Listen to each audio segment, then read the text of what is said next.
Yeah. Okay.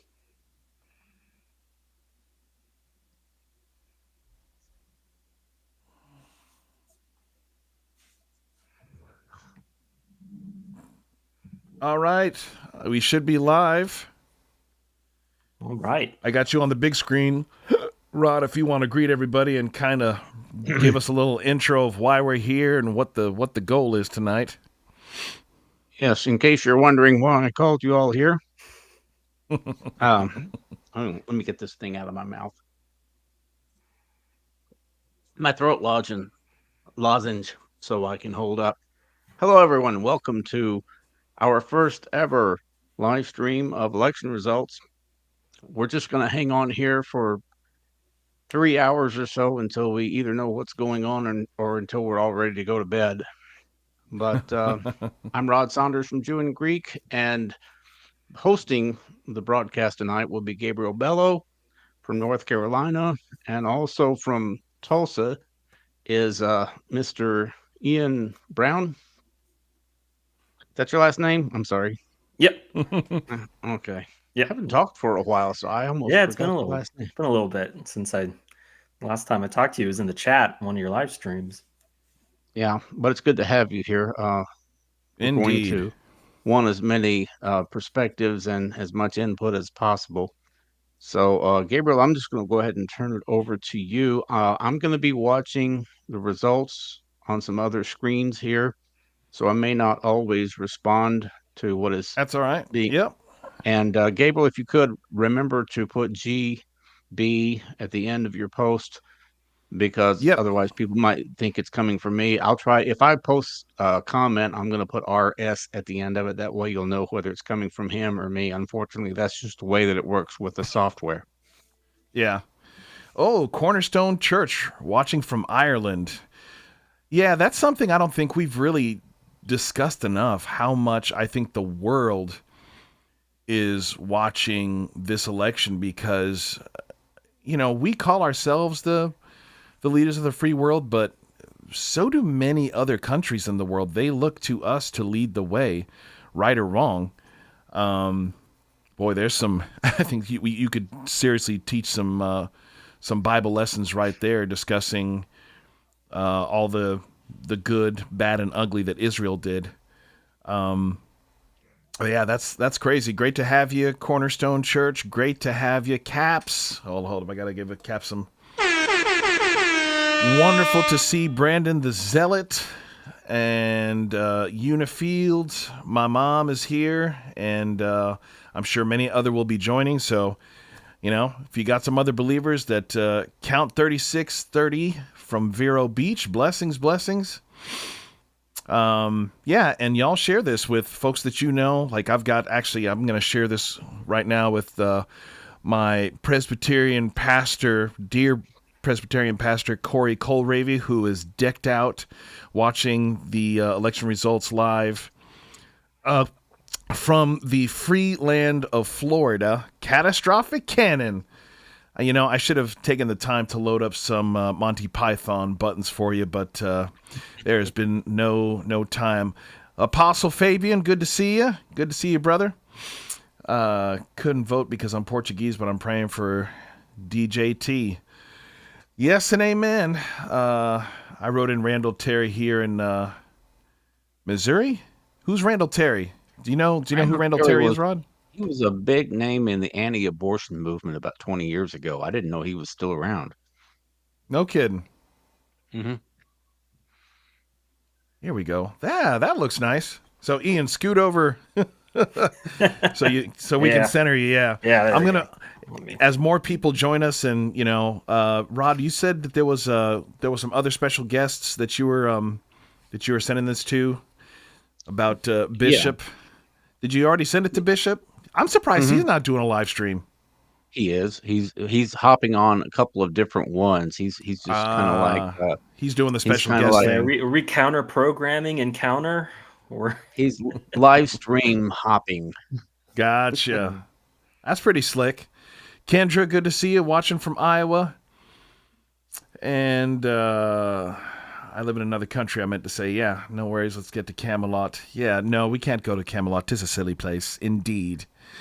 Indeed. Um, Who was the person from Portugal? let's go back up. We got Uni- Ben Unifield? Ellingson from Australia. Unifield. Nar.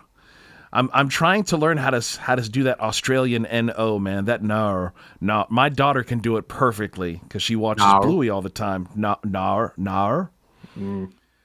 I don't have, a bad Australian accent, and I know there's a couple different ones depending on where you live on the continent. But crikey, good on you, mate. Good to see you here tonight. And we're trying to find our friend that was from Portugal. Oh, Let's that's see, we got Unifield. one. Was it Unifield? Is from Portugal? That's couldn't vote because I'm Portuguese, but I'm praying for Donald J. Trump to win, and it says Unifield. So I didn't Oh, know that Unifield was Portuguese. So living in Portugal or bem-vindo, living in the amigo. United States? Oh my Oh, well, gosh, that's a good point. catastrophic cannon! Catastrophic cannon wants to know where my bunny suit is. We ain't at Christmas yet, bro. You gotta wait till Christmas so you don't shoot your eye out. Hey, Gabriel, Brandon do the you have Zealot. any any just like beats music you can play while we're fumbling Oh, around here? he asked the producer if he's got tracks. Man, this guy's got tracks falling out of his ears. The problem is, do I have anything generic? Let's find something from my first jazz album that doesn't have any lyrics to it, and I'll just put that on. We're in for a There long we night. go. We need a little music. Yeah, here we go. All right, so we're gonna put this on in the background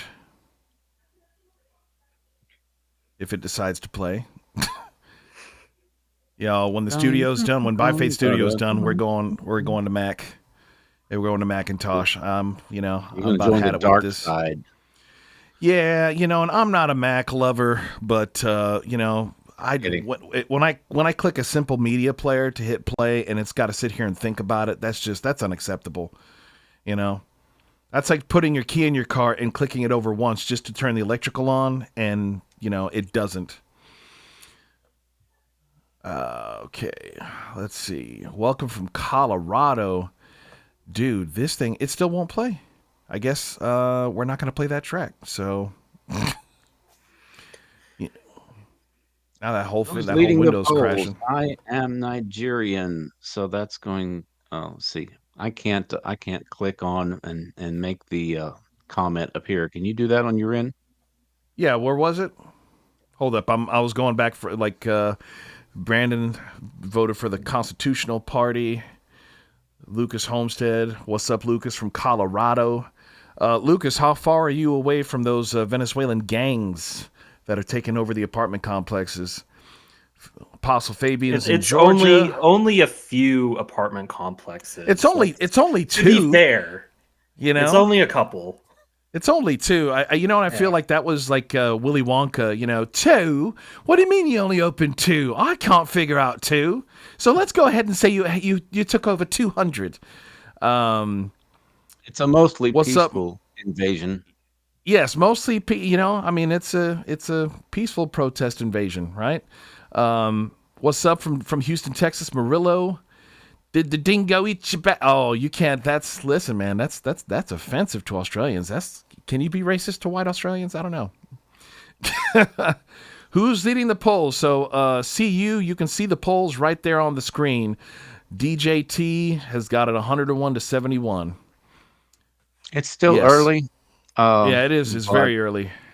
most of the votes that have come in so far are in Trump states. So don't get too excited at this point because Yep. the big states on the West Coast, California and Washington, and then the Northeast, they're gonna go blue. So it'll go back and forth through the night. But so far, it looks pretty good for Trump. Yep. Okay. How early does a person have to get up in the morning to hear Gabriel play a saxophone duet? Oh, yeah. I got my video that's posted on my channel tomorrow. That was what the software said was the best time to post it. It was either that or like 9 p.m. And I'm like, well, I'll start it with the morning. That way it's got all day to try to pick up some traction. Okay. Let's see if this thing's going to cooperate and maybe play some music. And if not, I will You know what? Actually, let's just go ahead and open up iTunes since I've got 90% of my stuff in there. Oh, there's Brother John Elving praying for the USA and hoping the best. Thanks, Amen. Guy. Appreciate those prayers. We need them. Yes, we He's do. Canadian. Blame Canada. Blame Canada. They're not even a real country anyway. Sorry, that's a song. It's not my thoughts. It's a very it's a song Like from breaking a very, news. yeah. Christian song from a recording very- artist doesn't believe Yeah. Canada's real. It's a psyop, man. Yeah, here we go. Let's do. Yeah. Well, no, that's got lyrics in it. Just trying to find something that's just got music. Let's go down. By the way, Yeah, there we go. Ian is sporting a MAGA hat here, but we understand that not everybody is going to be a Trump supporter, but all are welcome. Try to keep it as unpartisan as possible here. Keep it civil. Keep it civil. Harris voters, Trump voters, non-voters. Because we do have a non-voter. The apostle is the non-voter. So he's just here for the hang. Isn't he from out of the country? Uh-oh. He said he was from No, he's Georgia, in I Atlanta. think. Oh, okay. Yeah, he's in Atlanta. Yeah. It was funny. I thought you guys stopped moving, so I thought everything froze. Rod, I'm just handle that? Can someone explain the Electoral College? Oh, okay. CU All right, wants well. an explanation of the electoral. Break it down. Okay, the framers of our Constitution decided that they didn't want large cities or heavily populated areas to control the election process. So they created what they call the Electoral College that gives every state a certain amount of a voice in the elections. That way, the candidates don't just go and campaign in New York and Los Angeles and Chicago, but they'll go to places like Iowa or New Hampshire, smaller states, because, strategically they might need 3 or 4 electoral votes that state represents. And if it's close, they'll go to a smaller state, whereas a big state like California that's probably not even up for grabs, they won't go there because even though there's a lot of electoral votes, it's just not worth the time because they're probably going to lose anyway, or they're probably going to win anyway. So the Electoral College just gives smaller states and less heavily populated areas a chance to get some attention and have a voice in the election. So what we do is we determine a certain number of electoral votes by according to the population, and then after the votes are all counted, those states send their representatives to Washington to certify the results. And that's what happened on January 6th. That happens every 4 years, the first week of January. But what most people remember January 6th for was what happened, unfortunately, 4 years ago. But it always takes place the first week in January, that the representatives go there and they certify the results, and then they swear in the president 2-3 weeks later. How's that? That was I excellent. think that was good. Yeah. Broke it down in less than maybe 3 minutes, something like that. So I'm going to come back to your question, Cannon. Ian, since you're the young one in the bunch, and hello, good day to Andrew Walwork from Australia in the land down under. We got another Australian down here in the chat, in the live stream. But Ian, I want you to handle this one. What's your thoughts on how can any true Christian vote for either of these vile people? No such thing as a lesser evil. Go. Well, I'm sorry that the Lord Jesus Christ himself couldn't be on the ballot this year. But you know what? Democrats still wouldn't vote for him. They wouldn't. They really wouldn't. Look, this is the It's true. party that booed God in 2016 at their national convention. This is when someone, this is the party, the candidate, Kamala Harris, when someone at her rally shouted, "Christ is Lord," she said, "Oh, I'm sorry, you're at the wrong rally." And look, you can say what you want about Trump. He's certainly been friendlier to Christians. You might be very cynical and say that, oh, it's just politics. He's not really a man of faith. The assassination attempt didn't really give him a change of perspective, didn't bring him closer to God. Whatever. But listen, I live in the real world, and I lived through the last two administrations, and the world was a lot better off 5 years ago, pre-COVID, when Trump was president, than it is now. And I'm about a one-issue voter, if I'm going to be honest, and that's war. And I'm voting for the candidate who wants to bring peace, who's at least talking about using the strength of American foreign policy to negotiate peace deals in the Middle East, in Russia and Ukraine. The other party's not doing that. The other part, you're telling me Kamala Harris is bringing her new pal Liz Cheney into her administration because she wants to stop dropping bombs in other parts of the world? How any Christian, if you vote for Kamala Harris over Donald Trump, you support Hamas. You support Hezbollah attacking Israel. You just do. How about when Trump sexually assaulted a woman? If that even happened, I'm sorry, every 4 years when a Republican candidate is doing well in the polls, some woman suddenly remembers that she was sexually assaulted by that guy. Come on, give me a break. Yeah. Give me a break. God is the God of the real world. Give me a break. I'm sorry Jesus isn't on the ballot, but you know who is? Donald Trump.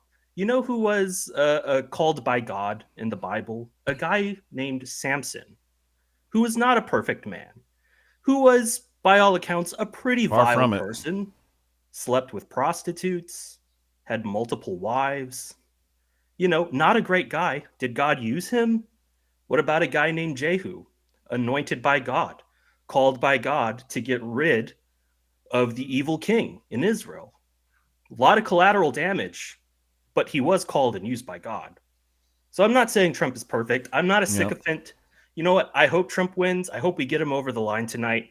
And when we do, I would be the first person to hold his feet to the fire, make him keep his promises to Christians, you know, call him out when he does things that aren't good. But, you know, we got the other one right now. We've had her and her boss for the last 4 years, and it has not been good. Not been good. Nope. Yep. I love the virtue signaling in here.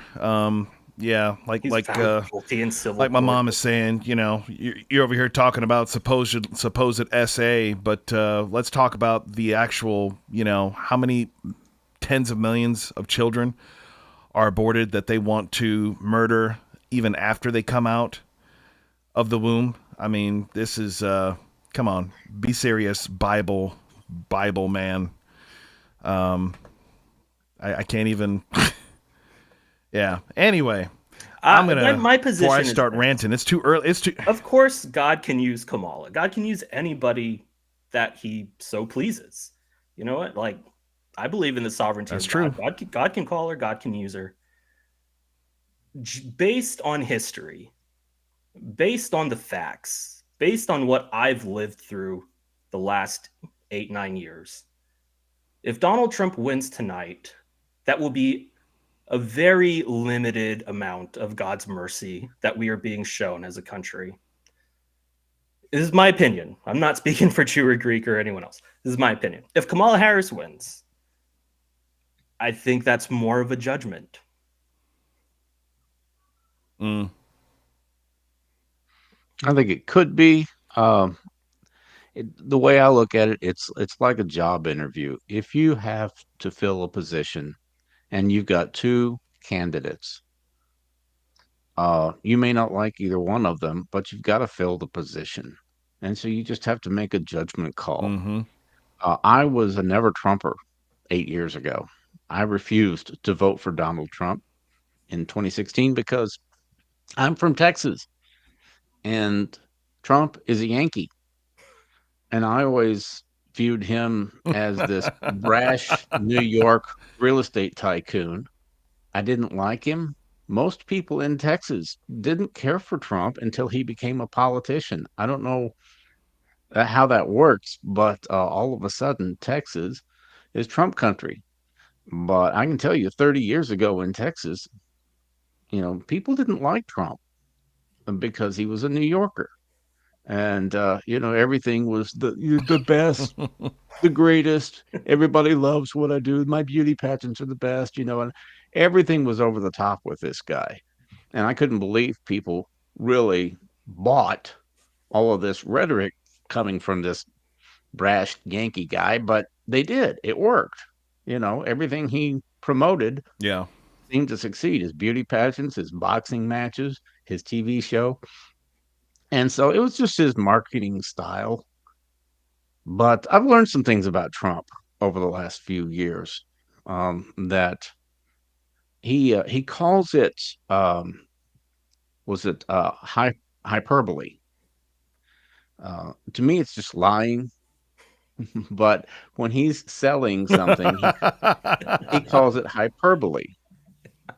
But what he said in his book, The Art of the Deal, is, it's okay to use a little hyperbole in order to get the deal. But once you get the deal, you have to work really hard to deliver a great product so that that client will bring you repeat business. So you can't, according to Trump's philosophy, you can't justify hyperbole if you just get the deal and then you get lazy and you don't work hard.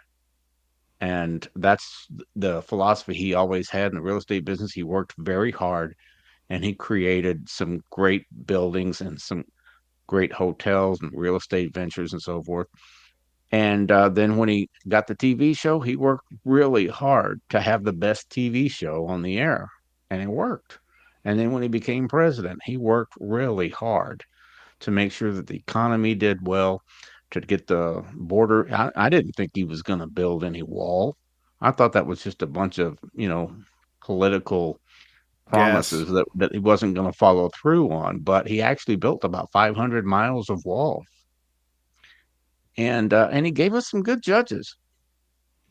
And that's what really changed my mind about Trump, because lots of Republican presidents have taken a pro-life position and then they gave us lousy judges. But Mm. Trump actually gave us pro-life judges. I said, well, this guy actually did what he said he was going to do. So I'm still not a fan of Trump. I don't like him. I kind of hold my nose when I vote for him. But I just have to weigh. And in 2016, I didn't think Trump was any better than Hillary. And that's the reason I didn't vote for him. That's how much disdain I had for the guy. But at this point, I have to weigh him against either Joe Biden or Kamala and say, yeah, I think Trump would do a better job. I don't like him, but we have to fill this position. We have to have a president. And so I just want the person who's going to deliver the best product. And I think that's Donald Trump. Yep. Yep. We had real quick before it's already way up the chain. Catastrophic Cannon wanted to ask. He said, Rod, did you see the JP video about somebody made a fake AI video saying he passed away? Did you see that? Yeah. Yeah, it was kind of funny. You see his face? I could tell when I asked you. He gave a little coy smile. That's funny. Oh, he made a joke about it. He took it all in stride.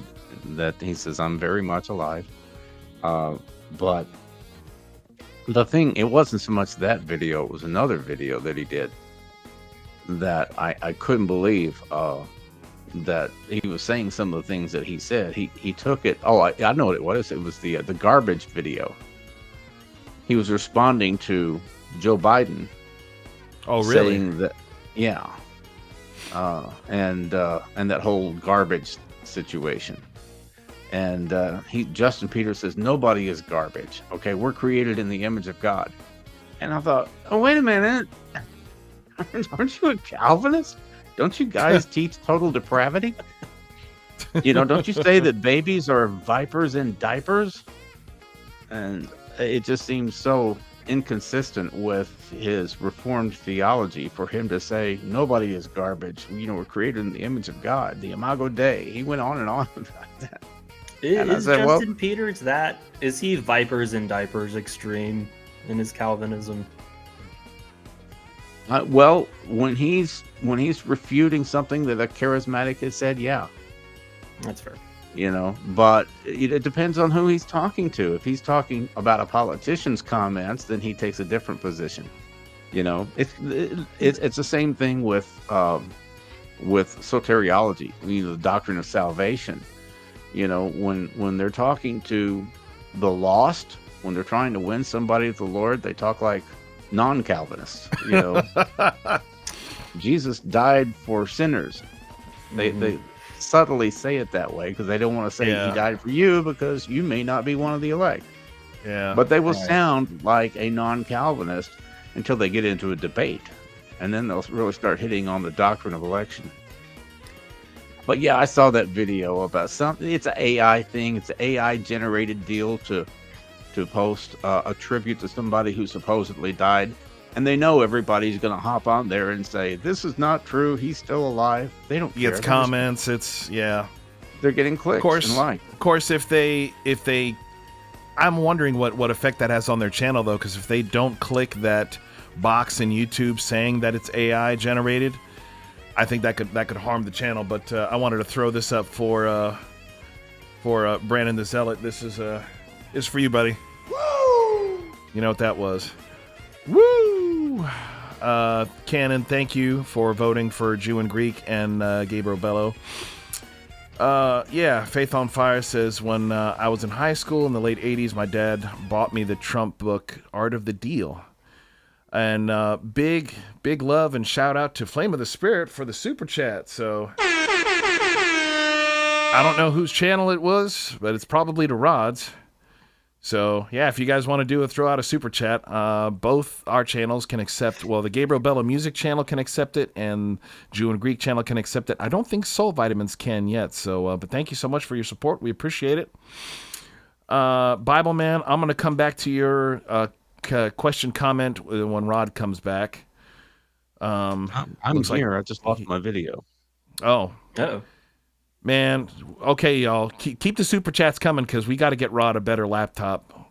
His laptop is he needs some more power, and I don't know what his Wi-Fi speed is either. But hopefully he'll be able to come back on camera here in a minute. I'll take the top spot here. Well, Rod. So while let's address this question: why is it wrong for Harris to be pro-abortion? Which I agree. Or I'm guessing you are against abortion. You agree with us that abortion is a bad thing, right? Which is very bad. Yeah, which I agree is very bad. But it's okay to be a habitual liar. All right, who wants to tackle that? I mean, I'll say this: like, does Trump lie? Yes, he stretches the truth. He'll say things like, "We had the biggest numbers, the best numbers," you know.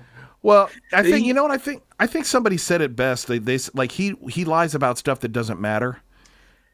Yeah. But like politicians that like Clinton, like Obama, like the Bushes, they lie about stuff that really matters. Like, well, yeah, of course I knew that, Obamacare was going to raise insurance rates, but I had to lie about it to get it through. So if he's lying about crowd sizes but not lying about the wall, not getting us in wars. I mean, he was the first president in the first of like the last 10 that said, we're going to move the thing, the consulate from to Jerusalem from, oh gosh, I can't remember where it was before. It was in Tel Aviv, yeah. And he actually did it. So Bush said he was going to do it. Obama said he was going to do it. Clinton said he was going to do it. They all did. 100%. I'll say this: it's politics is a messy game. I mean, if we're just talking about life, the Bible calls the devil the father of lies, and you're never more like the devil than when you are lying. Yeah. But politics is a dirty game. And unfortunately, it's the world we live in. And to me, there's a big difference between stretching the truth, exaggerating, hyperbole, and maliciously misleading people. Yeah.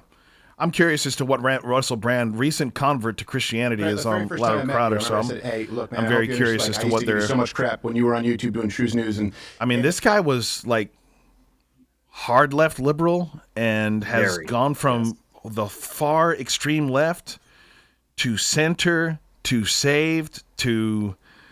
I mean, I honestly, you know, of all the celebrity conversions we've seen in the last decade, I think this guy's legit.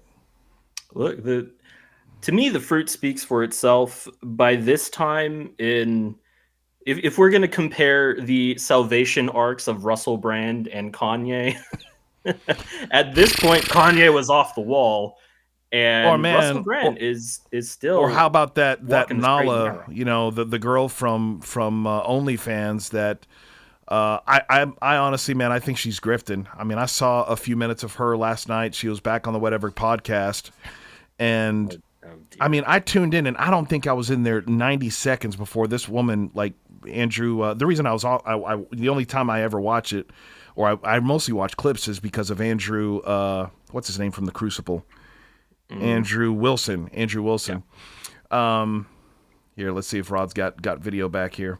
So, I mean, dude, she's in there for like I said, not even 2 minutes.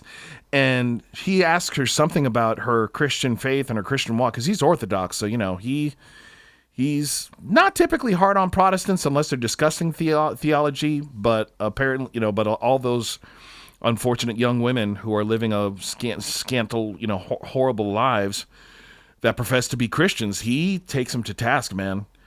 In a godly way, I think. And this woman, straight up, in the first 30 seconds of her response, says that Jesus isn't God. I'm like, you believe in the Trinity, but you don't believe that Jesus is God. I'm like, please, shut your mouth and get off the screen. You have tens of thousands of people watching you. Yeah, but you're either not really a Christian or your theology is just so bad. You need to go sit and learn for a few years. And that's the thing. She's getting to speak in public. Yeah, and that's the thing. She's arguing, getting upset with this guy, rather than, like, when you see Russell Brand, when he got saved and he's talking to people that have been saved, serving the Lord their whole lives, he shuts up and listens, and he asks questions, because he's like, this person probably knows a lot more about this than I do. But she acts like, you know, like the expert. So hold up, I want to see what he's. I'm very curious as to what his. Rendering to him. Everything makes sense now. And now it is my purpose to, as best I can, share my testimony, to live my mission and my ministry, and to celebrate the triune God, being understanding of people that don't see the world that way, because for a long time I didn't see the world that way, and being patient and seeing how it's going to be relevant in these spaces, and seeing how I can still muck about, man, and have fun. Yeah. So it's changed me pretty radically and pretty quickly, and it's changing me all the time. Oh, man. Man, that's beautiful. That's beautiful. I mean, but this is what we're supposed to be about, right? This is the point of it all, right? You know? And I tell you, if things continue as they are, I mean, we're going to be looking at underground churches. And I have to say this, y'all, there was a missionary from China that I got to spend some time with recently. And I don't think we're sitting here arguing like, oh, you know, Trump said this, Trump said that. And it's like, dude, do you really want to live in a communistic society? Do you want to have a social scoring system? Do you want to have underground churches? We have it so good. We are incredibly blessed. And, you know, I'm not saying the Republican Party as a whole is much better, but that's the why they also hate Trump, because he's not a part of the system. He's not a politician. You know, I mean, to me, there's enough like single reasons that you could say, yeah, I disagree with XYZ, but I could name at least 3 or 4 right off the top of my head that yeah, this guy I think he's worth a shot. And this is after his 3rd time running, you know. Rod, what you looking at? Do you have anybody waiting to come in? Not yet. Okay.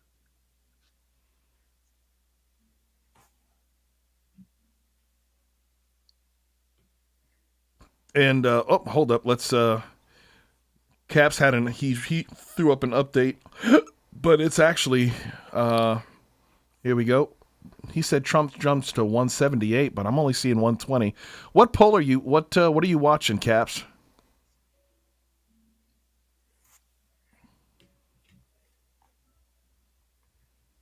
Yeah, Ken, and I feel you. I really hope his conversion is true, but I tell you, the fervor that when he was on Tucker, I don't know how long ago, it wasn't that long ago, and he said, you know, I think Tucker asked him, like, they were finishing up whatever they were doing, and he said, do you want to pray?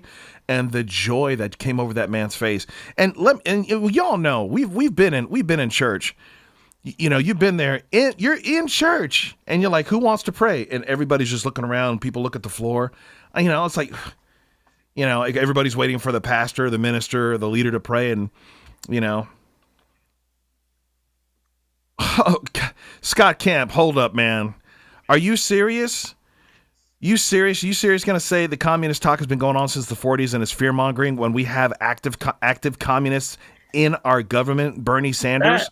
Are you serious with that nonsense? That's Come the thing on, nobody man. wants to admit is you know what that take is right there? Was right. That's what that is right there. That's a bunch of hogwash. That's a flogging lowly. Scott's my Baptist friend. Well, Scott, I disagree with you 1,000% there, buddy. I love you, but he's the one that got kicked out of the seminary for being doing what? For calling out communists? No, he was a Baptist and he became Pentecostal, and they didn't care for that, so they gave him the left foot at fellowship. I interviewed him a couple went years on the ago. Kenneth Hagin arc. Yeah, I think, it's kind of ringing a bell. He's a never Trumper like I was 8 years ago.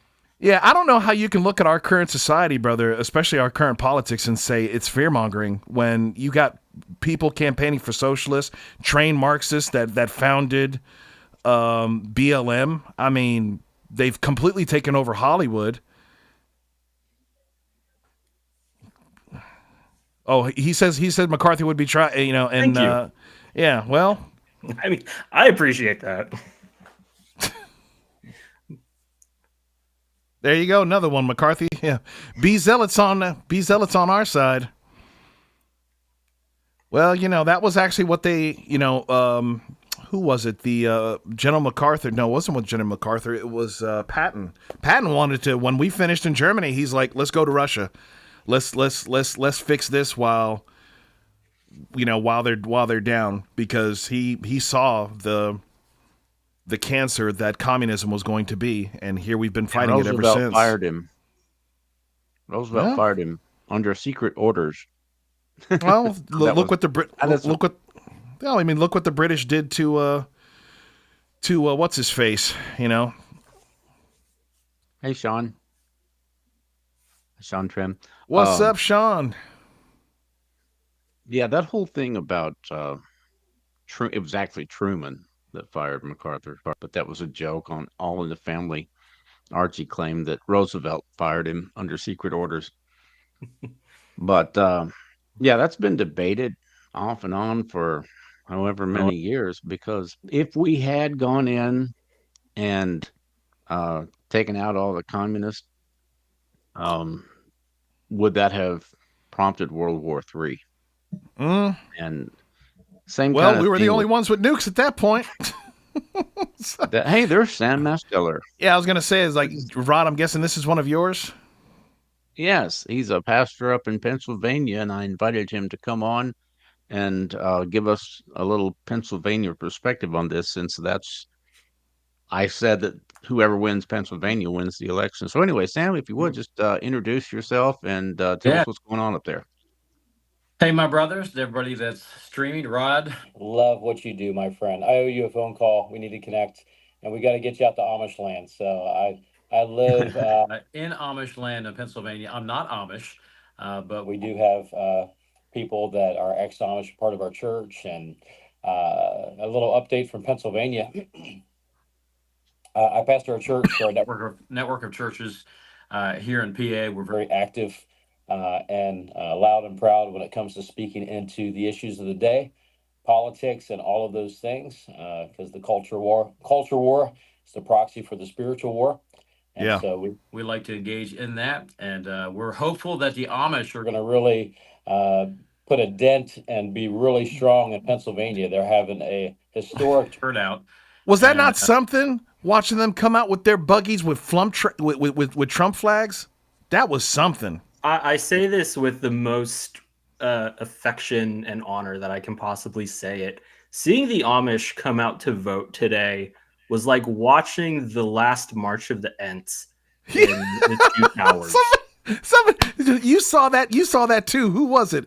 Somebody posted that on X. Oh my gosh, I can't remember who it was. It was it wasn't Nerdrotic. It was somebody like Nerdrotic. But yeah, it totally was. It totally was the March of the Ents in Two Towers. Hold up. Where is it? Where's my There we go. Keep going, brother Pastor Sam. Sorry to interrupt you. No, that's fine.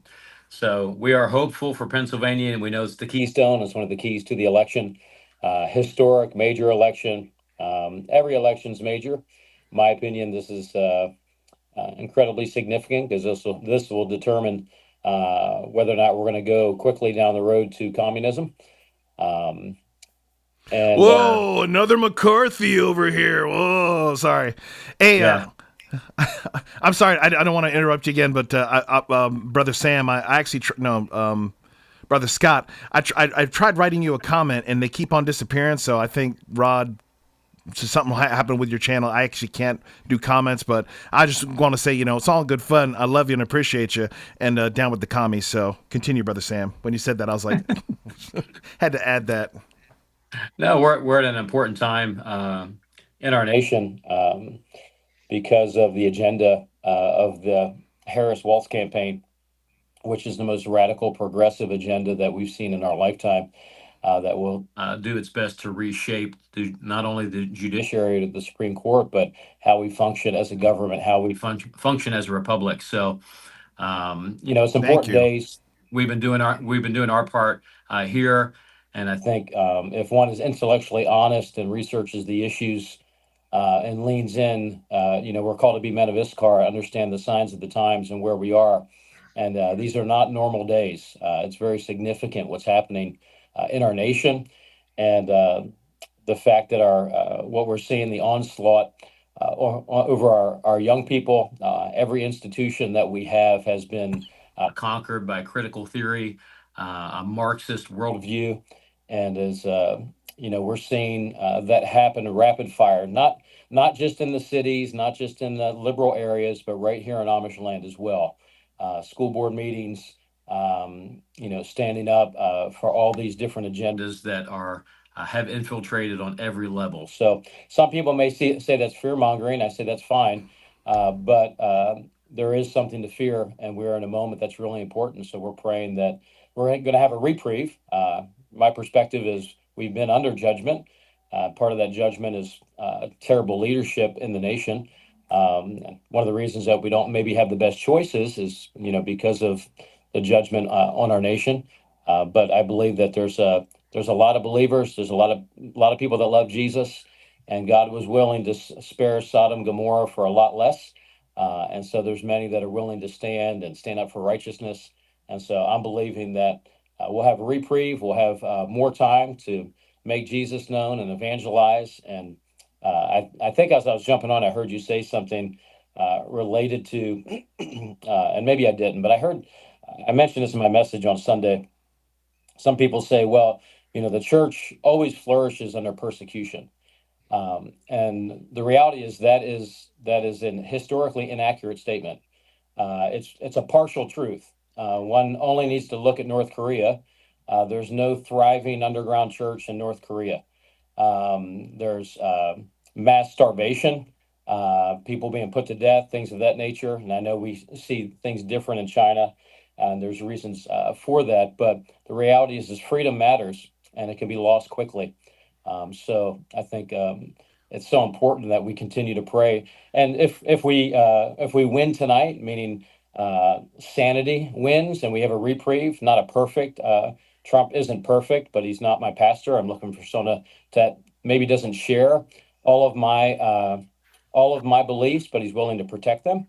And I think that's important, and it gives us more time to preach the gospel and continue to expand the kingdom. So that's my 2 cents for tonight. Yeah. No, that was good. He just said everything I said earlier, but much more articulately. I doubt it. It was the coffee. It was the coffee. Yeah. Listen, And when I saw you take, go ahead. If I may add one more point to what you said about North Korea, let's look at a lot of the Eastern Bloc former Soviet states where communistic atheism really stamped out the church in a lot of those places. And what came in to fill the void? Islam. Yep. Yeah, and that's coming. Yep. Well, it's already here, but... Well, that was the funny thing in, was it Minnesota, Missouri? Where was it that President Trump had the rally and a Muslim imam came Michigan. up? Michigan, yeah, and he was representing basically all the Muslims and saying, yeah, we're behind you, bro. And I was sitting there thinking, I'm like, that's very curious and interesting. I mean, socially, morally, they're not for the Democratic platform, So I found that quite interesting. But to the thing that you said, talking about North Korea and how it's kind of a skewed. I love the masochistic, sadistic, believers that we want persecution. We want to go through the tribulation. The bride has to be purged. And I'm like, I thought where the Spirit is, there is freedom. You know what I'm saying? And aren't we the land of the free? So shouldn't we be the land of the Holy Spirit?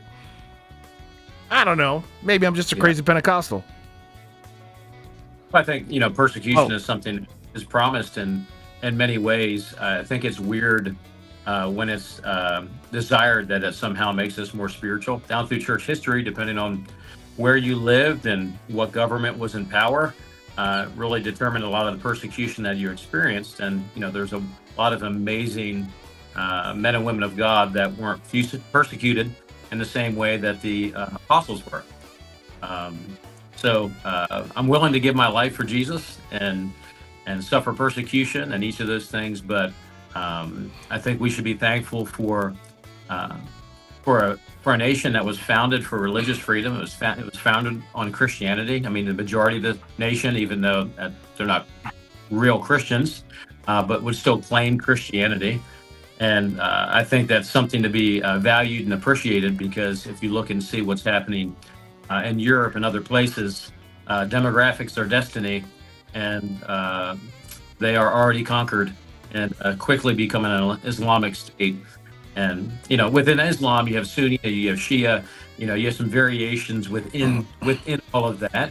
But Islam has a strange relationship with the left, because it comes from the same spirit, which is an antichrist spirit. So that's why leftism and Islam seemingly would be divorced and not have a relationship and would not be able to get along, but they have this odd alliance. That's because it's the same spirit but a different face, if you will. And so I think there's a lot of work to be done. There's a lot of hope. There's a lot of challenges ahead as well. But I think we want to keep our freedom so that we can use our freedom to set people free. I mean, America has been responsible for promoting lots of things all over the world that we would frown and say, man, it's really sad and tragic. But we have brought the gospel to the world, and the great experiment has been amazing, and God has given it to us, and we should be faithful with what we have. And so Christians who don't vote, we have a sacred responsibility. I personally feel like that's an embarrassment. You know, we the people, if you really love your neighbor, then you would want for them to live and experience freedom and just laws and policies that are flourishing and are blessing. And as a Christian, we believe that God's law is the foundation of all truth in each of those things. So why we would refrain from being involved in the public square when really within our government, actually our representative government, we don't live in a democracy, constitutional republic, we have an actual responsibility to bring our views into the public square and influence. So I hope that the 30 to 70 million Christians that were, too pious and, Trump wasn't nice enough to be their best friend, got over themselves and realized that we put policy in place. We elect 5,000 to 10,000 people that bring about laws that impact generations, not just for a year. And the example of that would be Roe v. Wade, which was the greatest miracle, one of the greatest miracles in our country in our lifetime, that most of the woke apostate church didn't give God any credit for or celebrate or thank him for that overturning, which is essentially Molech worship. And tens of thousands of babies are being born now. Obviously, the fight's not over. No, the fight's not over, and there's much work to be done. And Trump, with all of his faults, has at least put in place people in the judiciary to give us an opportunity to fight in ways that other places in the world can't. And so I'm hoping at the end of the night that we see the encouragement and the hard work that so many have put in to encourage Christians to not abdicate their responsibility, lose our freedom, and go down a very dark path. I hope that isn't the case. There's my thoughts. Indeed. Do you have any boots on the ground there that you can tell us how you think? I mean, what's your sense of how things are going as far as the election is concerned? Yeah, every time I'm in a lot of text streams with a lot of connected people, and everybody's very cautious. We all lived through 2020, where everything was great, and then magically, the 6 swing states, 6 counties that decide the election, stop counting for the first time in history, and voila, not to say that there was, any wrongdoing or anything like that, but just to say, oh no, of course not. No, of course not. But any, intellectually honest person, that's a thing. So yeah, boots on the ground. Everything that I have, Rod, is anecdotal, but the turnout has been tremendous. The mail-in ballots, the early voting, which always favors the Dems, has been blunted, and we are, as long as we don't have a few 100,000 dead people vote in the middle of the night and add it to the tally, we're looking very good in this next season. And is that audio bad on y'all's end too? Yeah, that's.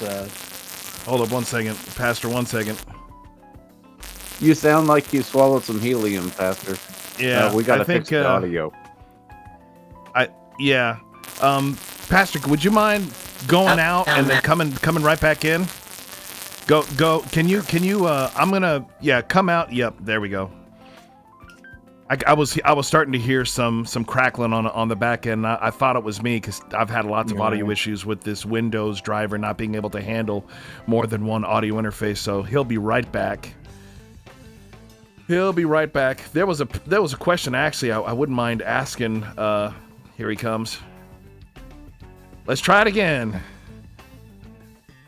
Let's try it. How are you, Pastor Sam? Let's try that audio.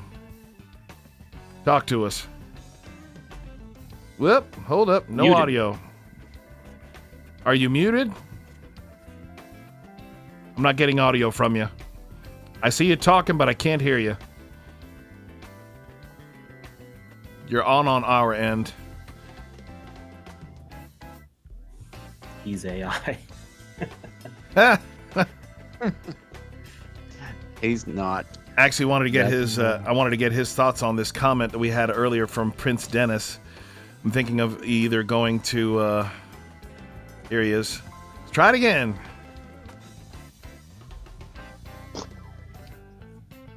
I think we got you. We got you. Hey, There we go. do I Okay. sound more normal now?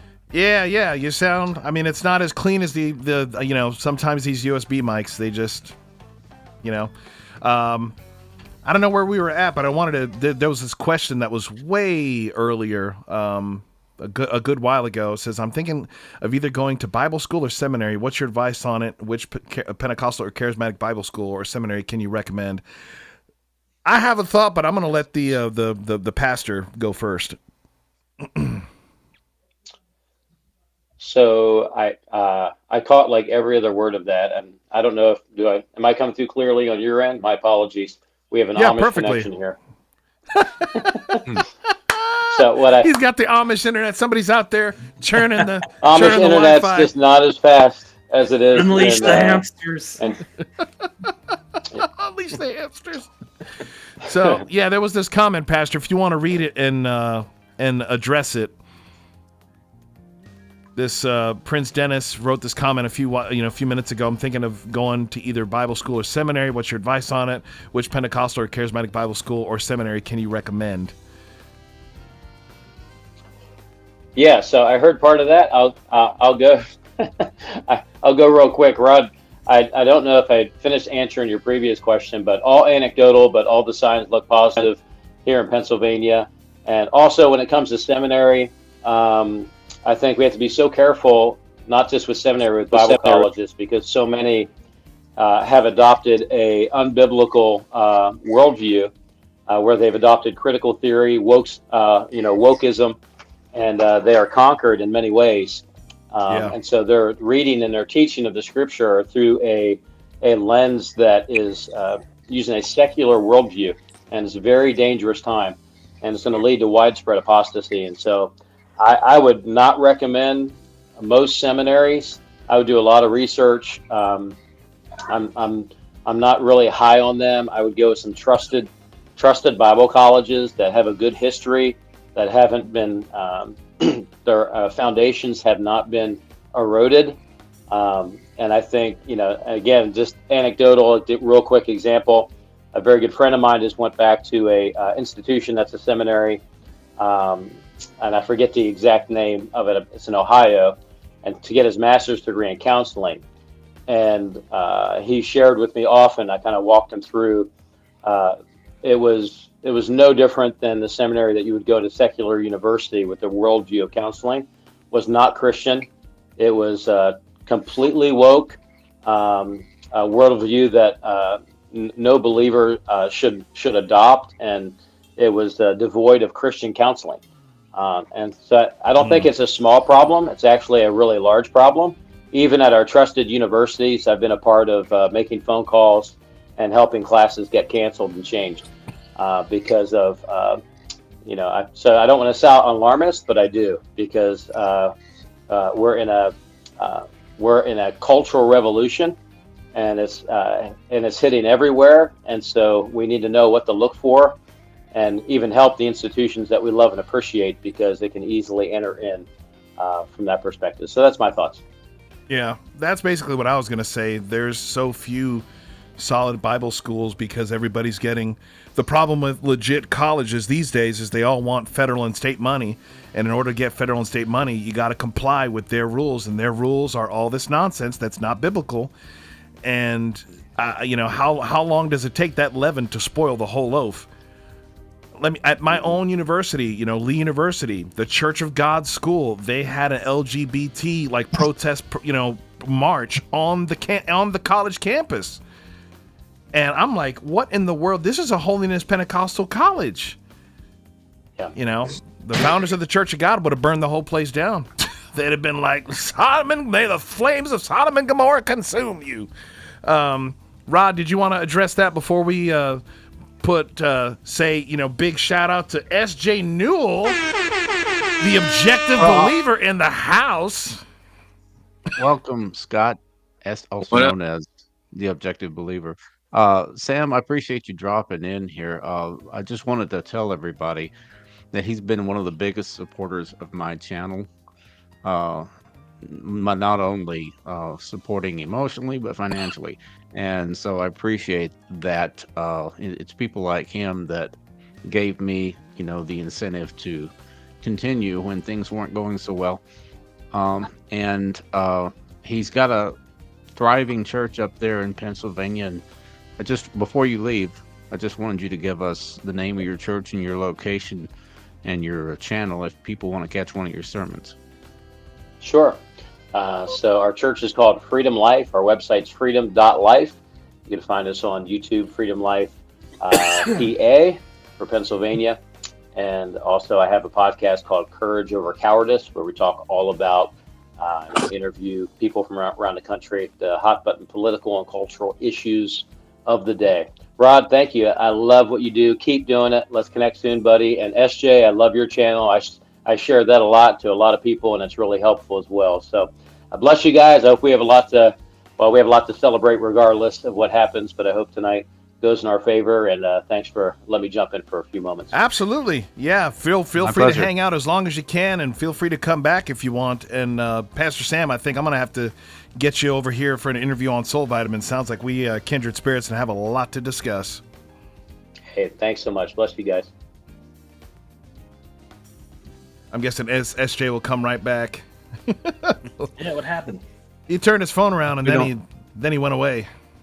If we don't crash the thing, Oh man, I can you just hit tolerate? reload. How many people can you tolerate with your stuff? I think a dozen. Pretty sure I can have a lot. So that's funny. Catastrophic Canon says my youth pastor went to Lee College, and I think Abe used to be in Creed. Yes, sir. I used to be in Creed. Apologies to everybody. I just reloaded the chat because I'm trying to fix an issue, and the whole chat reset. So anything that you guys said before, I can't see. So we're kind of starting over fresh. And SJ is back. What's up, brother? Pixelated. Hey, what's up, guys? I don't know what's going on with my video. Kind of strange. Well, talk to us, man. Are you at a watch party? Are you home? What you into, and what's your thoughts on the election? Yeah, we're at home doing a watch party. Yeah, we're pretty excited to see some changes tonight. So see what happens. He's in Texas, so it's probably not that big a drama there. No.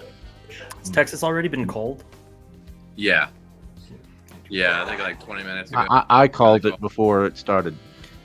Well, we probably all called Texas tonight. I think Oklahoma was called 2 minutes after the polls were closed.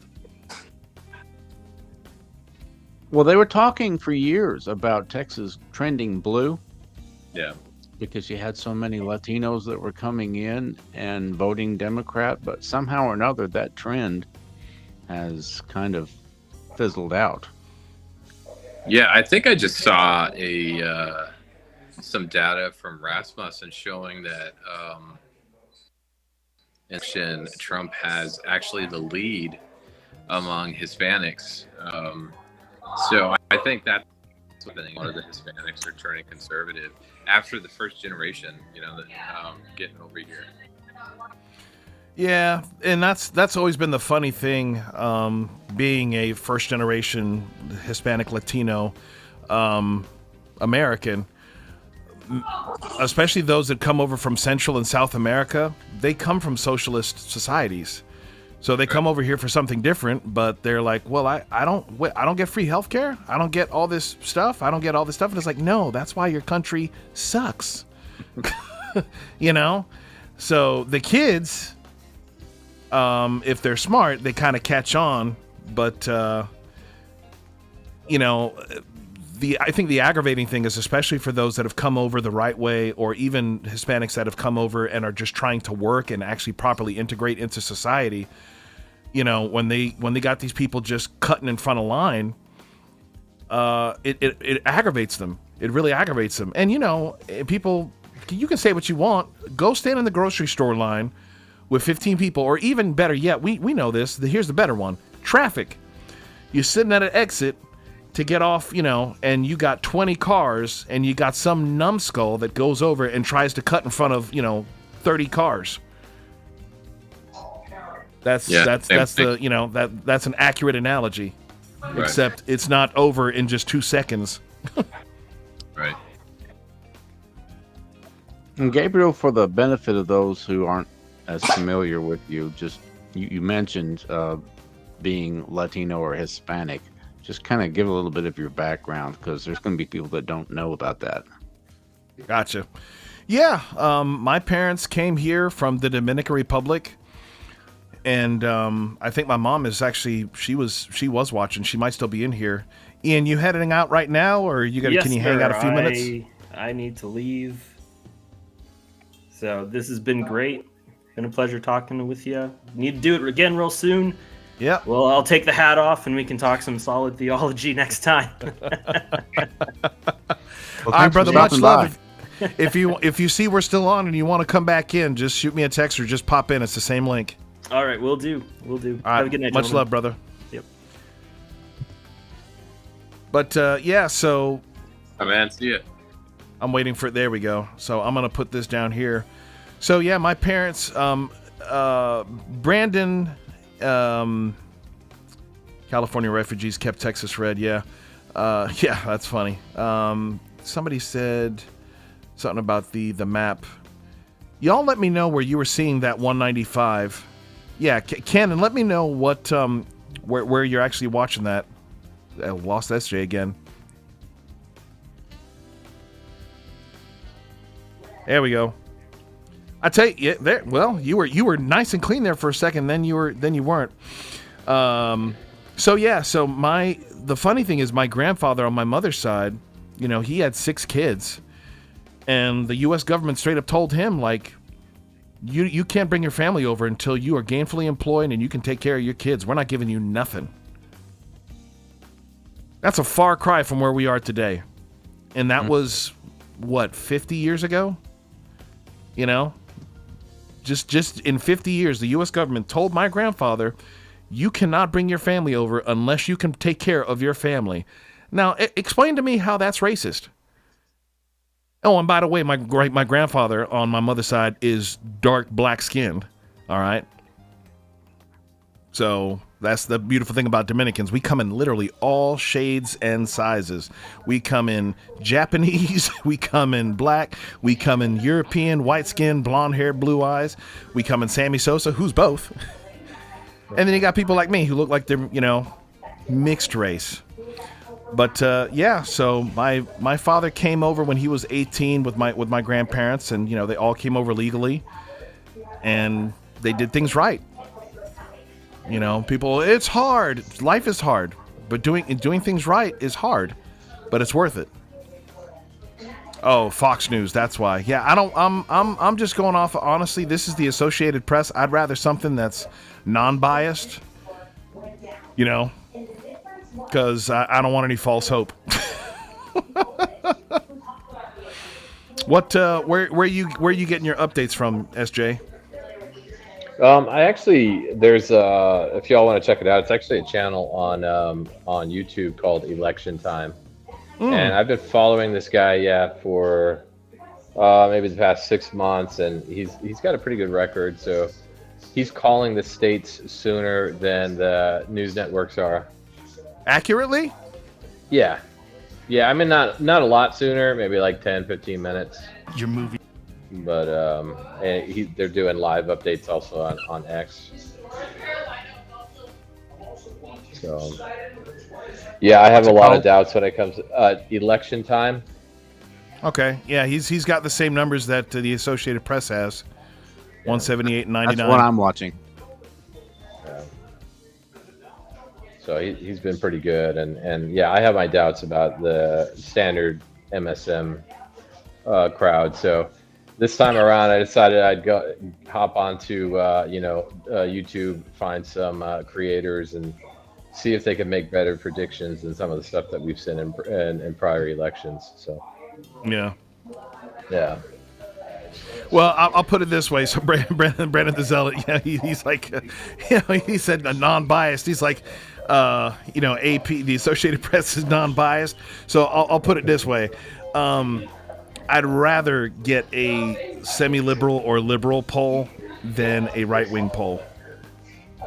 Because when it says when it says that Trump won, when the liberals say Trump won, Trump won.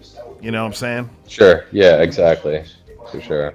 Which is kind of crazy that we live in this kind of world that it's basically whoever the liberals say won is who wins. Because if if the right wing conservatives said that whoever won, they're gonna be like, no, he didn't. Not until we say so. That guy, election time. Yeah. I looked at his projection, and he has the same map that I was projecting. He believes that Trump will win Pennsylvania and lose Michigan and Wisconsin, but he'll win Georgia, North Carolina, Nevada, and Arizona, and they'll give him 287, which is more than he needs. His most recent, it's kind of funny. He's had like 4 videos where he said, "This is my final prediction." His most recent prediction, he showed Wisconsin as a toss-up. So I guess we'll see what happens with that. But initially, like 2 months ago, he was showing a sweep up there, Wisconsin, Pennsylvania, Michigan, and now he's saying Pennsylvania for sure, and then Wisconsin is a toss-up. Interesting. Yeah, well, only time will tell. Well, I think they're going to hold off on the results in Pennsylvania because I think a lot of people were thinking like me, whoever wins Pennsylvania wins it all. And they want to wait until the polls have closed on the West Coast before they call Pennsylvania, because that's probably going to give a lot of people the impression that it's over with. So you probably aren't going to hear any definitive results in Pennsylvania for, let's see, there's another 18 minutes, I guess, till the polls close out there. Let me see. 8 Central. Yeah, 10 Central is when the polls close in California. So we got another hour and 17 minutes before you're probably going to hear any definitive results in Pennsylvania, because they're not going to want to skew the results. Good point. And my camera's off again. Yeah, you were talking and you're just like, oh, that's okay. He's a talking bubble circle. Hey guys, I'm gonna bounce. It's been great though. Good to see you, man. Yeah, for sure. Y'all have a Objective great night. Believer. Thanks for joining us, everybody. Go and check Objective out Believer. his channel. I'm gonna get his. Do you have a website, brother? I think you do, Yeah. right? Yeah, theobjectivebeliever.com. If I can learn how to type. Goodness gracious. I'll throw all your links up there, brother, and point people your way. His Thanks, YouTube guys. channel, TikTok, Instagram is absolutely fantastic. So, See you guys later. all right, brother, be blessed. Bye. Yep. So y'all make sure you follow him on. I'll get his. Yep. There's his YouTube link. YouTube link and Facebook. And we're waiting to Rod went from being a gray bubble to a black. Oh, he needs to put his TikTok, and he is on TikTok as well. So, what book of the Bible are you guys currently reading through? I've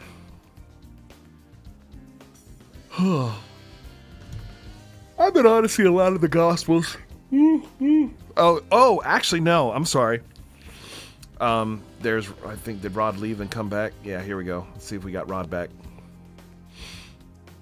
Rod, are you there?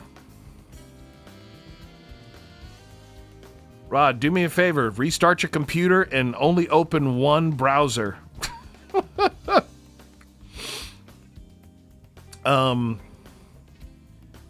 So, yeah, I have actually been reading the Apocrypha. And the last book I read was Susanna. It was Susanna and the book after Susanna, which was very, very interesting book. About 40s behind. What do you mean 40s behind, Brandon the Zealot? No, Scott Kittleson. I mean, he's a patriot. He's ex-armed forces. So I know who he voted for. I mean, or I can safely assume who he voted for. And unfortunately, we are getting close to the point where I cannot play saxophone because my daughter's about to go to sleep. Because By Faith Studio is not finished yet, so... Gotcha. Currently reading 2 Peter. I love 2 Peter. It's a good book. I love Peter. It's a good book. He's a good guy.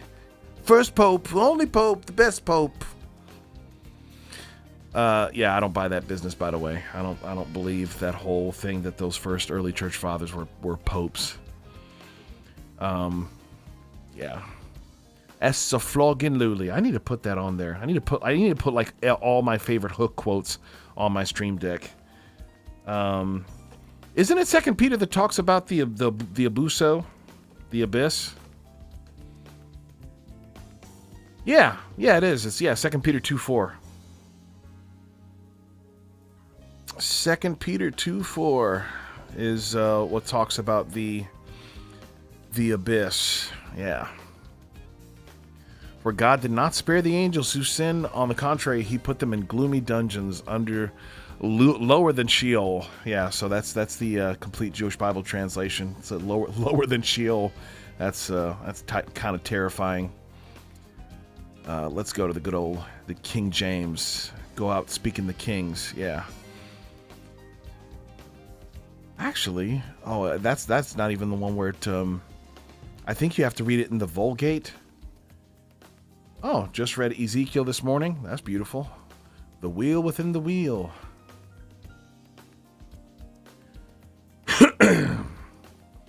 Let's see where this. I don't see this map is in it. The map moved. The polls moved for anybody else. And I'm gonna text one of my. I'm gonna text one of my co-host, Jonathan Rushing, to see if he's. See if we can get him on here. Let's see if I can. Yeah, that'll work.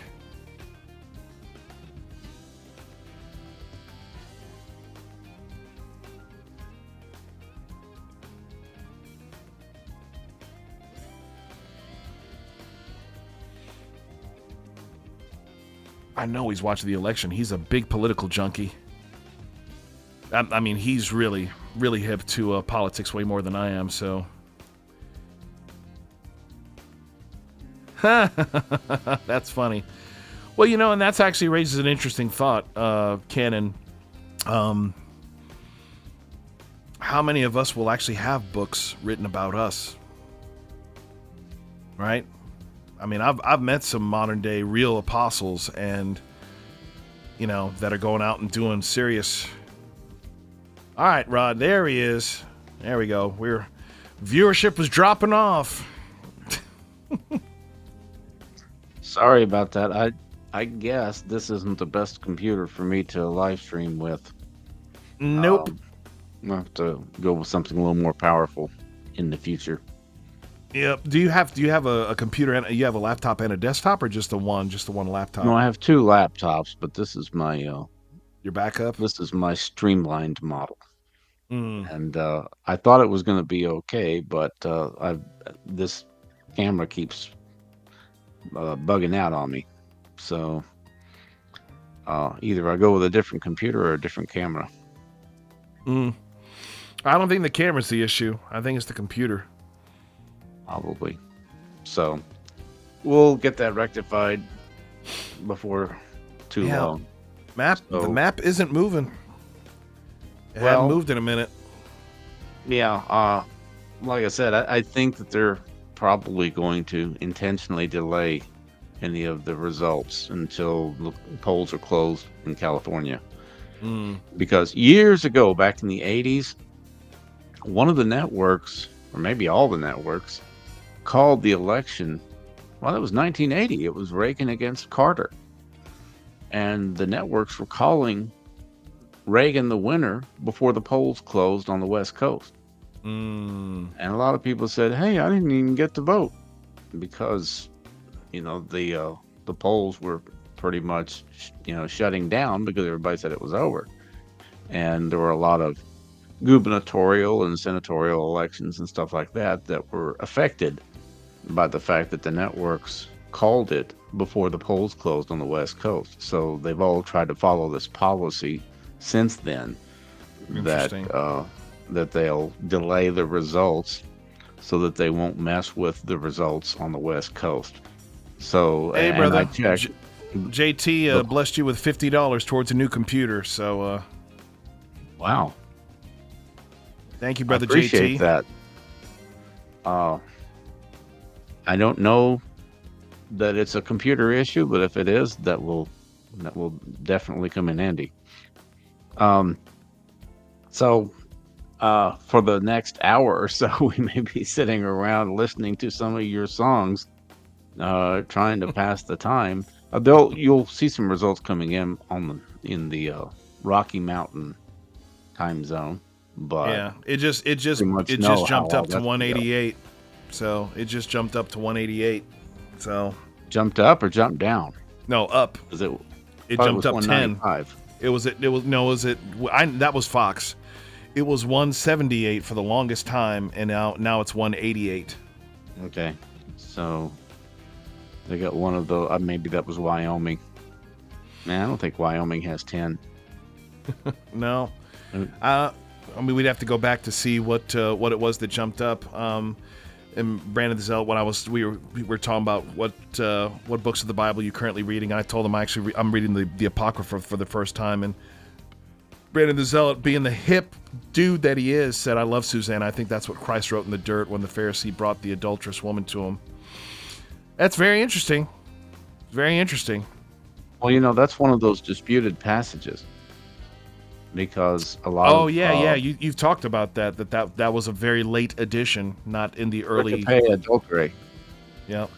A lot of Bible scholars don't believe that was in the original manuscript. It's a good story, but they say that the earlier manuscripts didn't have that, so I don't know. That's not my forte. And Brandon says, look into System 76 computers. Of course, they're Linux. I don't know if you're a Linux guy. Marcus knows a lot more about it than I do. He likes Linux, and Linux is a kind of a generic version, I guess, of Unix. And it became very popular when Microsoft was dominating the operating system market. I remember. About 30 years ago.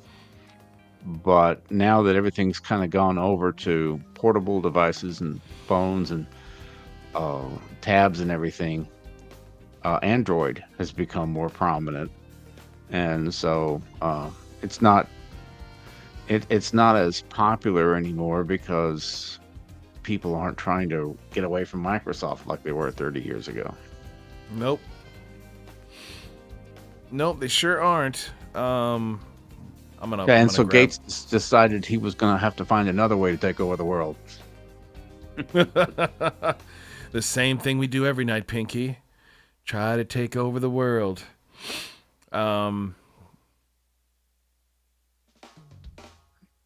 we go. Yeah, let's see who can stump me with a theology question. Come on, bring them on, y'all. We lost. We used to play Bible trivia. Did you ever play that? Oh, yes. Love it. It was a board game.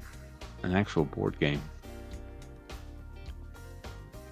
Yeah, we actually did that. There's a Methodist church that actually sponsored Well, the guy that was the music pastor, I actually need to go and minister at the church. He's Methodist, but he's been wanting me to come up there and minister. He was the guy that like hosted a bunch of concerts, and I played my Stevie Wonder tribute, played the series twice, and my Toto band played it once. And they had a Bible trivia thing on cards that we would play, because the green room was like one of the rooms in the church next to the outdoor venue that we played. Speaking of disputed passages, some scholars say that Jesus didn't say, "Forgive them, they know not what they do" on the cross. Any thoughts? I've never heard that. Have you heard that? No. I'd have to research it before I respond to that. Sounds like a liberal modern theology thing.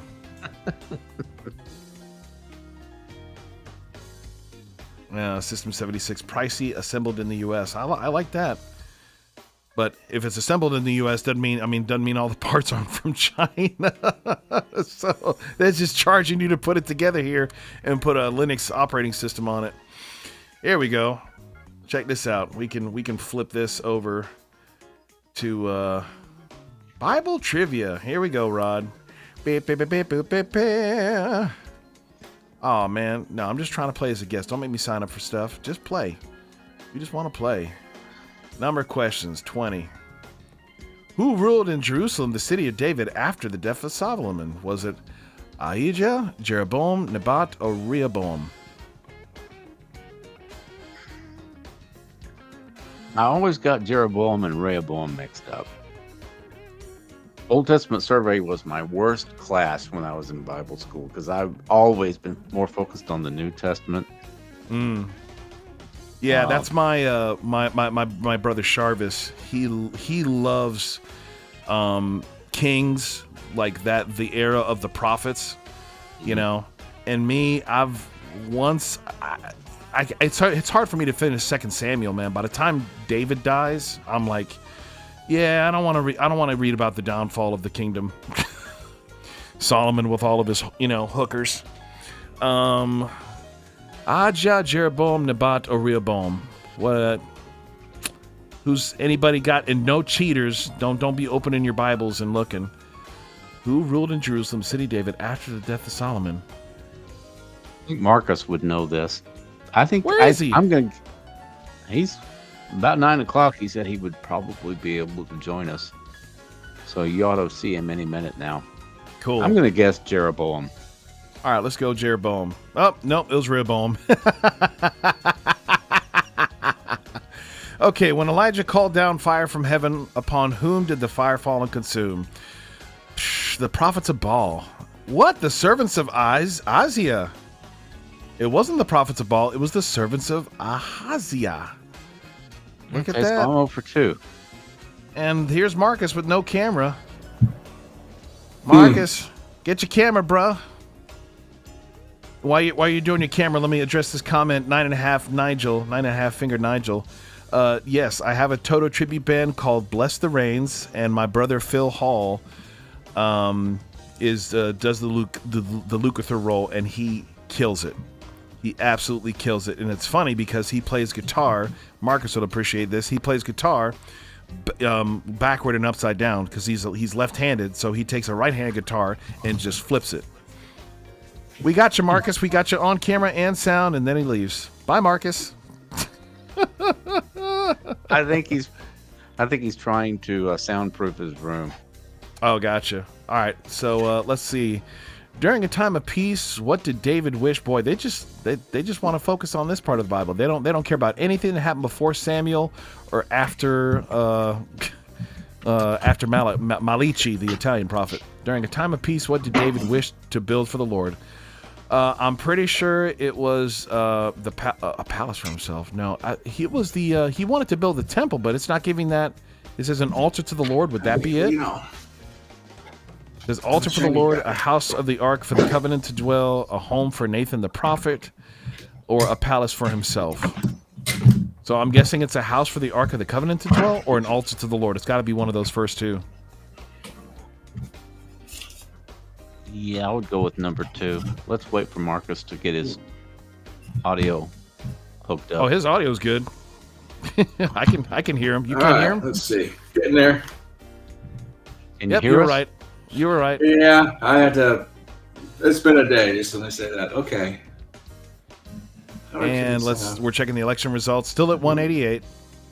Harris is still at 99. So Good. That's a comfortable lead, isn't it? well, it's early. Yes, it is.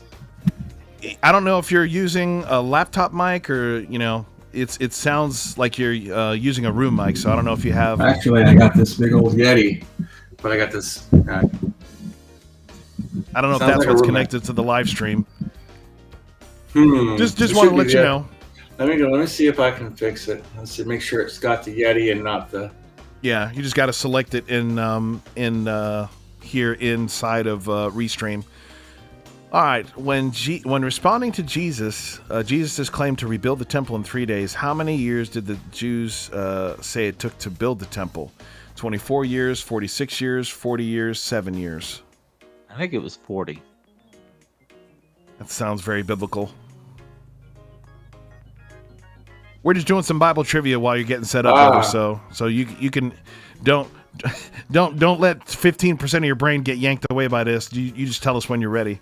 Well, I am trying to figure out what to click on in Restream to check my mic settings. You should have a little cog wheel down at the bottom, or Okay, there should be a little cogwheel on That's your a microphone. And yeah. sorry.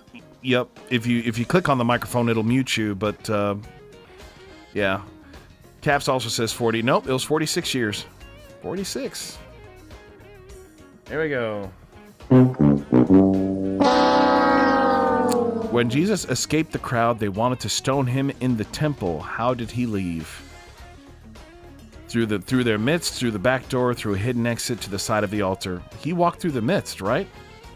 Walking through the midst of them. Well, hold up. I thought that was when he was on the cliff. Right? You might be right. I am. So this is a different, and this is a different. So it's through their midst, through the back door, through a hidden exit, or to the side of the altar. And where our friends in the chat are a little bit behind us, so I'm going to give them just a minute. Y'all let us know when Jesus escaped the crowd that wanted to stone him in the temple. How did he leave? Through their midst, through the back door, through a hidden exit, to the side of the altar. Through the midst. That's what Rod and I said, but I think this is a trick question because that was when they were going to throw him off the cliff. Oh. It was when he walked through them. I don't remember there being a back door. Well, I don't think that would have been like in the Holy of Holies, and even then, the Holy of Holies wouldn't have a back.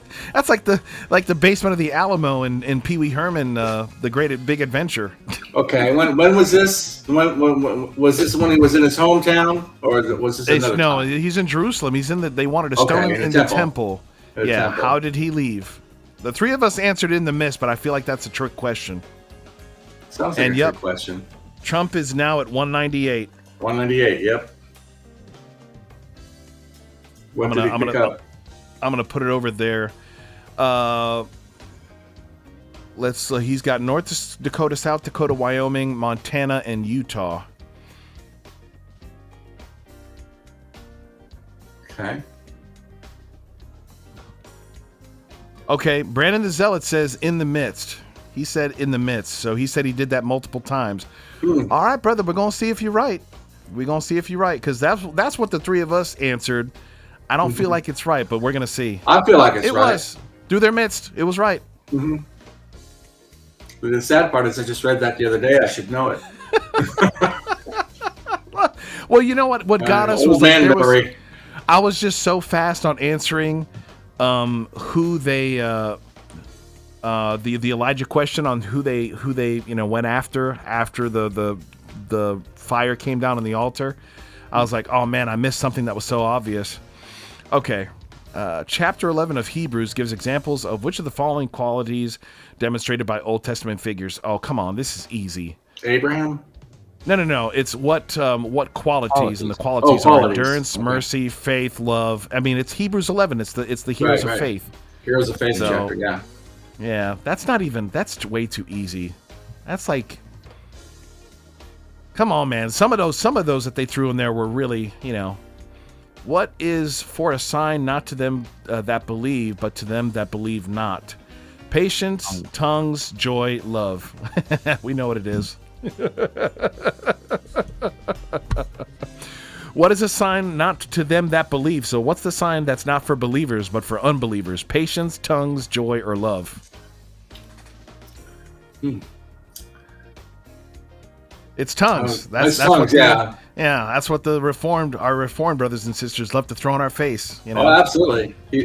What's it? 1 Corinthians 13. That you take out of context all the time. Yeah. I was waiting for Rod to jump all over that one.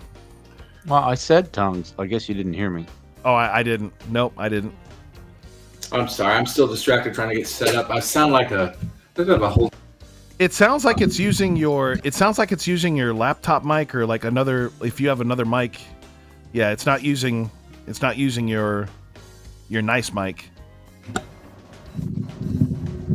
Oh. All right. What about now? Oh, there we go. Yep. Now it's troubleshooting. Now you sound like an airplane pilot. I feel like a.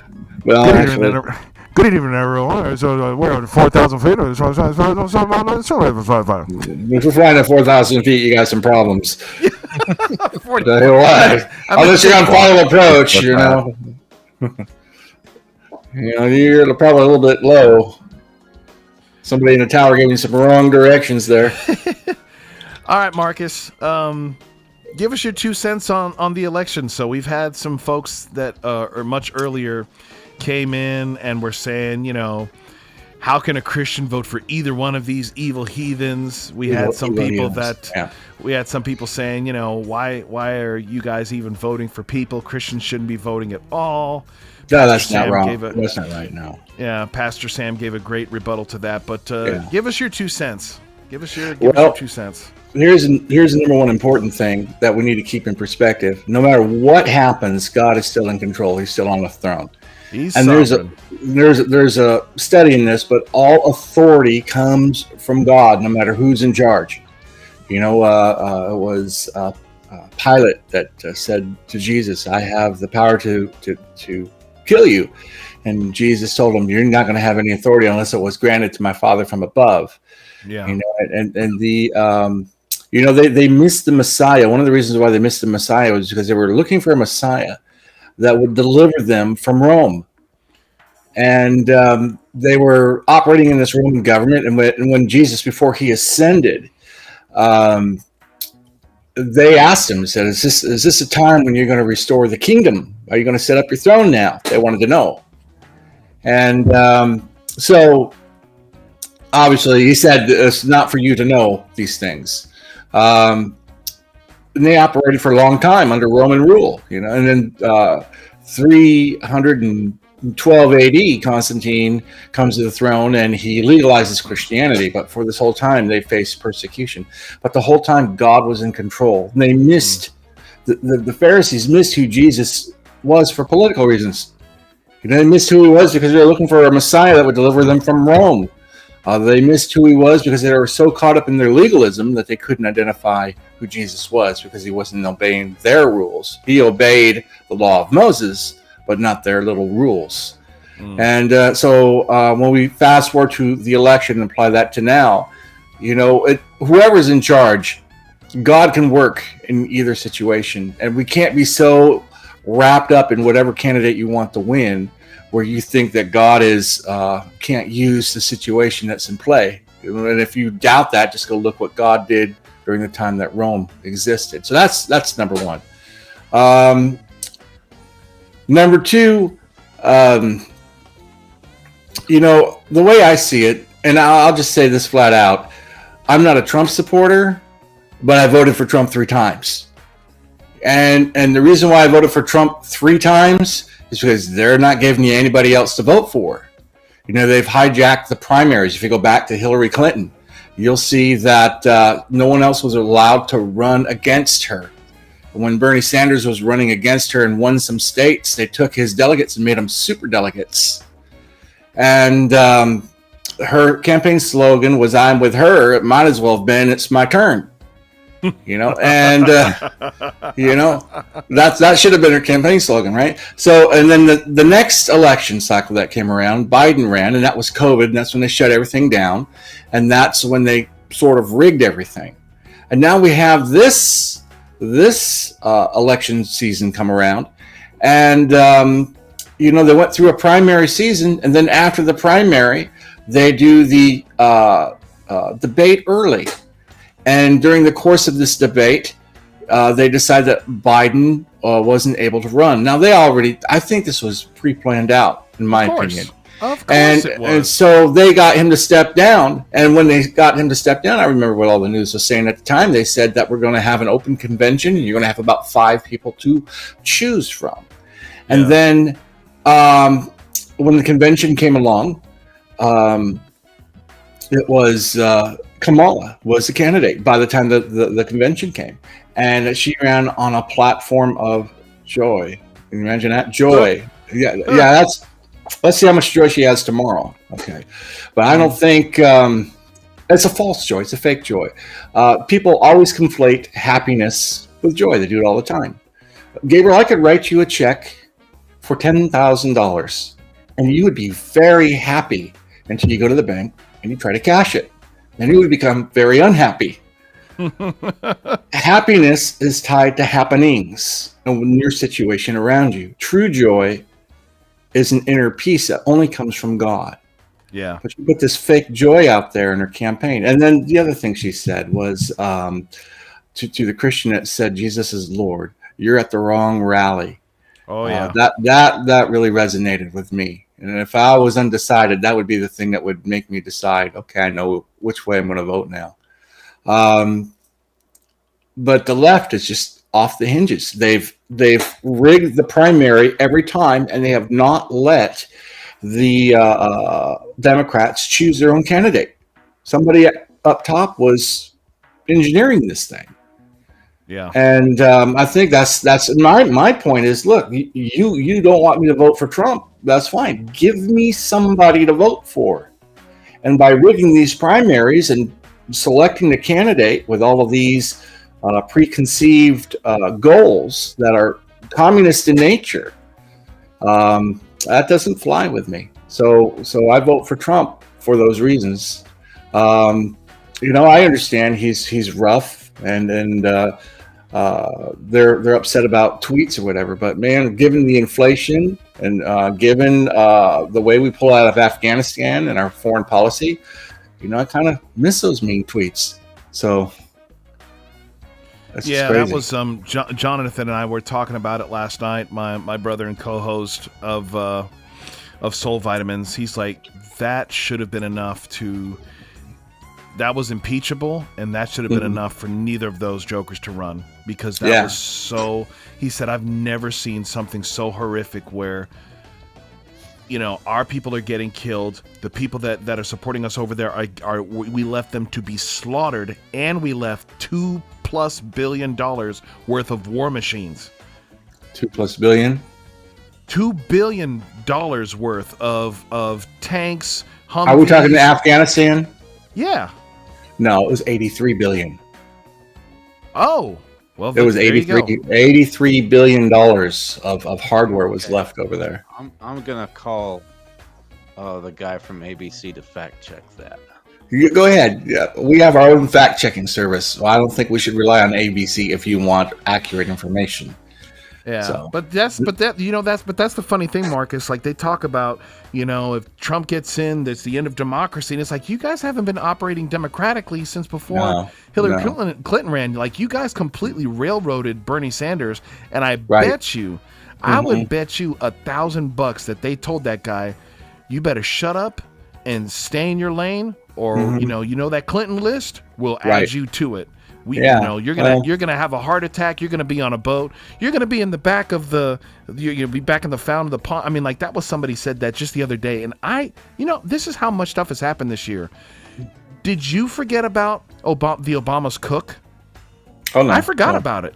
No, I didn't forget about it. No. That thing got meant. Well, I'm saying, like, but like, with all, there's been so much that has happened this year, just this year, to make you to push things that have happened over the last 4 years even the last 6-8 years. Like, there's just too much. You can't keep it all in the front of your mind. Well, let's go back 20 years. 20 years. Okay. Well, you had Obama, then you had Trump. No, you had Obama, right? And then you had Trump, and then you had Biden. So there's 16 years there. And all the problems are because of one guy in office for 4 years? I don't think so. I don't think that doesn't make And honestly, sense. and you can't even say and you can't even say 4 years, because the fourth year was COVID. Mm-hmm. And that was a complete wash. Mm-hmm. Oh yeah. So 2000 Mules 3 years. 2000 Mules was an enlightening movie if you haven't seen it. Dinesh D'Souza. Oh, dude, Dinesh! Yeah. I love Dinesh. I love Dinesh D'Souza. Yeah. CNN says it's 7 billion, and Snopes says it's closer to 10 billion. Oh wow! So, They've changed the Well, numbers. either way, then. it's more than 2. Well, I remember headlines from the Times said 83 billion. I remember news stories that said 83 billion. That's where I got 83, because that's a high number. I thought surely it's not that much. And at the time, that's what Snopes is debunking, the 80 billion figure. okay. Well, who first said it? If Snopes is debunking it, which Snopes, they debunk a lot of things that they got wrong, so they don't have the best track record of debunking either. Well, hey, I'd say They get some stuff right, but let's do it the simple way. You got 7 billion, you got 10 billion, you got 83 billion, you got 2 billion. That's how many? That was 4 numbers. 7, 10, 83, and 2. So that's 4. Divide that by 4. That comes into an average of 25 billion. So we can say an average of 25 billion. Well, either way, way, it's more money than they gave anybody in North Carolina for these stinking hurricanes. Mm-hmm. Yeah, oh yeah. I remember there was a poll on Google search when that all happened and they left all that equipment. I guess Google says the number one search for the day that all happened was how to fly an Apache helicopter. Then the second day, the number one search was how to repair an Apache helicopter. So, I wonder. All right, so we got some folks asking guitar questions. They're admiring your guitars. Listen, Cannon, that church. I think we better keep an eye on that church that allowed Kamala Harris to get on their platform and speak, because I believe the Lord's going to judge that congregation. Mm-hmm. I think so. And this I don't know about judging the congregation. I think people open their doors to all kinds of people that they regret after the fact. So, but this was after she said that Jesus wasn't welcome at her rally. No. This is after that. I Benny Johnson is saying Trump won NC. Well, I tell you what, these Tar Heels better not let me down. Mm-hmm. And yes, Marcus does play all those electric guitars very well. And Unifield says he's pacing in his kitchen. Third search, how not to crash an Apache helicopter. Yeah. Once they get it repaired and off the ground. Yeah. That's so funny. Marcus, do you see something that says mirror image or mirror video? Or yeah, it's in your video settings. In my video settings, okay. Yeah. It's funny. You can mirror the video, and the gain on your microphone. Back your gain down like 3 dB. When you get excited, it's on the edge of distorting. Well, I haven't had a chance to really troubleshoot this real well. That's all good. I just came from work. Yeah, you came in hot. Yeah, I came in working on 737s.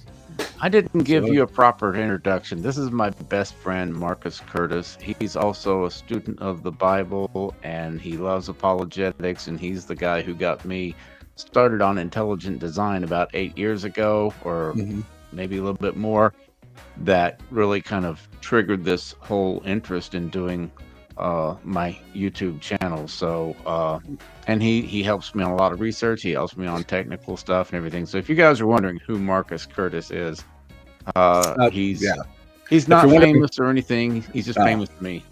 If you're wondering who I am, I'm nobody, but that's okay. I like being nobody. I like being flying under the radar.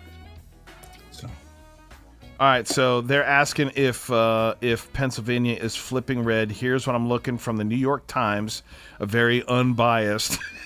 He said sarcastically.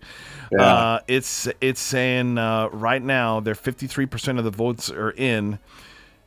It's Trump's got a plus 1.9. So we'll see. Yeah. Usually the votes from the big cities come in last, and those tend to go blue. So it could be pretty tight there. Mm-hmm. So Marcus gave birth to Justin Peters' arch nemesis. Yeah, you know. I wouldn't say I gave birth. Wasn't much labor involved. But no, Rod and I have been friends for a long time. We were guitar friends before we were anything else, and we did the Tulsa Guitar Society thing, and Rod was actually in charge of all that stuff, and I just showed up playing my guitar, and Rod made opportunities to play out in public, and we became friends after that, and so. Yeah, we did a gig together at the Tulsa Performing Arts Center. Yeah, that was fun. Yeah, for the sophisticated artsy fartsy crowd. Mm-hmm. Yeah. We did. Were you with me when we played? Yeah, we played that with Pete was with us there, wasn't he? Or was it Lon? No, I think it was Pete. I think it was Pete. Yeah. That was a good time. Yeah. And then Timco Barton Hall too. What was that? Timco Barton Hall, ORU, playing over there. Oh, ORU, right. That's fun. Yeah, we did several things. That was a freebie though. Yeah, it was still fun. Did we go to Muskogee together? I didn't. I went to Muskogee, but not with you. With somebody else. Yeah, it's with Joseph and JT, I think. Well, yeah, that was a fiasco. But yeah. Muskogee. Muskogee, yeah. That's where you want to go to hear some real classical music. Mm-hmm. Muskogee, Oklahoma. Yeah. Isn't that what? That's what the oh my gosh, the Merle Haggard song. That's what. I'm proud to be an Okie from Muskogee. About. That's the city. That's it. Yeah. It's about classical music. That's what the whole thing's about. No. We don't smoke marijuana in Muskogee. Now we sell it. Yeah. We don't smoke it, but we sure just sell a lot of it. Oh, Unifield asked, "Do any of you like Christian rock? Are you serious? You see all the guitars up there?" Yeah. The thing is, they don't really. Yeah, the thing is, they don't really have real Christian rock anymore. That is mainstream. You got to go. I'm sure you got to go hunt for some, but. Mm-hmm. You know, unfortunately, rock got pushed out by hip hop, and playing real rock guitar means you have to practice, and we don't like practicing our musical instruments anymore. This is well, in the modern age, you know, you and I we're the outliers. You know, I'm a dinosaur, yeah. So, but I don't want to get on the whole. John Tyner says, "I thought this was about the election." John, the results are slow coming in, so we're just kind of doing what we call filling the time until we have more results. Sorry, we can't really speed up the process. No, but we can say, make your election questions and make your election comments. We can read them. And so, but yeah, I actually did want to bring up this comment from Brandon the Zealot, because I actually just saw this on Crowder's live stream about Peanut. Peanut the squirrel was the last straw. Let me tell you, man. I didn't think that story was a big. I thought it was horrible, but I didn't think it was a big deal until I went and saw the interview with the guy and his wife when they told what happened. Dude, 10 different agents from 5 different agencies flew into their home like a SWAT team. Put them in cuffs for 5 hours, took the squirrel, took the raccoon, euthanized them before they could do anything. And this guy's running an animal rescue, had those animals for 7 years. Yeah, wanted to test them for rabies or some strange thing like that. Oh, garbage. That's garbage. Yeah, garbage. And this is the thing, y'all. These are the people that want to take. Well, these are the people that want to take your guns away. Mm-hmm. Yeah, they're going to take your squirrels, and they're going to take your raccoons, and they're going to take your guns, and any other kind of pets you have. Well, And I they're mean, gonna what do you think? What do you save think the they're going to whales. do? What do you think? What do you think they're going to do with an unarmed populace? What has been done to every society that gets rid of their firearms? Yeah, just ask Australia. Ask Australia. Ask China. Ask Mhm. Russia. Ask Mhm. Italy. Ask Germany. Mm-hmm. Yeah, It's yeah. absolutely insane. It's absolute insanity, man. A Crime sacrifice to win the election. skyrocketed 30% after they took Australia's guns away from them. Mm-hmm. Yeah. Well, we'll see. we Paul got- Lavoie Yeah, says, I was saying that if it was a free and fair election, Trump would get 100 million votes. Yeah, Mm-hmm. very possible. Yeah, I don't Very think possible. I don't think anybody would get 100 million votes in a free and Oh, fair I election. could. I could, Rod. I could. I'm telling you, I got I could 100 totally million do last that. time. I totally got 100 million votes last election. You know, they stole the election. They stole the last one. Biden got what, 80, supposedly 81? He was the most popular. And- That's such a farce. For a guy dude that hanging out in was his hid- basement, that's pretty hid in good. his basement. Yeah. That was 12 million more than Biden, than Obama, Obama. got in 2008, and his historic, all-time high number of votes was 169, I think, million, and then Biden gets 181 without even campaigning. Garbage. Yeah. 83 million, right? Without not 180. No, it was 80. It was 81 million.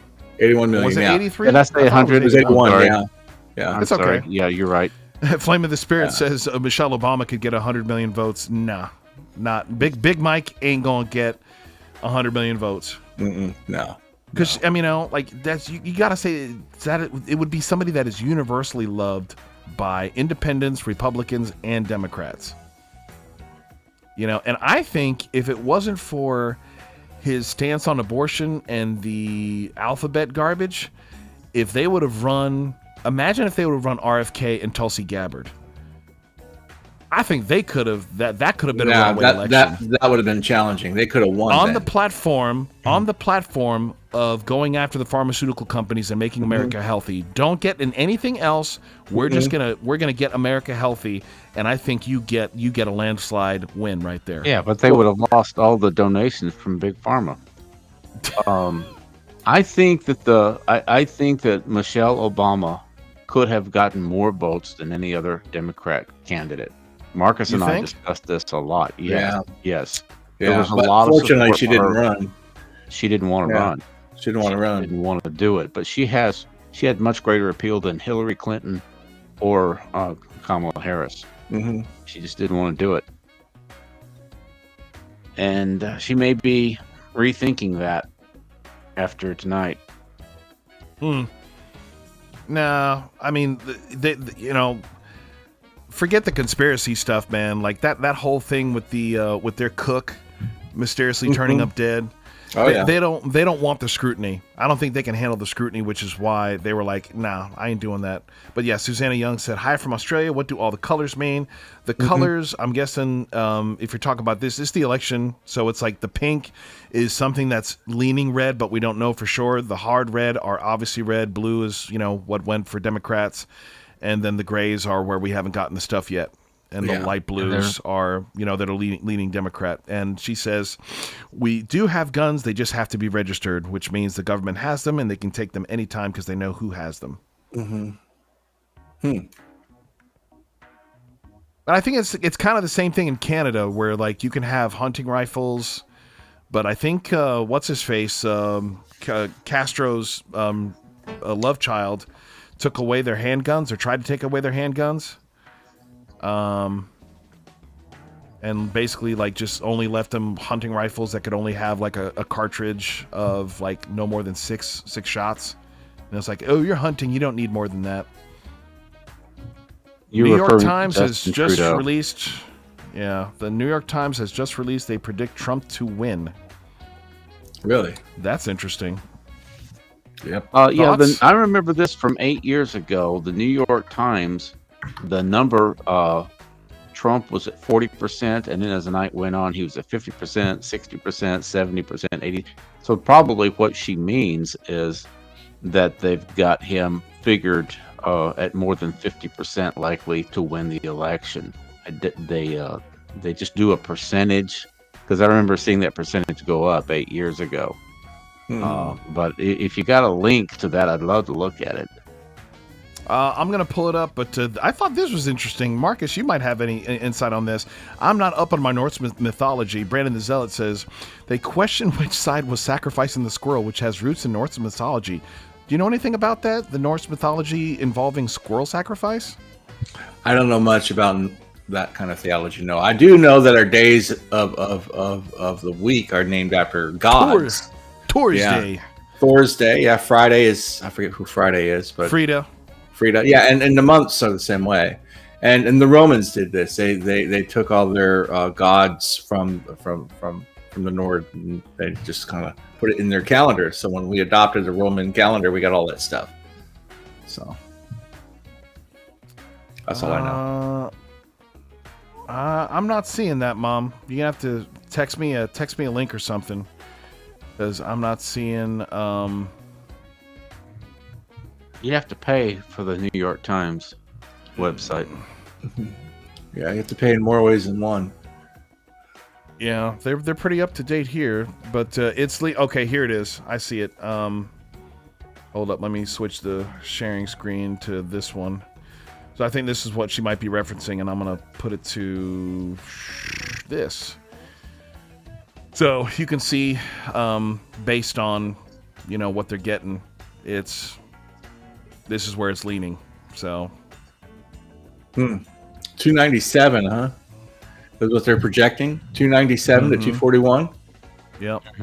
Which actually I think I've seen. Isn't that what your thing, Rod? That you I said 287. I said 287 to 251. They're giving him an extra 10, so that must be Wisconsin. Yeah. One of the ones he already won. No, he hasn't won Wisconsin yet, but it's leaning that way. No, but it's got 10 electoral votes. I think that's the 10 that they're tacking on. Gotcha. It was going to be close. I mean, that's those three states, Wisconsin, Michigan, and Pennsylvania. Those were the states that she had to win. And looks like the New York Times is projecting that she won't win them. And it's also leaning. It's also leaning that he's going to get the popular vote as well. Yeah, that would be good, because that would silence any kind of critic. Oh, we got the popular vote. Get rid of the electoral college. Silence all that stuff. Yeah, but if you got both, that always annoys me, because it's people that are just And Rod actually, somebody from was it Una. I want to say, almost said Unicycle. It's not Uniflame, not Unicycle. Unifield. Unifield. Almost said Unibeam, but that's Iron Man. Asked about how the Electoral College worked, and Rod was breaking it down and, explaining why it's such a brilliant system, because otherwise you just have mob rule. You just campaign in 3 cities and you're done. Right. And we're a republic, not a democracy. That's what people don't seem to understand. I can't stand it. And you have our politicians that repeat that. And it's like, have you guys ever said the Pledge of Allegiance? Don't you say it every time you're in session? To the republic for which it stands. Right. Well, when people say that we're a democracy, they're not talking about the form. They're talking about the process. It's a democratic process. I think some people are. I think other people don't know any better. No, the problem is, because people don't understand any kind of civics. That's now right. They've taken that to say, like, well, we live in a democracy. No, we don't. We live in a democratic republic, but that's not a democracy. The democratic republic chooses its leaders through the democratic process. Right. And so that's what I'm saying. I think that they're talking about the process. We have a process here of where the people vote, and then that's what you hear. You hear that because you understand how the system works. Right. They repeat that because they have no idea. They think, well, that's the majority. That may be the case, but I've said it myself. I've said it that we live in a democracy, but I know the difference between a direct democracy and a representative democracy. Yeah. But usually in normal conversation, you don't define your terms every other sentence. All right, he broke it down. He said there's a I wouldn't squirrel hold it against somebody for saying. Go ahead. Yeah, no, you're all right. There's a squirrel in Norse mythology that runs up and down the realm tree delivering messages. So that's a downgrade from Hermes. Used to be you get your messages from a god, now you get it from a squirrel. I hope he doesn't get run over by a car. Oh man, Thor sent me an email. But the squirrel got hit by a truck. The squirrel got confiscated by the state of New York and euthanized. No mead for you. All these questions and name dropping has attracted an owl outside my window asking who. Woo! It's looking for a squirrel. Cannon. That's what it is. So Marcus, why don't you hook up your guitar? Why don't I what? Hook up your guitar to an amp and play for us. Well, I could do that, but my whole studio shut down. It would take a while to boot everything up. I just got home from work. Yeah, I just plugged in the Yeti microphone and just went from there. But I just got home from work not too long ago, so your Yeti microphone's not going to pick it up anyway. No, it's not going to sound good. I need to use my X32 Behringer mixer and go from there if I'm going to do that. And it's going to take a while to troubleshoot all that stuff. I'm not prepared. I just got long day, 12 hours, and it's crazy day. Here in Oklahoma, we've had all this weather, and tornadoes have come through here, and we've had crazy flights. And I work out at the airport, so it's absolutely crazy. We usually have 5 flights that spend the night. We had 9 aircraft that stayed overnight where I was at. So lots of work to do and not enough time to keep up with it all. I just hope that they call this thing tonight, man, because I am not trying to go. I'm going out of the country this weekend to minister with Paul Wilbur, and I am not trying to leave the country with an election being contested. I do not want to get stuck in Central America, man. Be prepared, because the election is only one aspect. There's going to be people who, expect riots, expect all kinds of stuff. They're going to do. Do you remember the first time Trump was elected? They tried to recruit the electors to not vote for him. Do you remember that? And so they're going to try all kinds of stuff this time. Getting elected is just. You're talking about after the election. After the election, that's right. Once the election is over, if Trump wins, don't be surprised if the lawfare increases. Don't be surprised if the Department of Justice is going to try and shut him down. What was that congressman that said they're not going to certify the election that we talked about earlier today? Yeah, Who was that guy? I don't remember his name. He was part of the January 6th committee. Yeah, and they said they weren't going to certify the election if Trump wins. It was a congressman. So winning is only part of it. We got to get him seated in office too. So that is the other thing.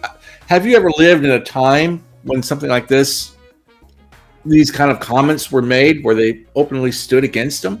And now what was interesting to me is I seen that one of the leaders of Black Lives Matter came out and endorsed Trump. Yes, he did. So that's good. Jamie Raskin, that's the dude. We're not going to certify him. Well, okay. Well, we'll see. Yeah, because he claims that Trump wasn't eligible because he was convicted or something. Convicted of what? Look at the cases they threw at him. They're all bogus. Every single one of them. Whichever one you want to talk about, they're all bogus. From Georgia to New York City to Washington, the Jack, the prosecutor that wasn't even. When you have a special prosecutor, they have to be confirmed by Congress, and then the investigation. That's what they did with Mueller, if you remember, right? Congress confirmed all of that stuff. Well, they issued this prosecutor, and Congress never okayed that, so he was just acting on behalf of the Justice Department. That's what got everything dismissed.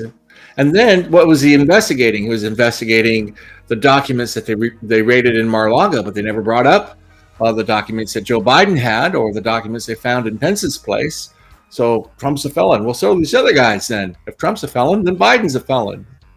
So it's just ridiculous. Oh, yeah, good old Swalwell, the Chinese spy that loved me long time. Yeah. Absolutely. All right, crazy. I'm gonna. I know it's a risky, but I'm just gonna put this on for just a second.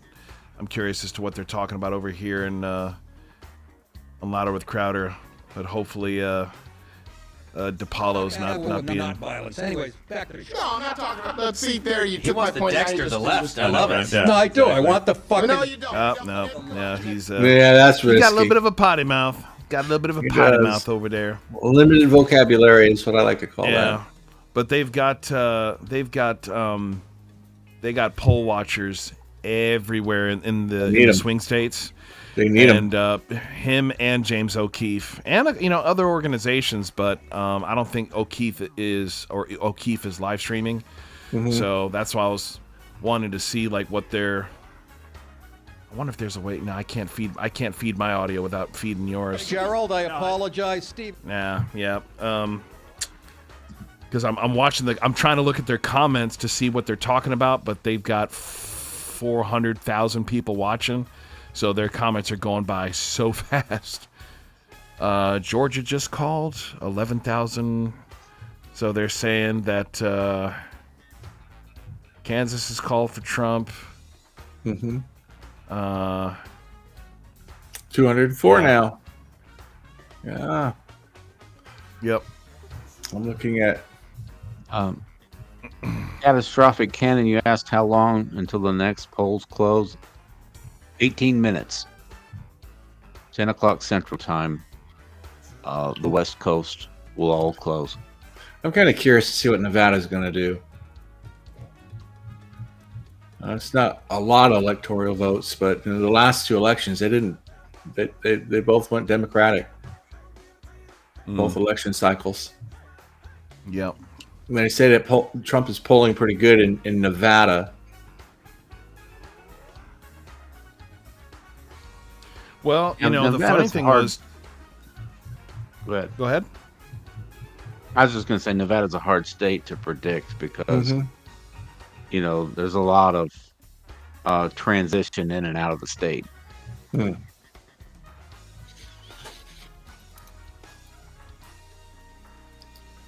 So 210 now. Yeah, 210 to 112, and they say VA's leaning blue, but not by much. They have it leaning blue by 30,000 votes. Yep. So we'll see, but yeah, I was actually kind of. I guess see all the ones that are I'm curious as to how Trump did in comparison to the last two times. He got 42% in New York. Mm-hmm. She got 3.5 million. He got 2.6. Wow, man, there's hardly anybody in Vermont.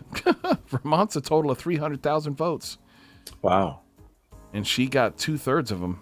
So, I mean, of course, I don't think that one was ever in contention. Isn't that Bernie's state, Vermont? Which is the one that Bernie's the senator of? Vermont. Yeah. Vermont. Yeah.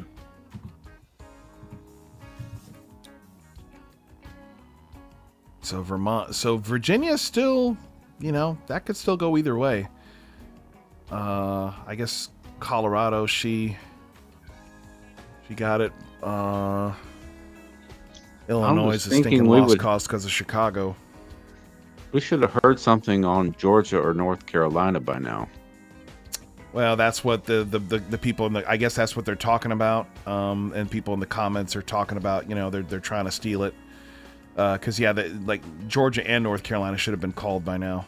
Yeah, North Carolina should have been called. I don't know why they haven't. It might be real close. What are the numbers that you see? In North Carolina, he's hold up. It's 2.4 to 2.3. So he's got her by well over 100,000 votes.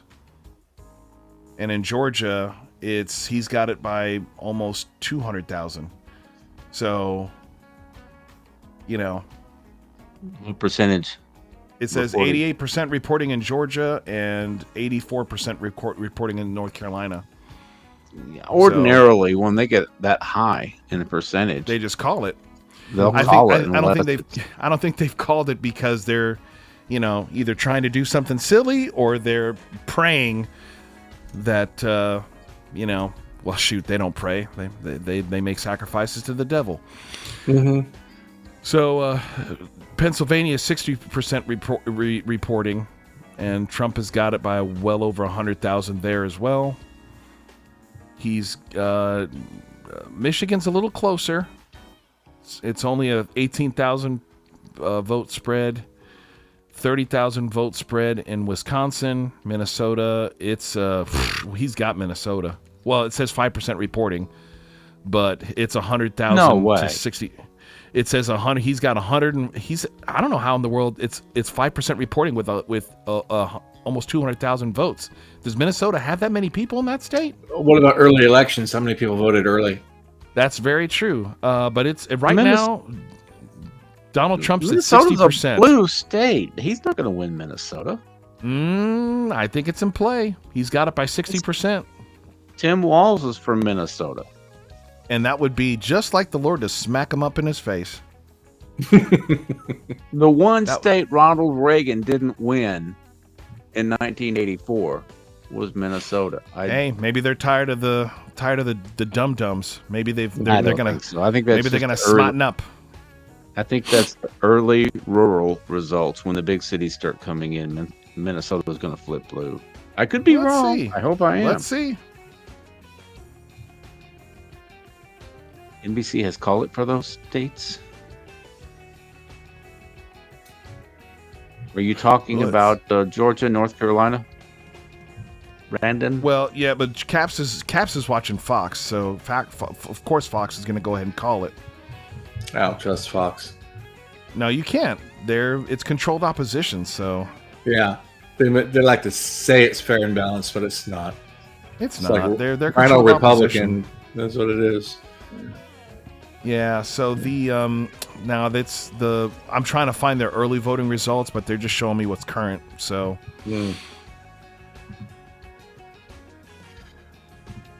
but interesting. Of How what many they people- do have, man. I mean, the votes that they have for looking at their districts, the Republicans have every one of them but one, and by like double. And the second district that is being reported as they count right now, it's still close. So let's see. We'll see. Watching and praying. What does the New York Times say? New York Times is saying one more for Harris, so it's 113 to Trump's 210.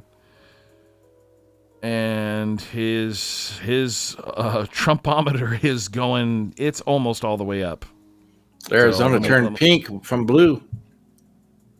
There you It go. was blue a little while ago. So this is blue. the Light blue a little while ago. Yeah, now it's light pink. The Trumpometer. So we're just going to call it the Trumpometer.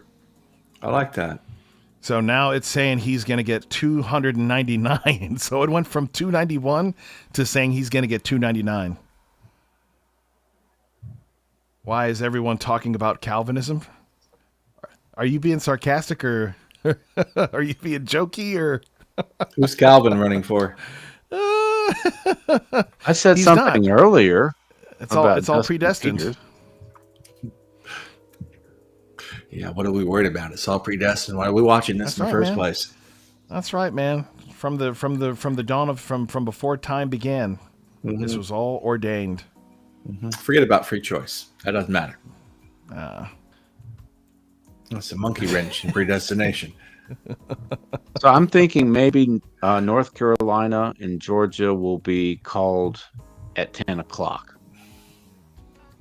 Maybe that's the only reason I can think of that they wouldn't have called them by now. is that they're 10 waiting o'clock until your 10 time? o'clock because 10 o'clock, yeah, Central Time. I'm sorry, you're on the East Coast. 11 o'clock your time, 8 o'clock West Coast time when the polls close. I would imagine you're going to see Georgia and North Carolina called for Trump. Yeah, what's interesting is And that they're another light pink. They're all light pink. They weren't light pink earlier. Here's an interesting point of discussion we could jaw on for a little while. Do you think America will ever elect a female president, like without a bunch of tomfoolery? You I think it's possible. Yeah, absolutely, I do. I think it's possible. What do you think, Rod? I don't think America will elect a woman liberal. I don't think a woman liberal, no, but I think a woman president, yes.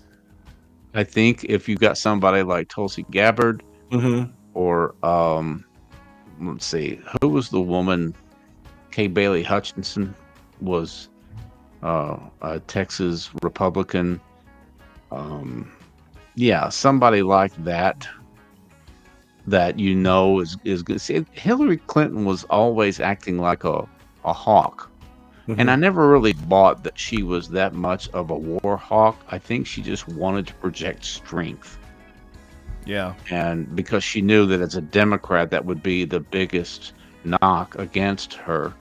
And I think Bill Clinton was the same way. I think Bill Clinton wanted to look like he was, behind the military and everything, because he came up in that counterculture generation that was against the military. And in order to sell themselves as moderates, they had to look like they were strong on national security.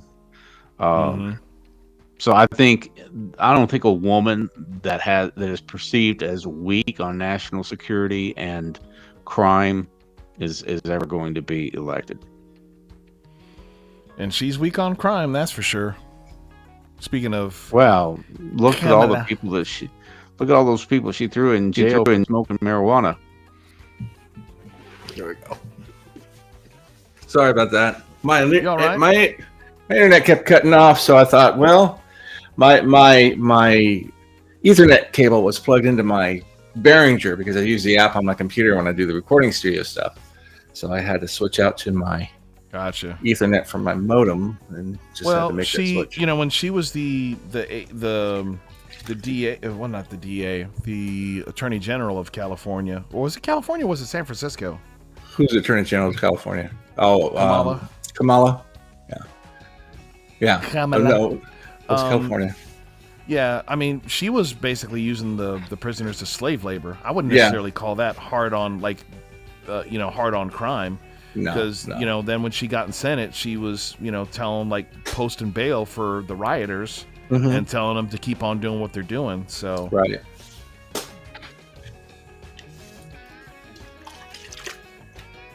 She did not make friends or fans out of half the black community, which is the black man. Yeah, that's her problem. One of many. The other thing is her base is just not energized to the point it needs to be to go out and vote. I mean, if they were a little bit more energized and they were a little bit more excited about their candidate, Trump would have a run for his money. But there's a division in the Democratic Party right now. I don't think Joe Biden is too thrilled with losing his place, losing his spot.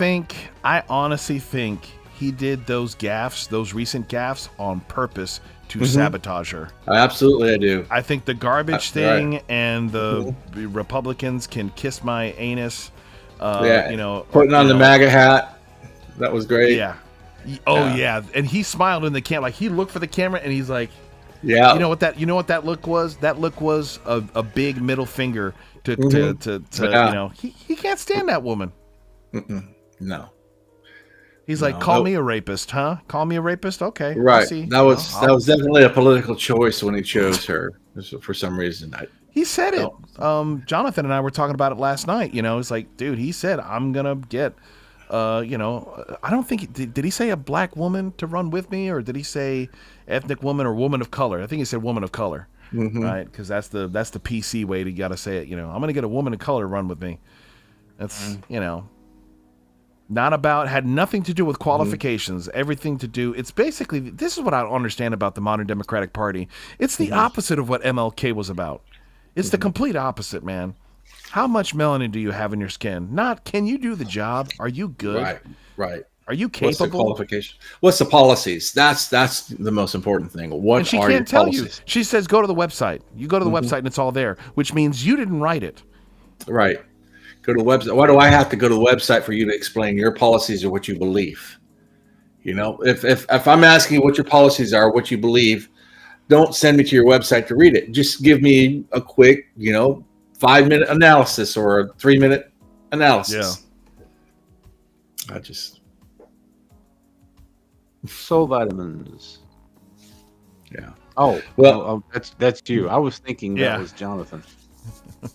No, I keep texting him. He's not, I know there's the likelihood that he went to bed. I'm gonna grill him in the morning, be like, dude, we did 4 hours, hopefully not 4 hours. I'm hoping they call this before midnight my time. Let's see.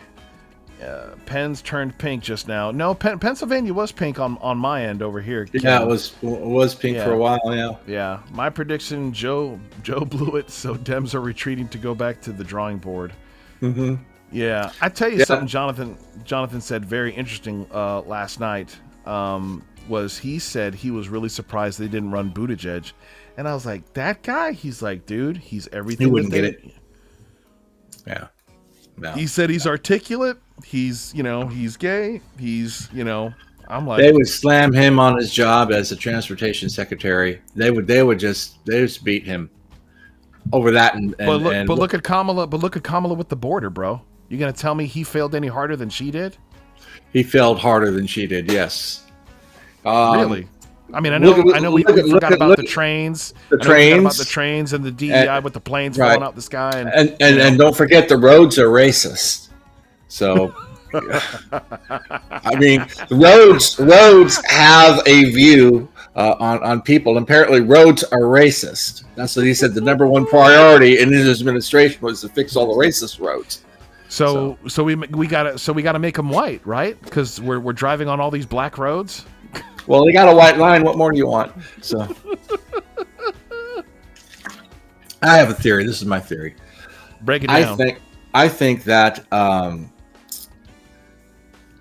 they know that Joe Biden was going to lose. I think they knew that Joe Biden was going to lose, and they knew that Joker had dementia 4 years ago.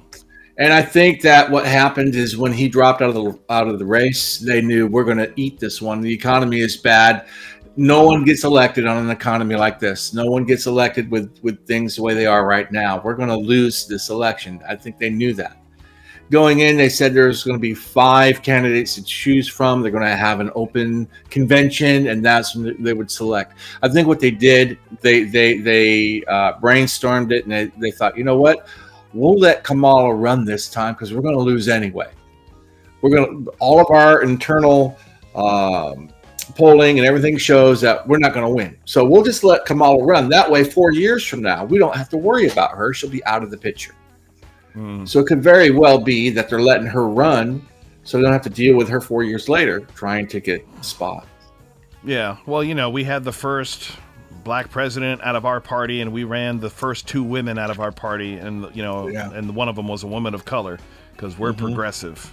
And hey, we got Sarah Palin, so nobody wants to talk about her. No, made for some good fodder on Saturday Night Live back in the day. Yeah, it did. Yeah, she was a Hail Mary. She was a Hail Mary John pass. McCain's part. John McCain was behind, and he just out of desperation, he said, well, let's go with a woman evangelical. That's kind of like what... If she had done a decent job, it could have worked. But she just wasn't ready for prime time. No, she wasn't. She wasn't. Cannon is saying that Trump is up by 100,000. According to the Associated Press, Cannon, Trump is up by almost 150. It's 2.5 to 2.3, 62. So, yeah, he's up by 1 138. Yeah, almost 140,000 votes in NC. In Georgia, he's up by almost the same thing, about 142,000 votes in Georgia.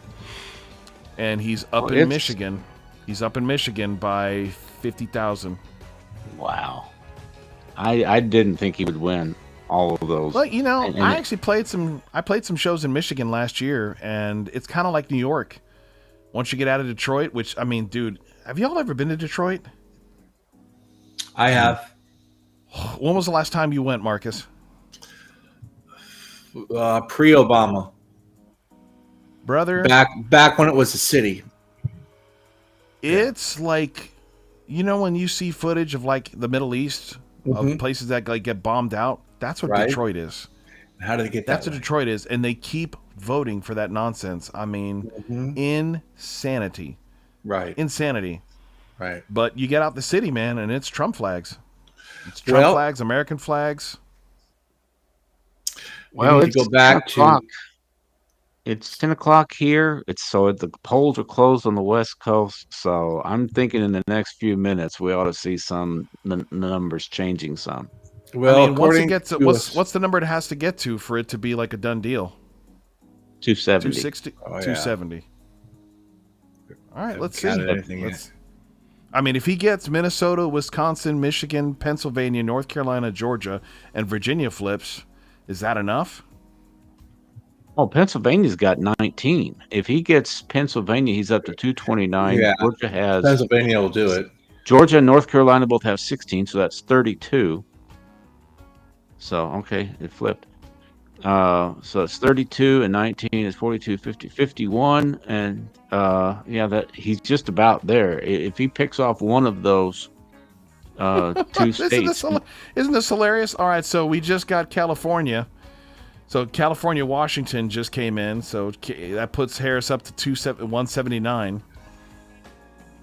Well, they're doing it as the polls close. I'm at the AP elections with zero counted in everything. I'm at their website right now looking, and they don't have anything counted yet. Their polls just closed, and they just flipped it blue. They already called it. They already called it without counting anything. Amazing. I wonder what they're doing in other states if they're doing that in other states. Incredible. Well, I think you got to figure that based on the history of California over the last 30 years, Reagan won California, but that was back in the 80s. Right. Wasn't he the last one to win it? Wait, or did Bush Sr. win it? Who won it in 88? That wasn't that Bush Sr. that won it in 88? That was Bush Sr. Yeah, because he had a he had a landslide victory. Bush Sr.? Yeah. Yes. Yeah, 1988 against Dukakis. I don't remember the numbers on that one, but I know Reagan won California in the 80s, in 80 and 84. Well, he was the governor of California. Yeah. Yeah, dude, hold up. Let me show you guys this. Let me pull this up so you guys can see it. This was Herbert Walker Bush's electoral map. Look at this.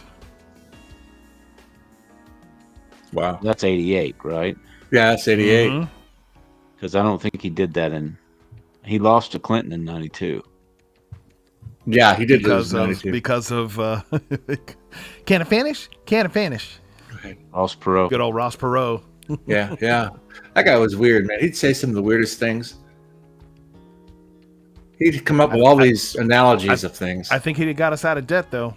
I think we got out of his debt, but it's understanding what he had to say. Just because you got the world at your feet doesn't stop your corns from hurting. So it's just weird things, And you think, okay. That's awesome. Cut and dried, pure and simple, and a story. Yeah. Can I finish? Can I finish? That's Dana Carvey. Dana Carvey made that famous, man. Stuck in my brain to the end of my days. What was his last words? Can I finish? We did both Ross Perot and George Bush Sr. And Bush Sr. and Clinton, No, it wasn't. It wasn't Clinton. It was what's Phil his Hartman. face? No, it wasn't Phil Hartman. It was the guy that did Sean Connery. Oh, I can see him, but I can't remember his name. But he does a good Clinton. But looks like I'm at the AP elections site and I'm looking at numbers. This has Trump at 1,027,000 votes, and it's got Harris at 981,000. That's for Wisconsin.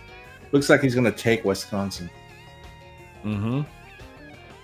I just can't believe he's going to take Minnesota, though. There's just no way. That's got to be low results. Well, yeah, it's got what's the population of Minnesota? Let's find out.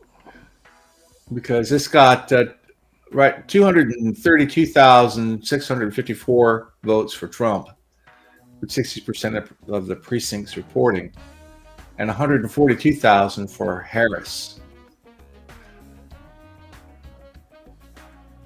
They have 5.7 million in the state. What's the average percentage of people that vote? Good question.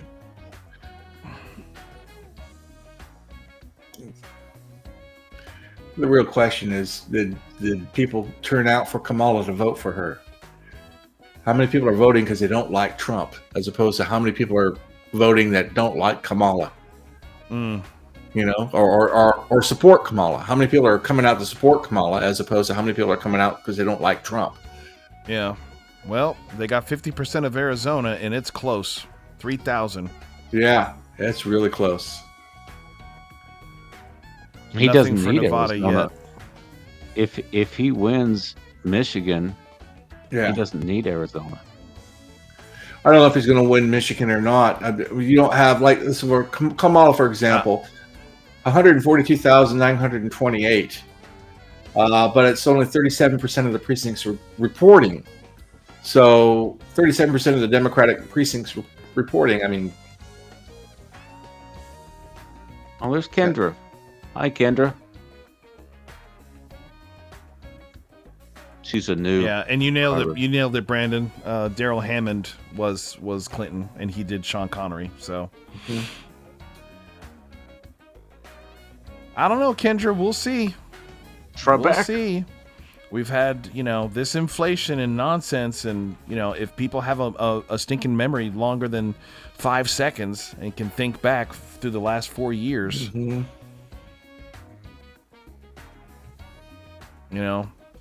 Or anybody that's, gosh, what was it that I went to go? I was getting something from the grocery store, and I was just like, I'm standing there for 10 minutes trying to decide what I was going to buy, because I was like, I couldn't get over the price. I was like, why am I paying this much for this thing that has never cost this much in my life? I just sat there just in amazement. I mean, just dumbfounded amazement, just stuck in the floor in the grocery store just 2 days ago.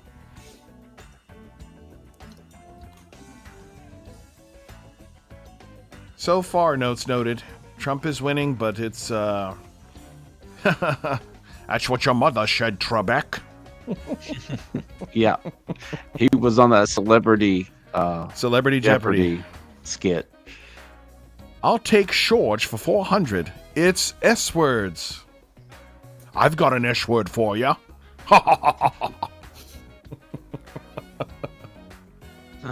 The rapist. No, that's therapist. Yep, it's therapist. It's amazing. No one knows what's going on in Nevada. And Oregon is light blue right now. And they have, let's see, Harris has 638,000 votes.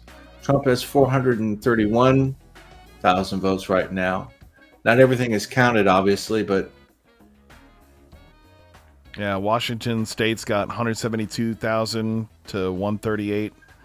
yeah, but right now Kamala's ahead 58% in Oregon, and it's light blue. Why is that even light blue?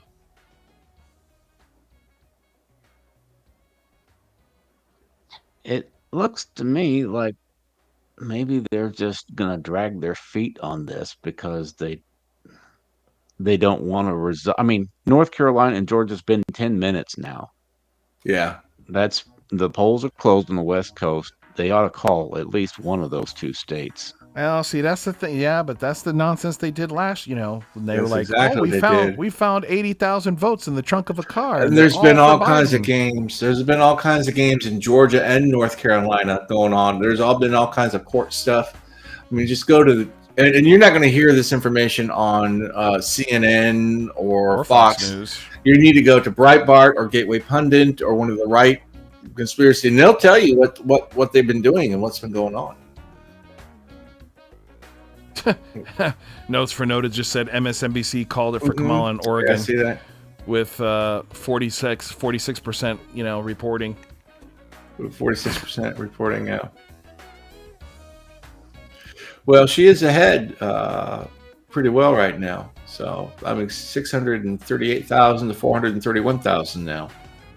So, I don't really have a problem with them calling California because of the history. Without counting anything? Yeah, nothing is counted in California. Absolutely nothing. Well, okay. I doubt that nothing has been counted. They just aren't reporting yet. I could be wrong. I mean, they have obviously counted the early votes, right? Well, Washington is counting, and you see results here. You see results in Oregon. You see results, nothing in Nevada, and nothing in California. Nevada closed probably about the same time that California did. So it's been 11 minutes. Okay, so he's got 214. Georgia, North Carolina is going to be 32. So that would be 32 and 14 is 46. 246. Pennsylvania has 19. 256, 266, 265. So he would only need 5 more. Mm-hmm.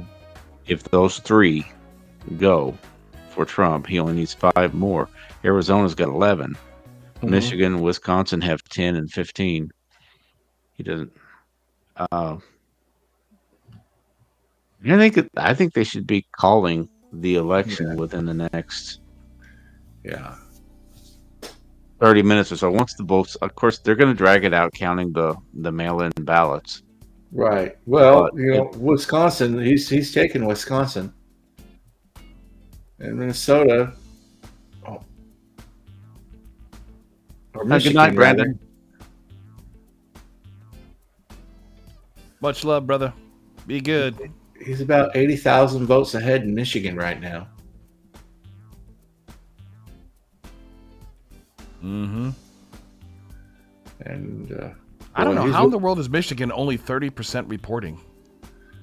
I don't know, and I don't know how Minnesota is only reporting what they're reporting.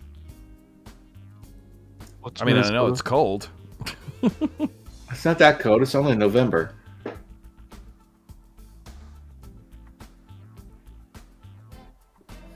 Boy, he's way ahead in Minnesota. He's got 60% of the vote right now in Minnesota from what they've counted. It's crazy, too, because New Mexico's, I mean, they just closed, or, when did they close New Mexico? And it's 67% already? Yeah. But Minnesota and Wisconsin and Michigan can't, or PA, shenanigans, man. Pennsylvania, he's 200,000 votes ahead in Pennsylvania. Yeah. Percentage. Yeah, and they notes just said notes noted for you said NBC is predicting that she'll lose Pennsylvania. Yeah. All right, Rod. We're going to start calling you a prophet after this. The prediction that turned me into a prophet. What God told me about 2025. Hey, man, maybe you'll get your first. That video got 4,000 views. I had no idea people were going to want to hear what I was predicting. I thought I'd get maybe 1,000, 2,000. But that video did pretty good. I should have just said my prophetic insight into this election. That's the problem with integrity, isn't it? I'm careful with prophetic insight because you're saying now God said. Mm-hmm. And if you're saying God said to promote your point of view, that's very dangerous. You're doing nothing but giving Justin Peters fuel for 20 videos. And he would be right. That's dangerous. If you say God says just to reinforce your opinion, That's Yeah, I then you was, would be like, I was just saying that in jest because I know you were. yeah, there are Yeah. people who will say that because Oh. it's clickbait. for YouTube views. Mm-hmm. Yeah. Yeah, you're right. Flame of the Spirit says they trust you more than many other YouTube prophets. So, yes. Some people maybe, but I tell you what, I don't have hundreds of thousands of subscribers like some of these YouTube prophets, Mm-hmm. Well, and I'm fine with that. Well, let me ask you: have you seen what any of the YouTube prophets said about this election? Has there been anything? that's what we did. We did the live stream on together last week. That they were okay. silent this year. Well, They I found were one. suspiciously silent. I found one. I forget what his name was, but he was saying that, and he wasn't endorsing any candidate, but he was saying if Kamala wins, there's going to be a civil war, and if Trump wins, there's going to be a world war. That was his prediction as a YouTube prophet. Interesting. I would Yeah. think it'd be the other way around. Yeah, I would think so too. Yeah, I think Robin Bullock made a prediction. That's the guy with the mullet. Mm-hmm. You guys know who I'm talking about. Mm-hmm. And somebody told me after that live stream, Gabriel, that there were a couple of YouTube prophets who made a prediction this time. But I didn't hear anybody say anything. I think everybody's trying to keep a low profile, and I think maybe they learned their lesson from the last time. Yeah, I mean, this thing's not over with. If they call it for, I mean, if the news organizations call it for Trump, we still have the whole certification thing to deal with. There's going to be contesting. You're going to have contesting for 3-4 weeks. They're going to want to do recounts. They're going to want to. It's going to be all kinds of things. They're not going to give up. I would be surprised if Kamala concedes, even if she clearly loses. I think they're going to want to count. They're going to want to count extra votes. I don't know. You know, I think it's now this is just speculation, but hey, that's what we're here for, right? Eat up some time. That's right. We're here just hanging out on the couch having conversations. It was interesting watching Rogan talk with I was listening to him talk to Trump, listening to him talk to Elon Musk, and listening to him talk to Michael Malice months ago, actually. And it was very interesting that two of them speculated that she was like that they had on a lot of anti-anxiety medicine because of how she was acting in certain videos, you know? And I think it was all fun and games the first few weeks, you know, especially when there was excitement, you know? And I think with all the gaffes, especially after that Brett Baer interview, right? I think that woman is ready to run for the hills. Yeah, I think she doesn't know what she got into after Brett Baer, and you know, she doesn't address any, even a softball interview she can't handle. So she can't. I think she's probably praying right now. Not that she's a praying woman, but I bet you she's praying right now. Be like, please don't steal from me because I do not want this job. I think anybody that says Jesus is Lord and you're in the wrong rally, I don't think they do much praying. What they do is they do a lot of wishing, and they call that praying. Yeah. Oh, I wish, or I pray.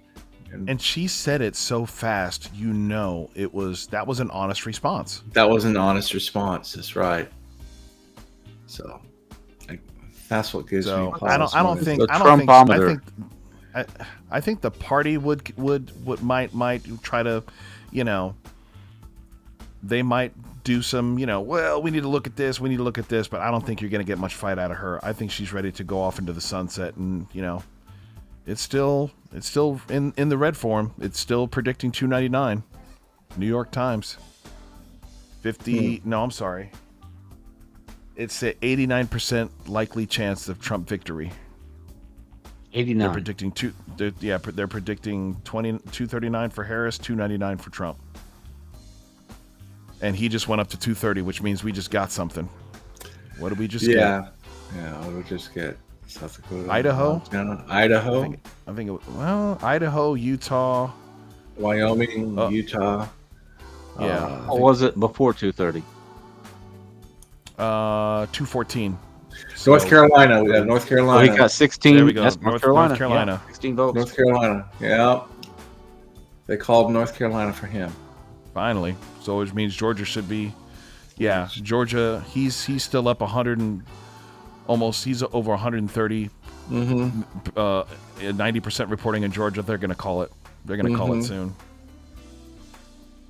Yeah, 90% reporting, and he's got 136,000 votes more than she does. Yep.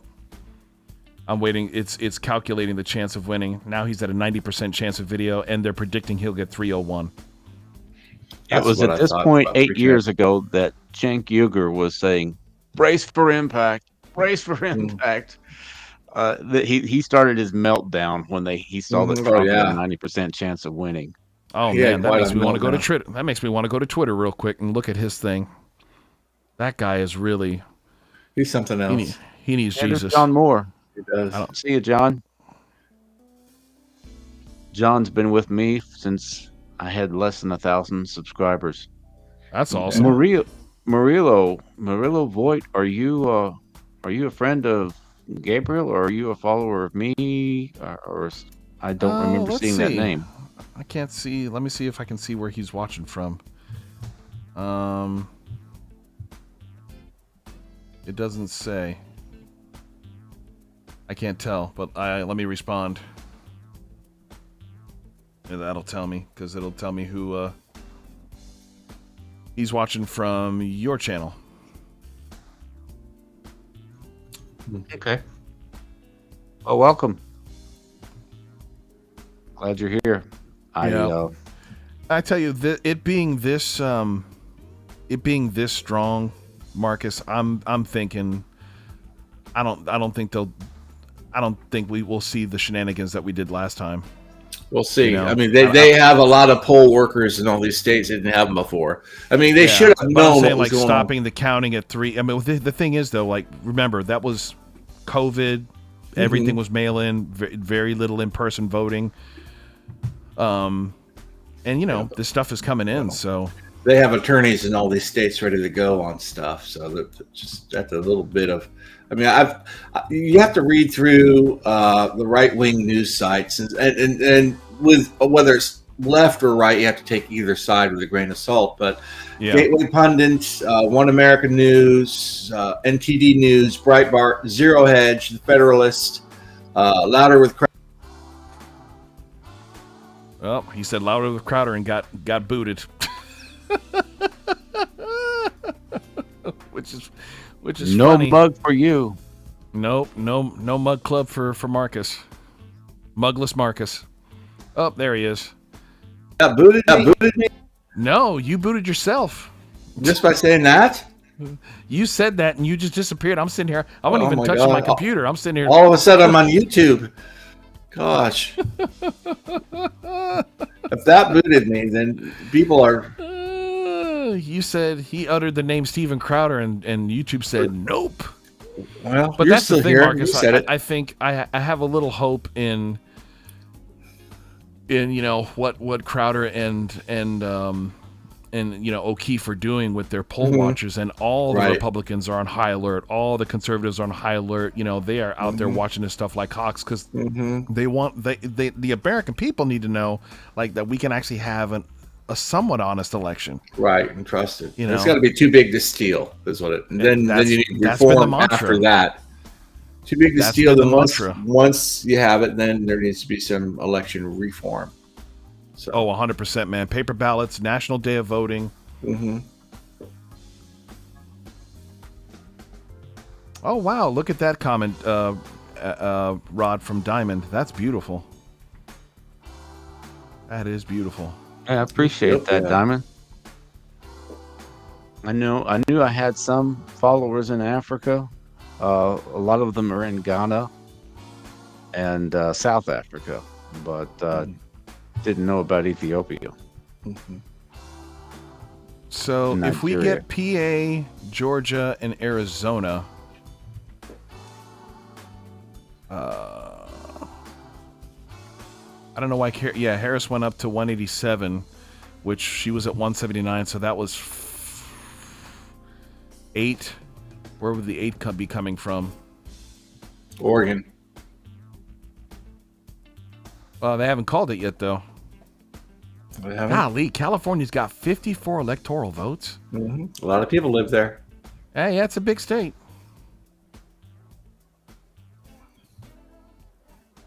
Kind of criminal, man. Flood it with illegals and. Mm-hmm. What did she have before 187? 179. So that she picked up 8. I think Oregon's bigger than 8. No, there it is. Yeah, it's 8. It says right there 8 electoral votes, and it just turned fully blue. Yeah, it turned fully blue. That's why I say Oregon. With 58% reporting. Yeah, I think honestly, they haven't called Georgia and PA and some of these other ones for ratings. I think they're trying to keep get the advertiser dollars. I think you're right. They're going to wait on the swing states. They didn't want to keep the suspense going. Mm-hmm. Keeps everybody online, keeps revenue going. You know, look how close Arizona is. You're only talking about 3,000 vote difference, and it hasn't moved in the last 20 minutes. It has not moved, and they've had all kinds of problems there today. There's lots of articles on some of these right-wing sites of some of the problems they were having.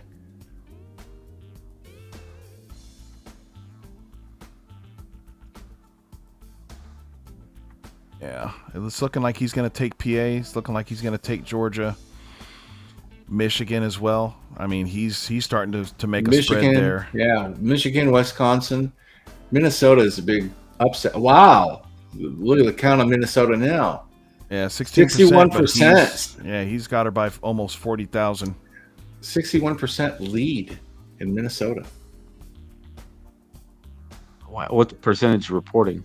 Minnesota 16%. Yeah, but which he's still is funny, ahead. You know.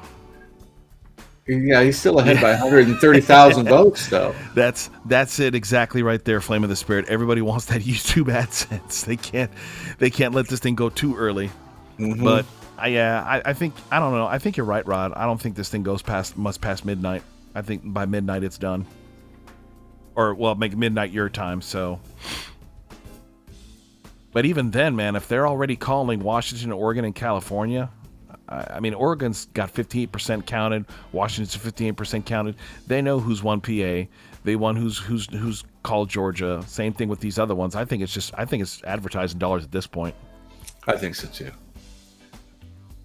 I hope that's all it is. I hope that they're not. Oh my gosh! Last election, look how early they called Arizona. Fox did it, and they weren't even closed with their polling yet. There were still people casting votes. Hold up, I have to show you this this thing from Cenk Uygur. Oh my gosh, this is hilarious. Is he melting down? You're going to see a lot of people melting down now. Well, the fact that this joker even admitted this is absolutely hilarious.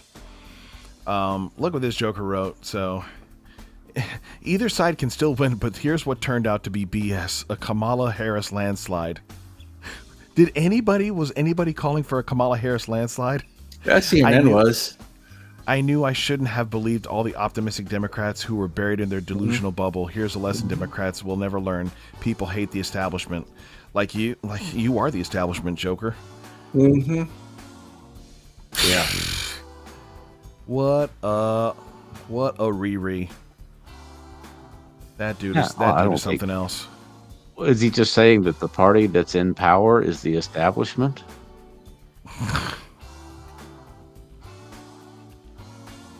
Interesting. Yeah, and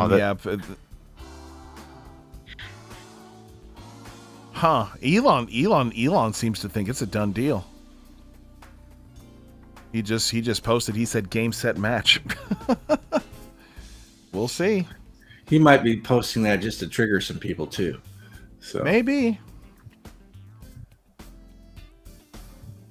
We'll see. I mean, I actually was kind of surprised I didn't see more of the photo of the gunshot, resurged the last week, at least the last few days.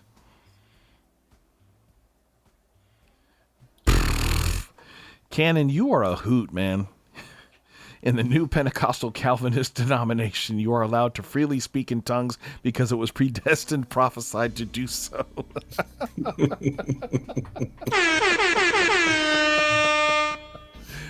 That's funny. Mm-hmm.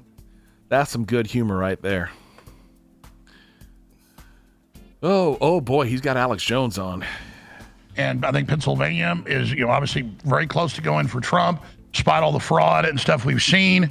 And if Trump wins, which I think it's looking more and more like he will, if you look at the electoral map, we are going to see a meltdown like we've never seen.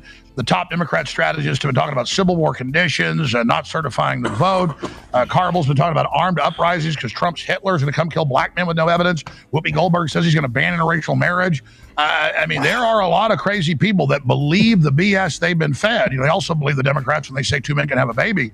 World War III is on the table here. This is a referendum on that. Trump's got a lot better team around him right now to try to drain the swamp. They've promised to hold this up for weeks, but if it's a decisive victory tonight, I don't know. From the numbers we're seeing, like you just said with Georgia and other things that are happening in Pennsylvania, goes for Trump, then I think you look at the electoral map, that Trump could be declaring victory tonight. Yeah.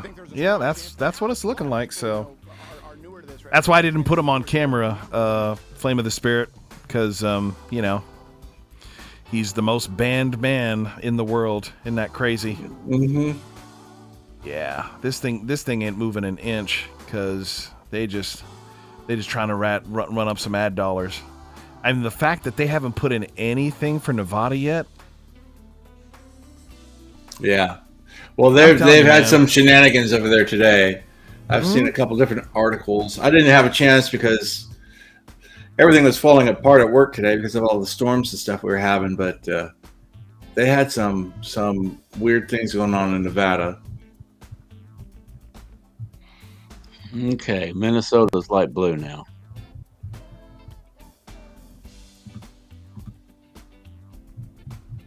Which is funny because he's still winning by the same amount. Oh, they switched it around. He's still in the. No. Okay. No, she's ahead now. 852,000 to 659,000. So. But look at this map, dude. Look at this map.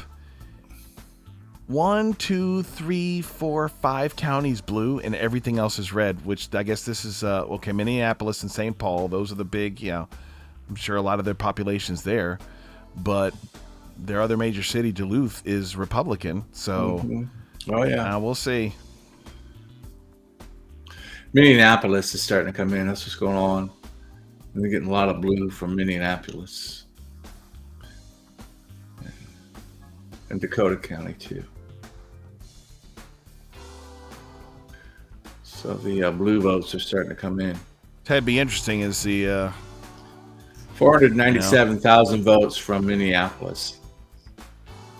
So that's Fox, CNN, and MSNBC all have different electoral maps. Interesting. Well, let's go take a look.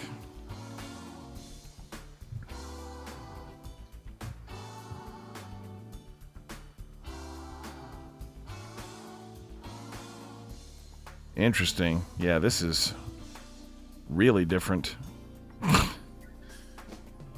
I'm gonna just switch it where you guys are just seeing everything that I see. So this is the Fox one. This is the AP one,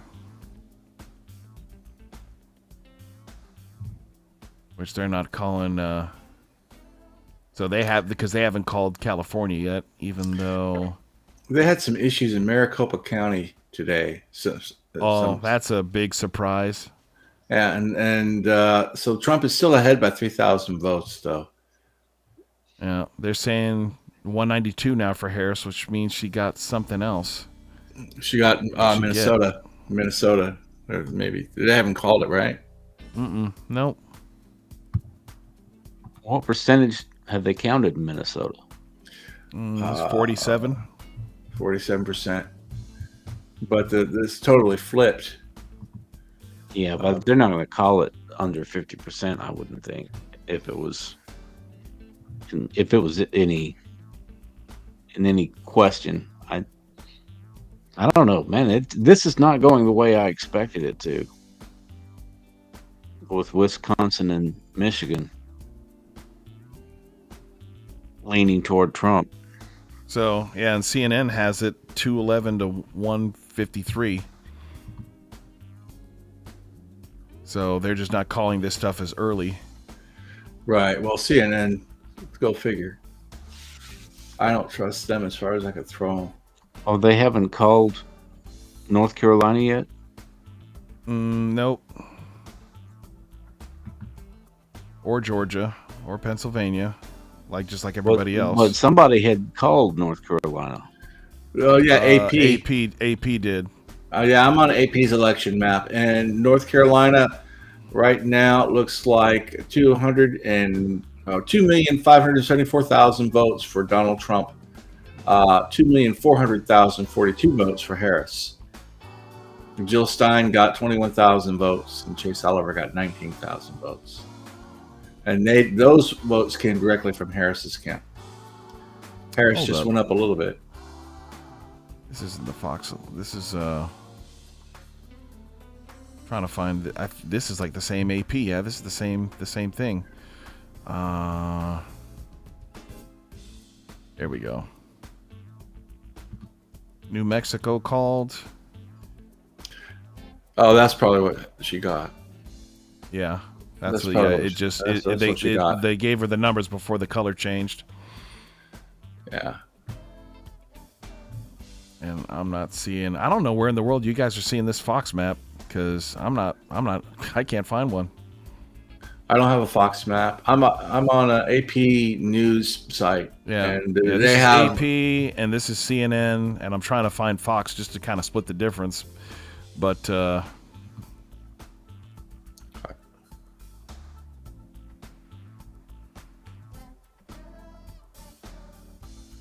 yeah, it's just pulling up the Associated Press. So,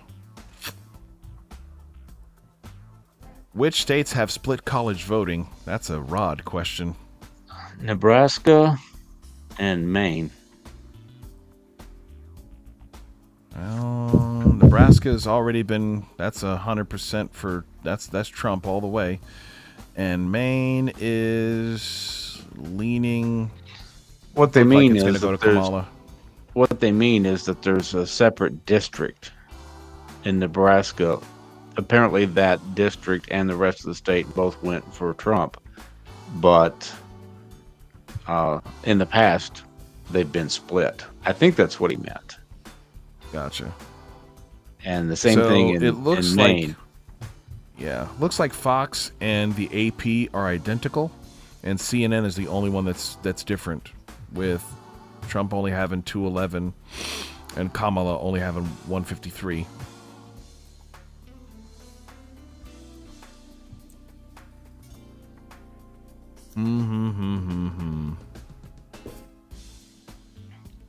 Interesting. Stop sharing my window for some odd reason.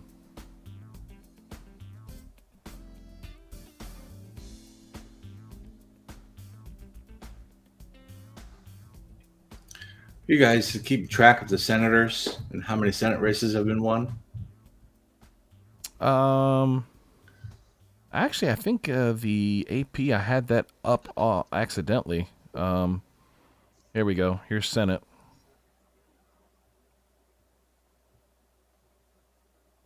So far, the Dems have lost 2 seats.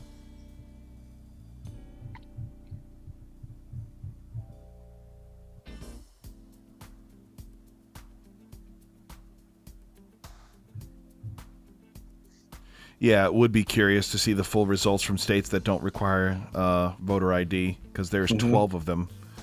Is it 12 or 14? I think it's 12. I don't know.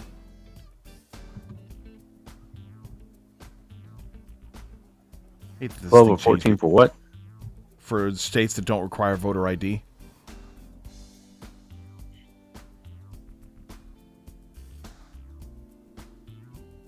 And somebody was saying Trump at 246, but I'm not seeing that anywhere. Well, I'll just see 230. Well, CNN now has Trump at 227 and Kamala at 153. Well, I wonder what they just called. So it's starting to get closer to what we actually have of 230 with the other ones. Let's see what they... it's looking pretty... It's funny, they haven't called Nebraska yet.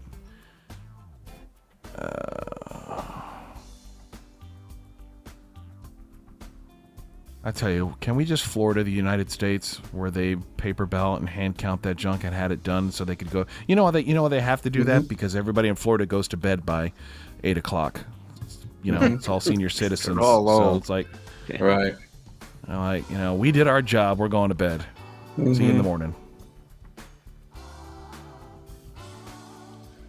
Only needed to have Democrats lose 2 seats. Well, hopefully we can get some stinking elections securing, get these machines out, get this, people that aren't even citizens here voting, get this garbage out of here. Yeah, the I most wonder insane thing. Clean this up. I wonder what the real vote count would be. Oh, it'd be if you get rid of all the corruption. The Democrats wouldn't be able to win an election. Yeah. This is why they've had to bring in so many illegals, because they're now losing the Hispanic and black vote. So they lose that, dude, they're done. That's one of the things that they were complaining about. I read an article where they were people standing in line for hours, and they were escorting people to the front of the line that couldn't speak English so they can vote and get them out. Well, I guess I should have everybody start saying, ¿Qué? No entiendo. Just teach them those 2 words.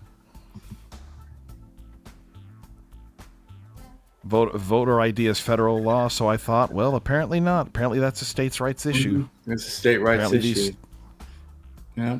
You're right. It should be. Like, I think, okay, you can vote for the state, but you can't vote for anything, I don't think you should be able to vote for anything for Congress or Senate or presidential because... Right. No federal elections. Yeah. Exactly. You need an ID for a federal election. You want to screw up your state? That's fine. But you're not going to affect anything with the rest of us. Right. Kamala just won and Trump got North Carolina? What? What are you talking about? Just won what? Per MSNBC, looks like. She says in another comment. Her next comment. MSNBC. You can't trust those jokers. How in the world are they going to call that she won when she's been behind? Well, there's she's still nothing. behind. There's nothing they say that's true. So, right. The opposite is true. Count Kamala won VA. Yeah, might want to add like the rest of the text. You're about to start riots. It's a very serious typo. I'm looking at their map now. Yeah.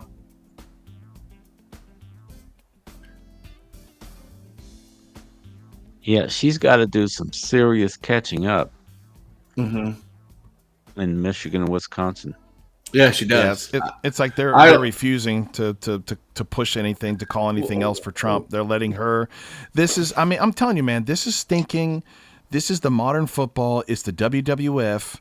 It's all drama. It's controlled. Right. We got to make it look, okay, Trump's in the lead, and then she's got to come up from behind. And then at the last minute, we're going to say Trump won. WWF. Yeah. That's what it is. Typically, for decades, 3 states usually vote together. That's Pennsylvania, Michigan, and Wisconsin. Usually, if you get one, you get all 3 in the last, I don't know, since the 90s, I guess.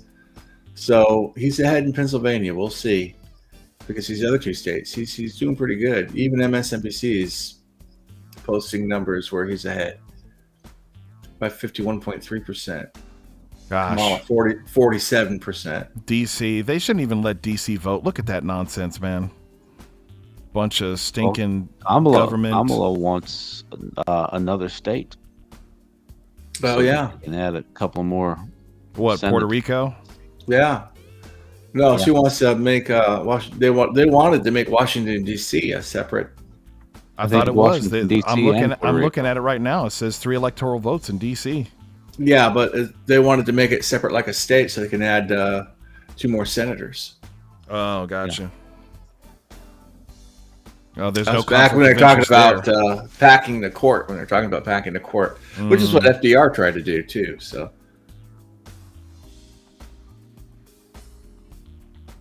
Arizona, we have any update on you?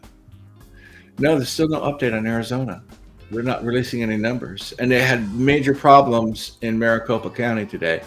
So, hopefully, yeah. It sounds like the lawyers are getting involved, and they were involved earlier. Yeah, running to yeah. You're right. But sounds like they're running again and saying stop.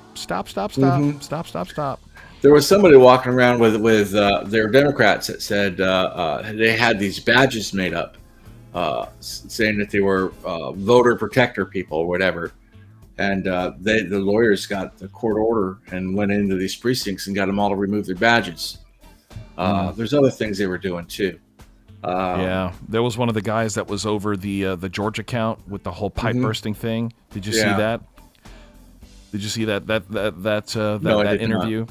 Yeah, it was it was a investigative reporter that got him on camera. He was on camera, willing to be show my face and everything, saying when they did that, the Democrats, some of them didn't leave, the rest of them came right back in, and they waited like hours before they told the Republicans, because all the Republicans went back to their precincts waiting for the call, and it was hours before they said, "Oh yeah, you can come back."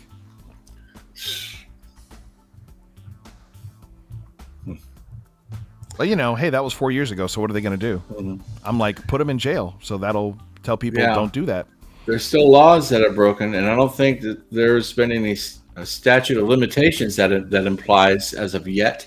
Listen, man, you only go to jail when you're invited into, government buildings, and then they accuse you of being an insurrectionist, and then you only go to jail if you're Republican. If you want to know the truth, they don't prosecute. You don't prosecute Democrats. No, man, they have the vice president here that she'll bail you out.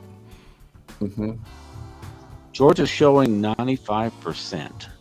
Yeah, why aren't they calling it? Yeah, drama. It's just and Trump is way ahead in Georgia right now. 2,553,000 votes. Trump, and I'm rounding it. Kamala Harris, 2,418,000. So she's behind by over 100,000 votes. Yep. At 51% to 48.3%. Arizona's up to 50% counted, 49.8 to 49.4. He went from being up by 3,000 to being up by 7,000. Let's see if they're basically waiting for Tucson, whatever county Tucson's in, Phoenix, which I think Phoenix is Maricopa. That's the main one. Right. And this Maricopa one up here. County looks like he's caught up in Maricopa County because she was way ahead. So it looks like Kamala Harris has 563,000 votes for Maricopa County, and Trump has to 539. So 539, yeah. We'll see. If he wins Georgia and Pennsylvania, he doesn't need Nevada or Arizona. No, he doesn't. Those 2 states will put him over. Yeah.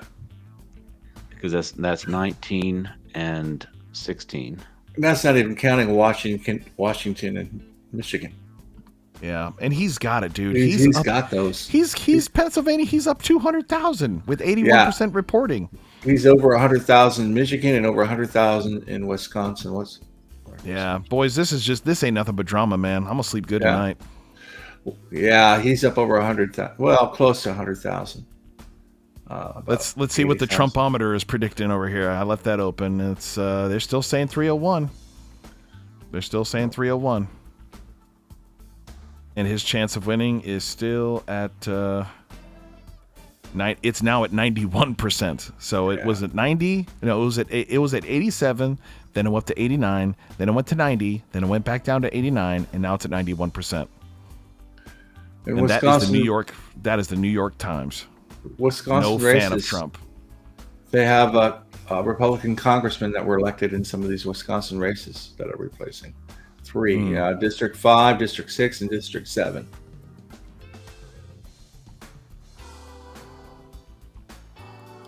Who controls the House right now? The Republicans do. The Senate is controlled by the Democrats. But they've only got like a two-seat margin, right? In the Something like that, yeah. I think a seat or 2 seats. They want to hold the House and flip the Senate. Yeah, they're going to get more people in the House, looks like. Good day, Robert, from Sydney, Australia. What time is it in Australia right now? You guys are 17 hours ahead or something like that? Something ridiculous? And Flame of the Spirit wants to know, Rod, if you plan on doing a follow-up election video. I don't know. Get a lot of views. I think right now is like the wrong time to ask him. I think by the time this is done, he's going to be done. He's going to be done with it. Well, let's wait and see what happens. You can do an analysis video of your other analysis. Yeah. It is YouTube. Mm-hmm. How many votes does Alaska get? Electoral? Not very many. They're like us, I think. Let's see. 3. They get 3. Yeah. They get 3. Okay, and that's going to go for Trump. So 3 and 16. That's 19 and 19 is 38. That put him at 268. Oh, he won't have enough. Australia, tell us who won. You're in the future.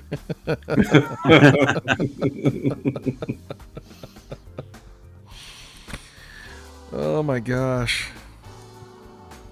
I feel like Gene Wilder and Willy Wonka in the Chocolate Factory. Yeah. The suspense is terrible. I hope it'll last. Mm-hmm. Yeah, Trump is way ahead now in Arizona. He's at 7,000. He's ahead by 7,000 votes. It's a better lead than the 3,000 he had earlier. That's most funny. Most of Maricopa is counted.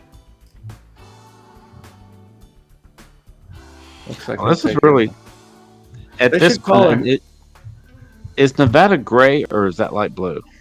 It's Nevada's gray. still gray. They haven't reported at all. Nothing's being reported. That's another state they've had problems with. Well, it's the gamblers. That doesn't surprise me. Well, so far none of the swing states are blue, or even light blue. You think with all the gamblers though, and all the waitresses, and no tax on tips thing would cause them to vote for Trump? Mm-hmm. No, but she co-opted that. No, she doesn't mean it, and everybody knows she doesn't mean it. She's lying through her teeth. You kidding me? Where in the world are they going to get the money for all this stuff they want to do? And they keep on giving all this money to Ukraine, right? And Lebanon and all these other places. So, and CNN just gave Kamala. I think they gave her California and something else. So Trump hasn't moved on CNN from 227, but Kamala went up to 165. Well, according to stats on California right now, Kamala has double the votes that Trump has. 4,469,000 to 2,679,000. And isn't that one of those? I think that's one of those states that they don't have any voter ID laws. Yep. And loaded with, I'd like to know how many of those are illegals, how many of those are mail-in ballots, how many of those are fakers. I'm telling you, dude, I think they'll have another mass exodus over there. They need to. They just need to abandon it and just give it to Mexico. Oh, well. Actually, you know what my idea is? You know what my idea is? Take over Mexico. I'm becoming the older I get, I'm becoming an imperialist. No, don't make it a state. Make it like Puerto Rico. Do like the British did with India. Just take it over. It's a mess. They're not going to get those drug lords out, and the CIA is just making money off them. So just take it over. You fix the drug war. You fix the problem with the CIA, and you fix the problem with the border. Well, the problem is your solution makes too much sense, which means you're probably not going to do it. At one point, though, this was in one of Dinesh D'Souza's movies, where he talks about the history of Mexico, how we occupied Mexico and we gave it back to them.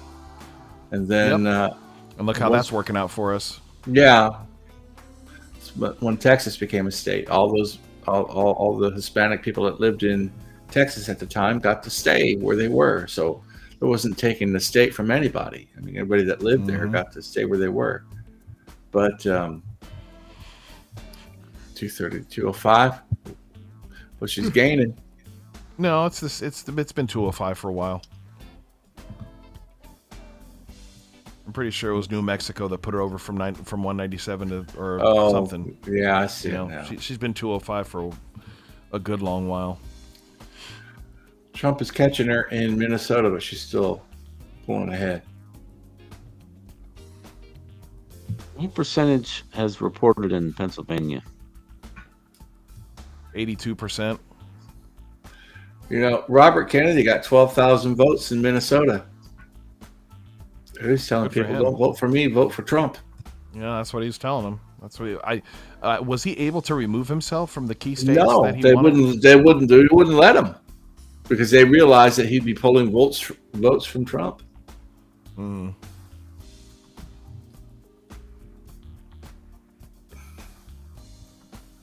What's his lead in Pennsylvania? 200,000. Yeah, that's the last I looked at it was that too. Yeah, Trump's leading Wisconsin, 10 electoral votes. More than that now. He's leading by 2,741,000 for Kamala Harris, 2,960,000 for Donald Trump in Pennsylvania. Oh yeah, it just jumped up. You're right. It jumped up dramatically. He's 220,000. So it's reporting. Yeah. So if he gets Wisconsin, Michigan, PA, Georgia, let's do the maths because that's too much for this musician to math. That's 25 and 35. That's 60.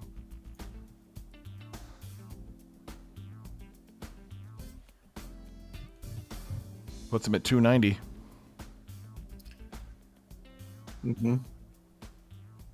So, and if he's still leading by 7,000 in Arizona. So, yeah, that's what they're predicting. So I think they're predicting he gets Arizona, Wisconsin, Michigan, PA, and GA, and that gets him his 301. 301. Nevada's still a toss-up.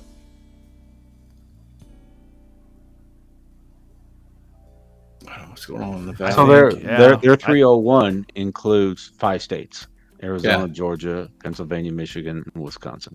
Yeah. Yep. Okay. But I don't know. I think there's a possibility he does better than that. Yeah, because Alaska, there's still 3 electoral votes there. They're probably figuring that in, even if nothing's counted, it always goes red.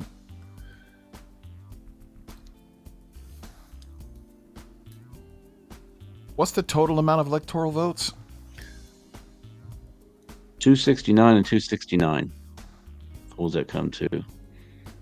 538. Yeah. 538, yeah.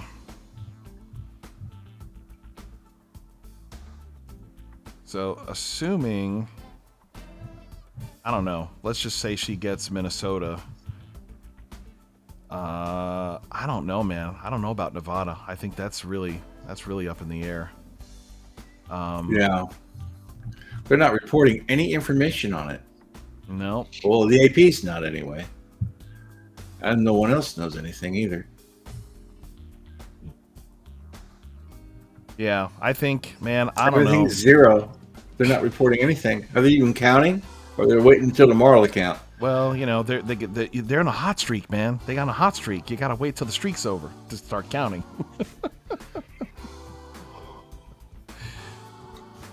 I don't know, man. It's bizarre. It's the only state there's no information on. I think there's a good chance he does 314. Yeah. There's a chance. Which would be Nevada and Alaska, along with the ones that that he's leaning towards taking. Yeah, the other 5 states. Yeah. Yep. That's not a landslide, but that's that plus the popular vote. That's a strong victory. We'll take it. And what I would be interested in is how many congressmen get elected and how many senators get elected. Do we win the House? Do we win the Senate? That's what I'd like to see too. I think so. Now, So the the main download thing is too big to rig. If Yeah. he's over 300, yeah, she'll have to Mhm. concede. so And there's no tomfoolery. There's no, we're not going to certify this thing. It's like, dude, he did 314, he did 301, he did 310. It's like, yeah, you guys lost. It You doesn't lost mean that soundly. it doesn't mean that she's going to concede, though. I mean, it depends. She might be done with the whole thing and just want out. I honestly think she's done. I think she's probably wind up already. And she'll probably have somebody come out, to be like Hillary did, She concedes. That was funny. I'll never forget that. And I agree with you, Cannon. I agree with you, Cannon. I think we should just go back to the Lady of the Lake throwing a sword. I want to go back to the form of government where the watery tart gives the sword to the king.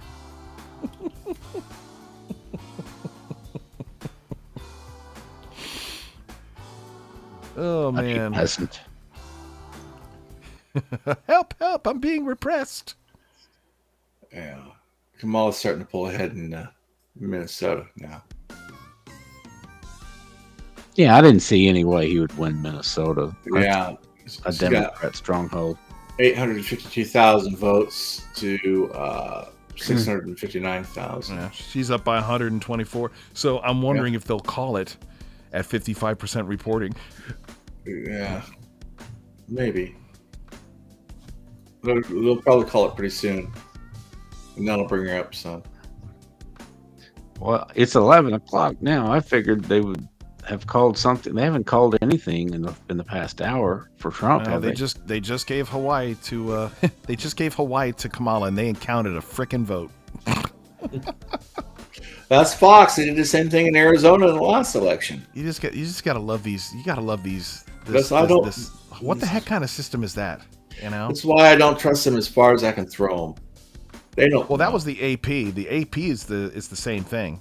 Fox and the AP have gone ahead and given Hawaii to Really? to the Krats. My AP map is. Let's refresh this. Yeah, hit refresh. And in CNN, they got Kamala at 169 and Trump at 230. They're really trying to milk it over there. They're hoping that these people are not watching any other channels. They don't have YouTube. They're just over here like, they're going to try to keep them on till 4 o'clock in the morning.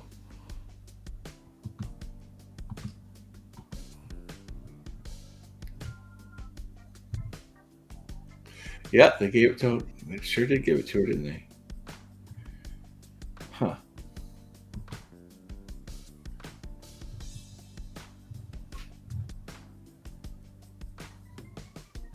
I'm texting Jonathan. He just texted me.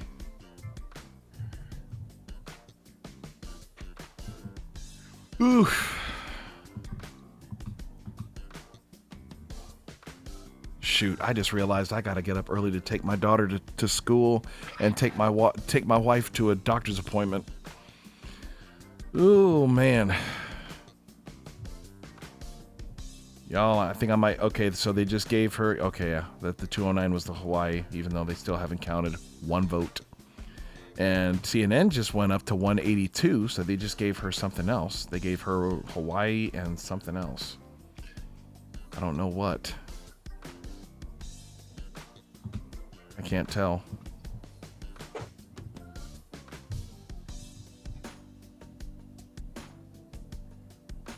They seem to be reporting similar numbers.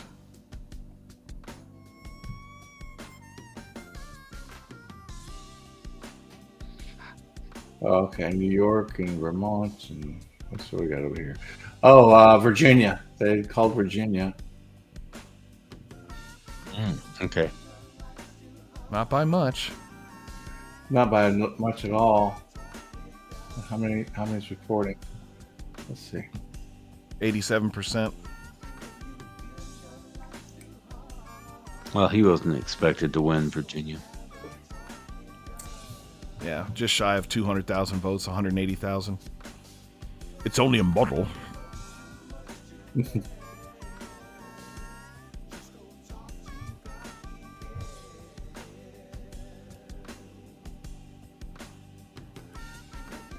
Okay. Well, if you feel like you need to head out, Gabriel, don't hang around.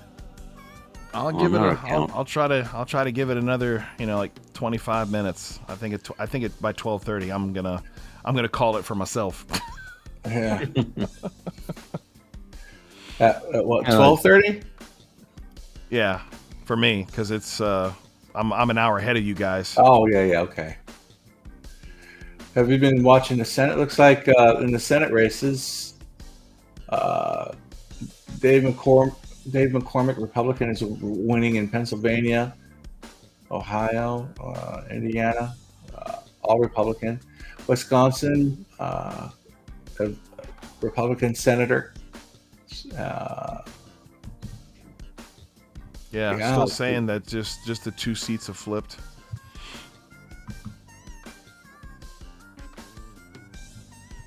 Oh, they love Bernie Sanders in Vermont. Yes, they do. For some reason. I don't know why.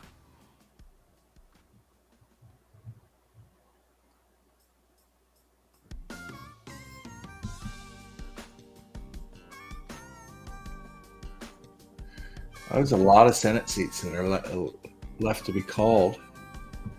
Nebraska, which is funny because he's up by. Well, it's funny they have it called at Pete Ricketts. Anybody know how Ted Cruz is doing? He's ahead. He got it. Yeah, he got it. He got it. Yeah. By They were saying that he was in serious trouble. And we got it by a million votes. Is a million votes in serious trouble? Well, that's what they were saying. I mean, all last week, Ted Cruz is in serious trouble. We got his seat. They were all bragging about it too. Wow. Well, they were also saying that Iowa was trending blue. They thought there was a poll taken in Iowa that indicated that Kamala might win. And I said, that's nonsense. There's no way. Just like I said about Minnesota, Trump's not going to win Minnesota, and Kamala wasn't going to win Iowa. Right. Oh, yeah. You got to take these polls with a grain of salt. Brick of salt. What are we listening to? It's a backing track from my Stevie Wonder tribute smooth jazz album, Talk with God. Actually, Who's the guy that you were doing the song for? That was kind of a crossover country. Oh, Scott Kittleson. Yeah. Kittleson bits. Did you listen to the new song that we put out, Ghost? Yeah, that was the song I was talking about. Yeah. What'd you think?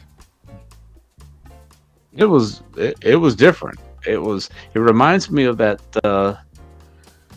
Human, that song Human. I'm only human after all. Who does that? Don't put the blame on me. I don't know who the guy is, but that's the style. That Kittleson's song, it reminded me of that song Human. Yeah, it's really different from the first song that I produced for him called Cricket.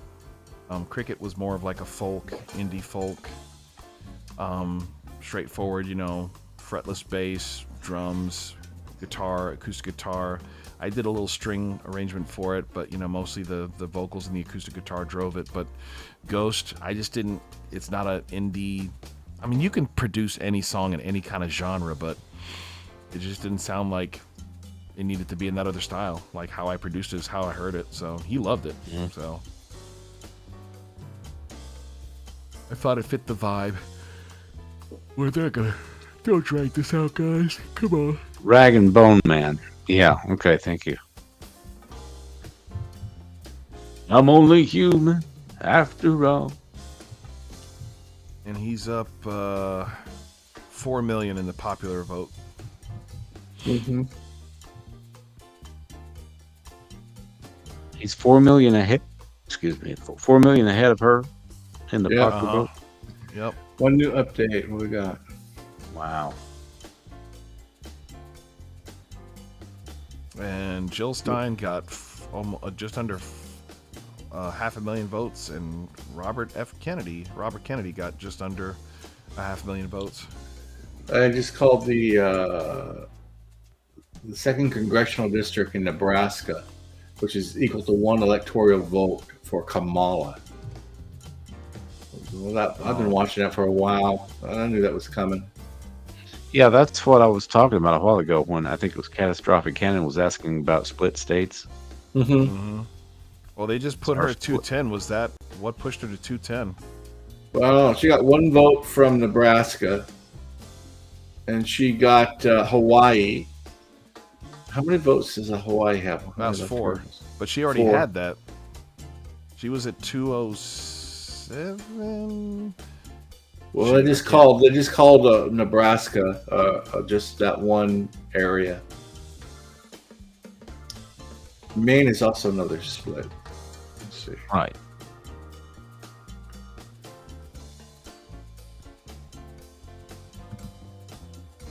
I don't know why they do it that way, but each state is different.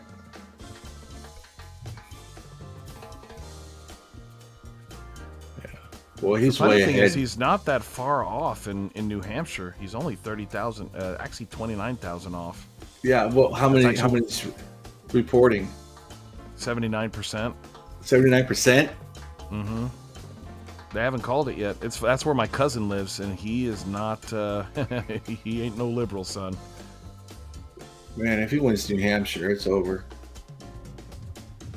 Well, I don't think he's going to, because it's. If he wins the popular vote, and as far as I'm concerned, it's over with, because he hasn't won the popular. He didn't win the popular vote against Hillary. Nope. And yet he won that election. If he wins the popular vote, I think that's a pretty bad omen. Yeah. And I had no idea he was 4 million ahead. Yeah. Of course, he's still got a lot of major metropolitan areas to come. Atlanta, Detroit, Boy, Milwaukee. he's almost up to her in New Hampshire. He's almost got her. 29,000 votes, and only 79% has been counted. Might be something if that flipped.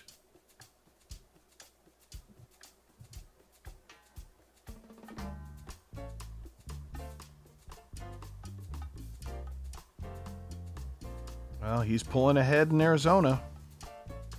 He's up 9,000 now. Or did that go down? I thought it went up. No, it was 7 to 7,000. Yeah, now he's up 9. He's up 9,000 now. Yeah. Huh. I tell you what, I think there's more people watching this thing than probably the last 2 elections combined. Yeah. I want to make sure there's. How many are in here? How many we 32. have We've had about 30. You know, we had about 50, or I think it got as high as 60. But I mean, we still got 30 folks here, so y'all sound off, all the sleepy warriors. Appreciate all of you who stuck with us. I was hoping it would be over by now, but they're not cooperating. Is it a shutout in the seats that they thought would flip Democrat? That's one thing I don't know yet. I'm not sure. I'll have to take a look at that one. Okay. I'm just putting a little bit of audio in from Crowder to see if there's any updates of shenanigans. Okay, let's have you do it from that chair there. Plus, you look good in that chair. Just microphone. Just put it like right here. Yeah, put it right up there. Gerald can come. Like your Mariah Carey at Rockefeller Club. If Gerald wants to show everybody how to do it, I just been paying money for that chair, and I don't think we're going to be streaming for days now. Gerald will show us how to do that when he does the wine tasting. No. That's right. I'm doing wine tasting? Yeah. Yep. They're All joking. right. So this has been a lot of fun. Oh, you know what? I forgot. Oh no. I forgot. He's actually, way we still ahead have in on Georgia. Yeah. Yeah, she's not catching up, man, in Georgia. She's It's not. 93% reporting. Yeah. And he's still up. Yeah, 2,600,000 to 2,483,000. So he's up by over 100,000 votes. About 140,000. 120,000. It's almost done. And I don't know why they don't call it. Drama, advertising dollars. I guess.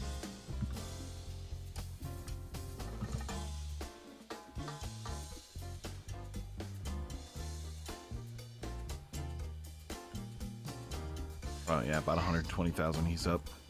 Yeah, Pennsylvania's showing 3,078,000. Kamala has 2,909,000.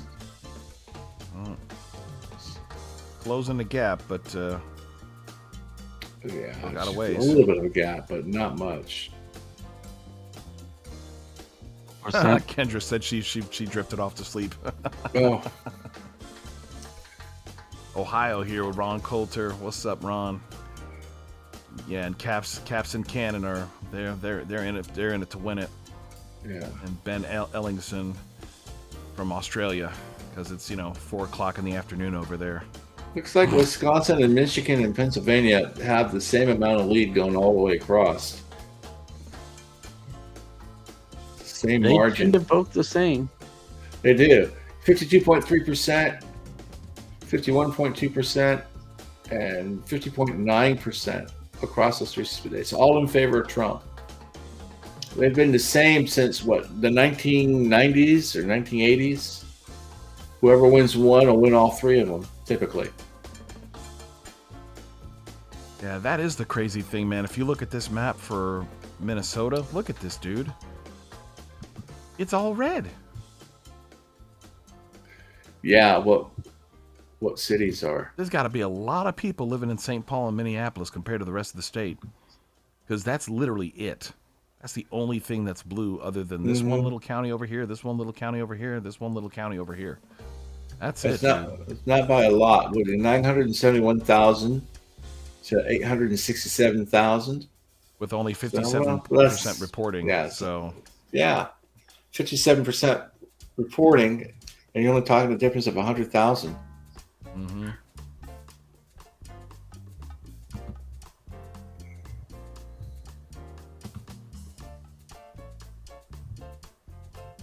Well, I'm gonna call Georgia. I'm just Georgia is too far. If anybody cares, I'm gonna call Georgia. Let's put Trump at 246. Yeah. I don't know what the holdup is, unless it's just like you said. Because by the time they call Georgia and PA, they know he's got it, and then everybody, they start losing viewers. Yeah, people go to sleep. I'm telling you, this is about advertising dollars at this point. Suckers like us, we're still here sitting here. Well, it's kind of interesting. It's kind of seeing the Senate races and how they evolved in the Congress. Yeah. Oh no, Yeah, dude, it's I would like to see a concession speech before I leave, but well, I wouldn't hold your breath. Yeah, chances are we won't be seeing that tonight. No, you'll be lucky if you see it tomorrow. Because you remember Hillary had to come out the next morning and do her concessions, because she didn't have a concession speech written up. She was planning on winning. She was planning on winning because they were, and that's what's interesting is all the seats they left vacant in all the courts, in the lower courts. They held off on the Supreme Court seat because we're just going to let the next president win, and they thought Hillary was going to win it. That's why they were so mad. She had to send John Podesta out there. Yeah. And he said, Mr. Pizza everybody go home, get some sleep. We're going to come back in the morning. No, I'm not prophesying. That's funny. Yeah. Flame of the Spirit. Listen, when they finally call Pennsylvania and Georgia, it's done. Yeah. Turn out the lights. He's up 13. He's up to 13,000 in Arizona. In Arizona, yeah, I just saw that. So I think he gets Arizona, Wisconsin, Michigan, PA, Georgia. That's the game. Yeah, I think he's gonna get Wisconsin, Michigan, and probably Alaska. Mm-hmm. So Nevada, which still isn't reporting anything. Yeah, so he's gonna get one electoral vote in Maine. He ends with either 303 or 310. No, I'm sorry. Something- It's 314, 310, or 304? Yeah. Yeah, 304, 310, or Kind of hard to do 314. math after midnight, isn't Listen, it? I'm a musician. I only do stuff in 4s, 8s, and 16s. 24s and 36s are rare too. But, you know. Yeah. It's like, hey, man, you got 16 bars. Go give him something. Like I said in my video, if he wins Nevada, Arizona, Georgia, and North Carolina, she has to win all 3. Pennsylvania, Wisconsin, and Michigan. It looks like she's not going to do it. No. She's not going to win all 3. She might squeak out one of them. No, she's not.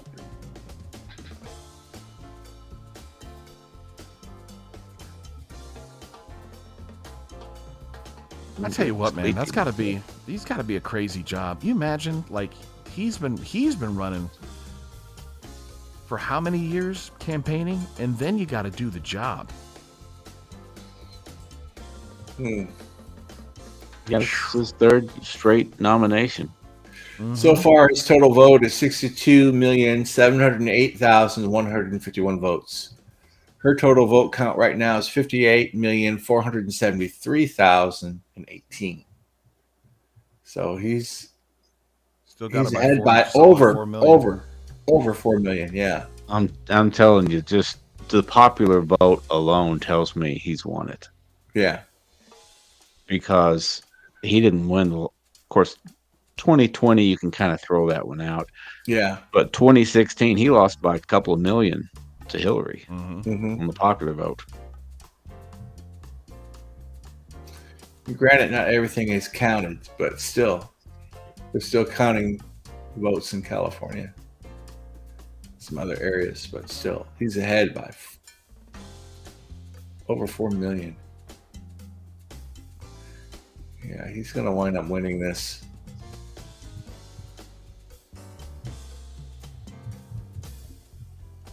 Will Trump funny. stop the first female president yet again? And you know they're going to blame it on sexism.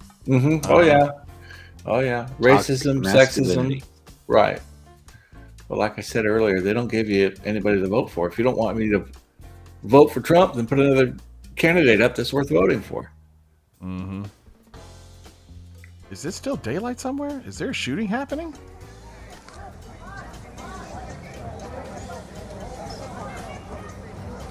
What is going on over here? Oh, is this over the George Floyd Memorial? What are you looking at? I don't know. I see something with a Pakistani flag. Hold up. I don't know what they're showing, but I'll show you. Shit, where was that? There's We're okay. I don't know.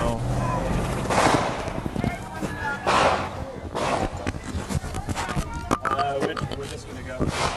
Oh yeah, 30 that's shots, the George 31 Floyd shots. Memorial. Yeah. I don't remember that. Today, though? Or was that? No, that was 4 No, years it's ago. not today. Okay.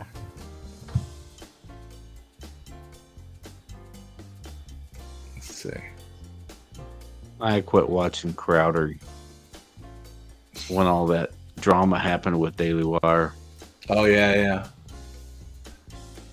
I did for a minute, but you know, and I like some of the guys from Daily Wire, but for like a regular news feed, I can't do it.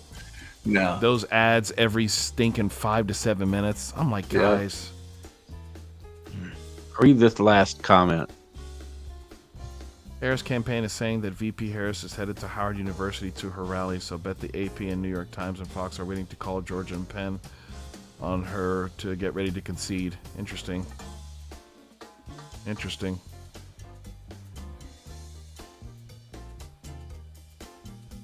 Maybe so. And you know, and that wouldn't surprise me that they'd hold off on that to let her know, Yeah. like, hey, look, you're gonna lose. You need to go somewhere where you can make a big stink and make a, you know, they got. I guarantee you, they've already had her non-concession speech prepared, calling him everything under the sun, blaming Joe Rogan, all the Well, we'll white see how men much- in the universe. So much grace is in this concession speech. None.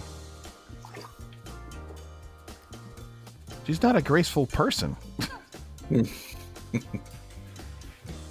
All that cackling is to cover up all that hatred. Well, Could have that's gone on Rogan. Say she what? could have gone on. Yeah, she could have gone Oh, on she Rogan. could have. She could have. But you know, this is her chance. So now they don't have to worry about her 4 years from now.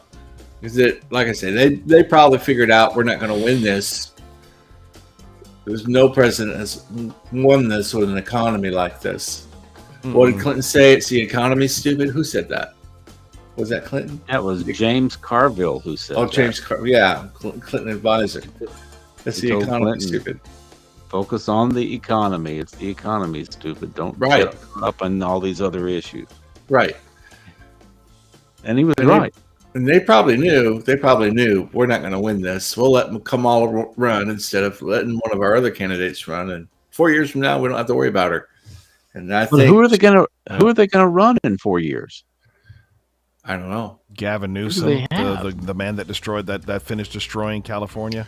What they need to do is open up the primaries and just let people run. Then they'll come up with somebody. The very fact that they haven't.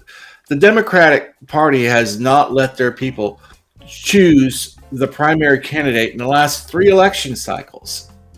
Yep. So you're right. This is their fault. You can't blame Trump supporters for losing the election. It's their fault. Yep. And They hopefully pushed- they'll they do some pushed soul Tulsi- searching. They Yeah. pushed Tulsi Gabbard out in 2020, right? You know, with stifling her ads. I mean, like they literally pushed her out, man. If they had been smart, they would They'd have run her. They'd have run her with Biden. They- See, here's they would've. what they should have done. If they'd have put her with see. Biden, and then Biden gives, you know, his brain goes to omelets, bro. You gotta. But the problem is exactly like you said, Marcus. She ain't trying to get us into wars. She ain't trying to send billions of dollars over to Ukraine. Right. One of my questions, which may not be answered, but one of my questions is who's been running the country for the last 4 years?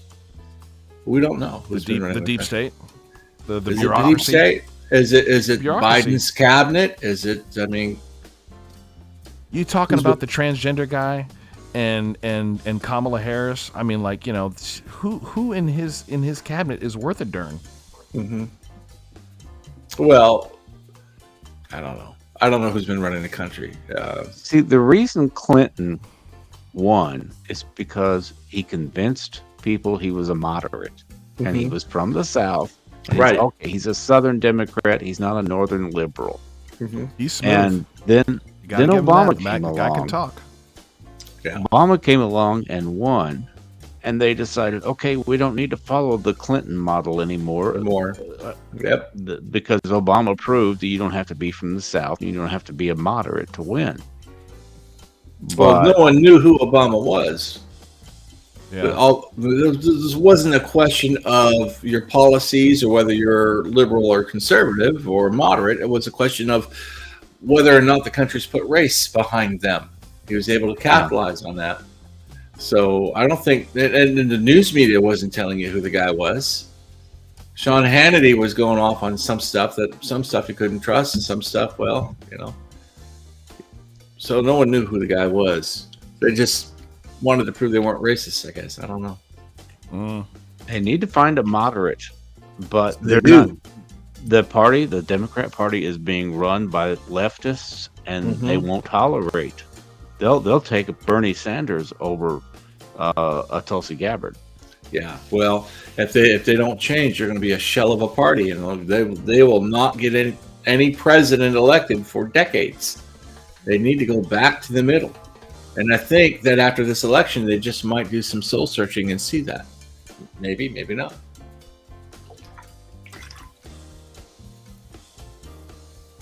Yeah, I think that they're before they would do that, they're just going to keep on pursuing their open borders policy, and Which is their a wedge losing issues. issue with Americans. Yeah. It's a losing issue with like 83% of all Americans, of all blacks, I'm telling you, Hispanics. You know, Trump is not that popular outside of the Christian nationalists. No, he's not. If if they had run a Bill Clinton type moderate, they could have won this. They could have won it. Absolutely, they could have. He's closing the gap in Minnesota. Is he? He went from 114,000 behind to 80,000 behind. 59% reporting. He's up almost 5 million in the popular vote. Wow, he's catching up. Wouldn't that be a kick in the hind parts if Trump won Minnesota? I always knew I was the most popular president. The most popular. Refreshed it. Tim Walz couldn't even win his own state. Yeah, he's about 80,000 votes behind right now. He was 100 and something. Actually, he was like 300,000 behind. Well, it was last time I looked, he was down like 114,000. Yeah, now it's 61% of the votes are counted, and he's behind by about 80,000 votes. If you guys don't remember, Al Gore lost his home state of Tennessee in 2000. If you can't win your own state, yeah, you got a problem.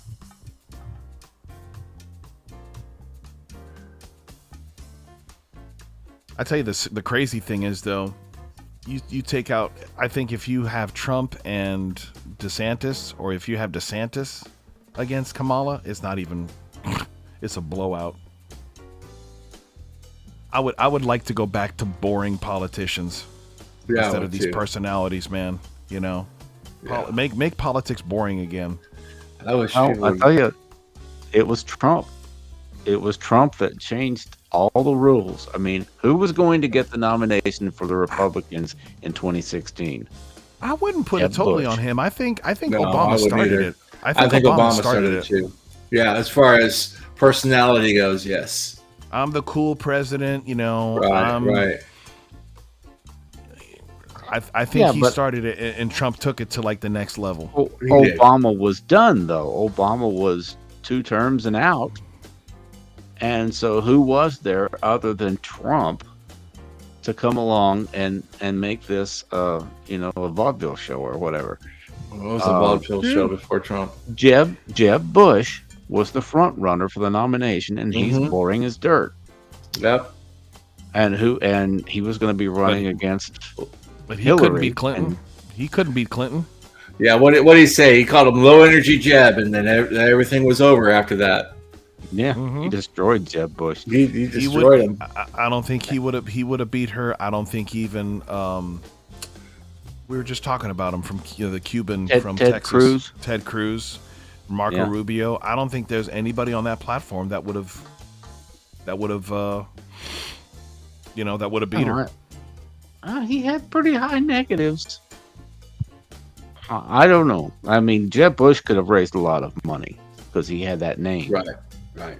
He could have raised a lot of money. But I think honestly, like, what's the difference between Hillary Clinton and Jeb Bush? Not very much.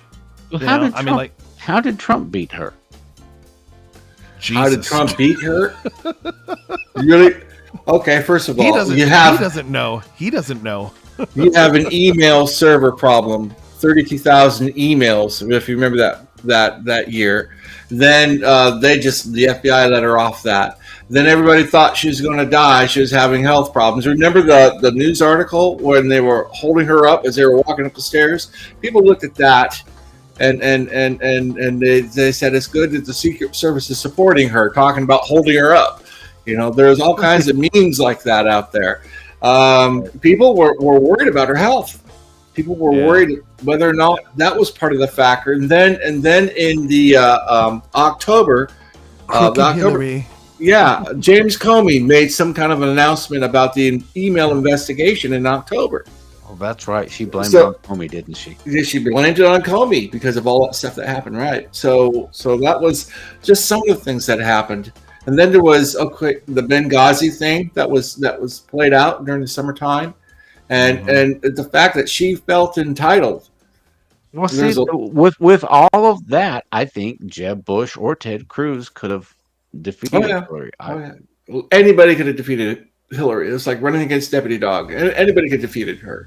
She's just a horrible candidate. I We didn't had vote for Trump. I know I did. But I didn't vote for Trump because I was a Trump supporter. I voted for Trump to stop Hillary. The same reason I voted for Trump to stop Biden. I voted for Trump to stop Kamala. So I don't like Clintons. I didn't like Hillary, but I would have voted for Jeb Bush or Ted Cruz over Hillary. I wouldn't vote for Trump over Hillary. Right. That's my point. I think he. I don't think he was that great a candidate. But it's just that he ran roughshod over the Republican competition. I might concede with you on Cruz, but I don't know, man. I think there's enough of us, especially over here in the, when you look at the Bush and you're like, what's the difference between them and Clinton? I mean, like, these are pals, these are buddies, these are just, hey man, I'm gonna take it this time and then you take it next time. Yeah, talking about the WWF. Yeah, they're working together, man. Yeah. And I think that's what gave Trump that, that's, I think, what garnered him the support is like, well, this guy's not bought and paid for. Right. And he's definitely not. Not only that, we knew who Hillary Clinton was. We had her history. She served in the Senate, right? Was it, or Congress? Oh no, yeah, Senate. And she was a senator, right? She was running against she was running against the other Kennedy that died. Right, and then all the Secretary of State stuff. Nothing to see there. Nothing to see there. That's all just coincidence that he just happened to die, and then See you later, flame of spirit. That's not the Kennedy conspiracy that Rod cares about. No.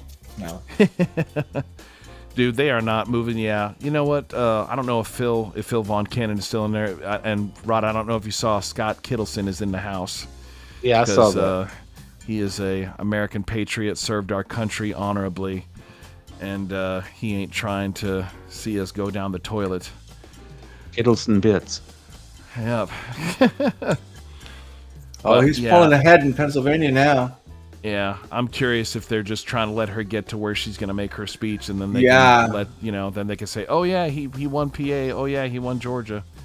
Well, he's pulling ahead in Wisconsin, Michigan, and Pennsylvania right now. All the vote counts are up. Yep. He's got 3,150,000 votes in Pennsylvania. She's got 2,974,000. So. Yeah, he's still up 13,000 in Arizona. Yeah, yes, he is. Well, I don't think she's gonna concede anytime soon. I don't know. She may be on her way to give a concession speech, but if you guys want to head on out, yeah, I'll probably do that. I have to get up early and go to work again tomorrow and do all that stuff. Y'all, I tell you what, let's pray. My mom texted me a little while. She said, "Pray for honest counts, no cheating." I think we should pray for the healing of America. That's what we should pray for. Goodness gracious, peace. Put aside our partisanship and just pray for the other side as well. That God would comfort them in their loss. Yep. All right, y'all. Join us in prayer. I'm going to lead off. Marcus, if you'll go after me, and then we'll let Rod close it out. So, okay. Hold up. I've got some awesome prayer music in here somewhere. It's great. Whoa. What in the world? So I got my puppies in here. They're sleeping, and one of them just woke up. She's not happy. She's an old girl. Sermon music. There it is. Here we go. Yeah, I made this for when I preach. Oh, you play right now in Jesus' name, and I'm closing this stinking election map because I'm just done thinking about this nonsense. Let's turn it over to the Lord. Turning it over to the Lord. We have done our part. I went and voted weeks ago. Oh, Lord, please let this thing play. You know what? I don't know even why I'm doing that. I have a keyboard right here. I can just play live.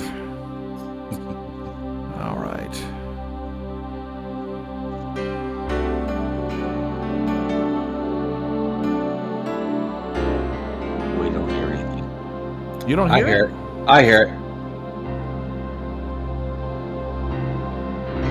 You don't hear it?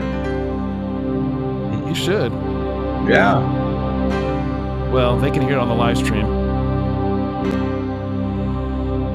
Heavenly Father, which art in heaven, your name is holy. Let your kingdom come and let your will be done on earth as it is in heaven. Lord, you said whatever we bind on earth will be bound in heaven, whatever we loose on earth will be loosed in heaven. We ask you, Lord, to loose honesty over this election, that the faith of the American people would be restored in this system and in this country, and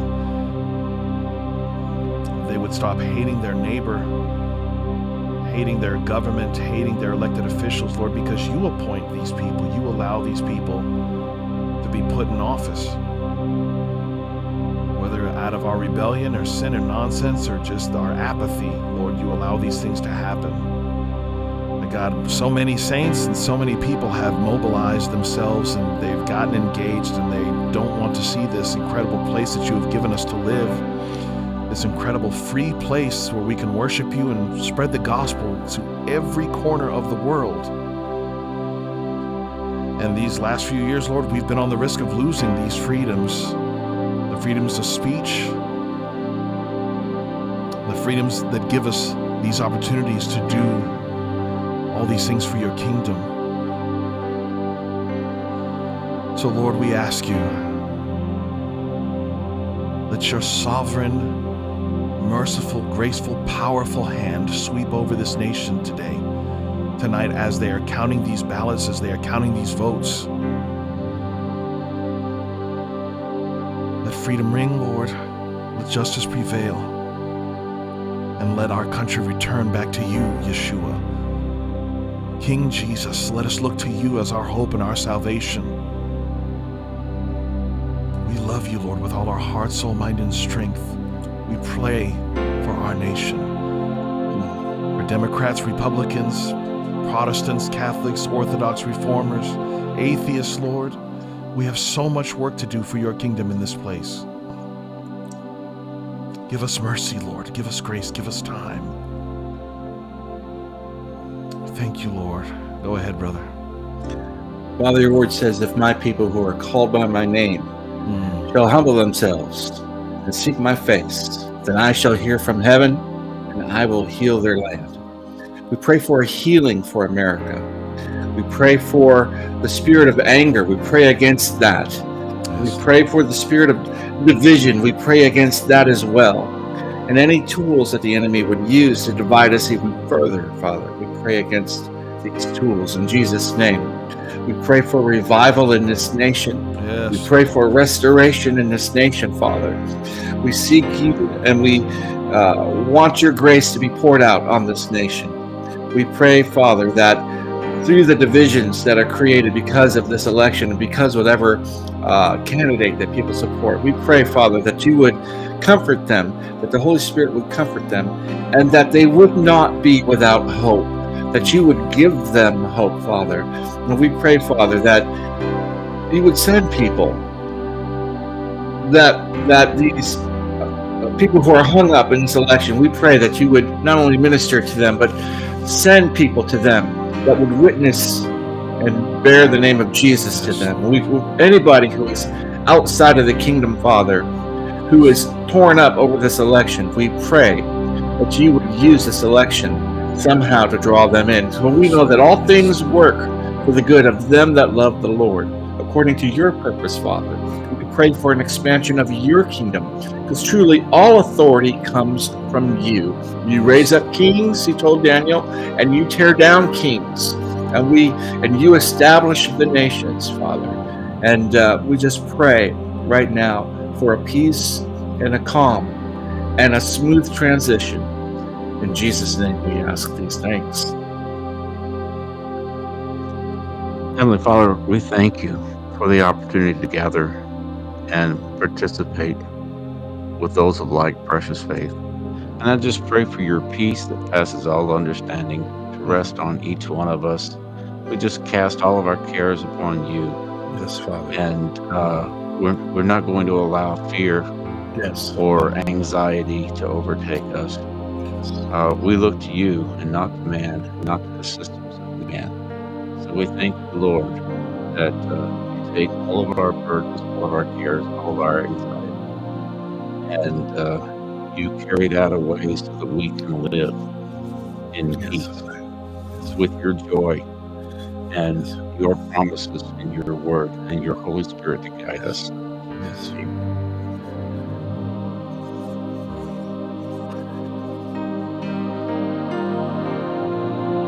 Alrighty. Did anything change over the past few minutes? I don't know. I shut everything. I shut it all down so I wouldn't be tempted. Yes, I shut it down too. I'm done. I'll probably take a peek or two before I go to bed. So thanks for joining us, everybody. It's been a long 3.5 4 hours and 15 minutes. Wow. Ever. I'm not doing my math very good, huh? Yeah. Good thing we're not counting votes. It's been over, right. It's been over 4 hours. So if any of you have stuck with us the whole time, I thank you from the bottom of my heart. We had some technical issues, and we're still trying to figure out how to do all of this stuff. But it was fun. I enjoyed it. I appreciate Gabriel and Marcus and Sam and SJ and whoever else. Did anybody else pop in? No. Oh, Ian. I don't remember. Ian, right. I thought there was somebody else. Ian, thank you, brother, for participating. And hopefully we'll do something like this again from time to time as we get more and more familiar with the technology and, and with how to build chemistry. And, sometimes these things, the conversations don't go real smooth and you step on each other's lines and whatever. But it just takes time. And and we're all learning here. So I appreciate your patience. y'all go over to Marcus's channel and tell him he needs to come over here with us more often because I love it. I love you, man. I love you too, man. the three of us together. This is beautiful. It's beautiful. I can't wait till the studio's done and you guys fly over here and we get to do this in person and record. Yeah, what we need to do is I need to plug my guitar in so next time we live stream, when you play, I can play along with you. So that'd be cool. Yes, indeed. Yes, indeed. All right, y'all. Let's just keep on praying for our nation, and no matter what happens in the morning, the Lord is still in control. God Jesus is on the throne. He's on his throne. God bless. That's absolutely. God bless. All right, y'all take care. Peace out.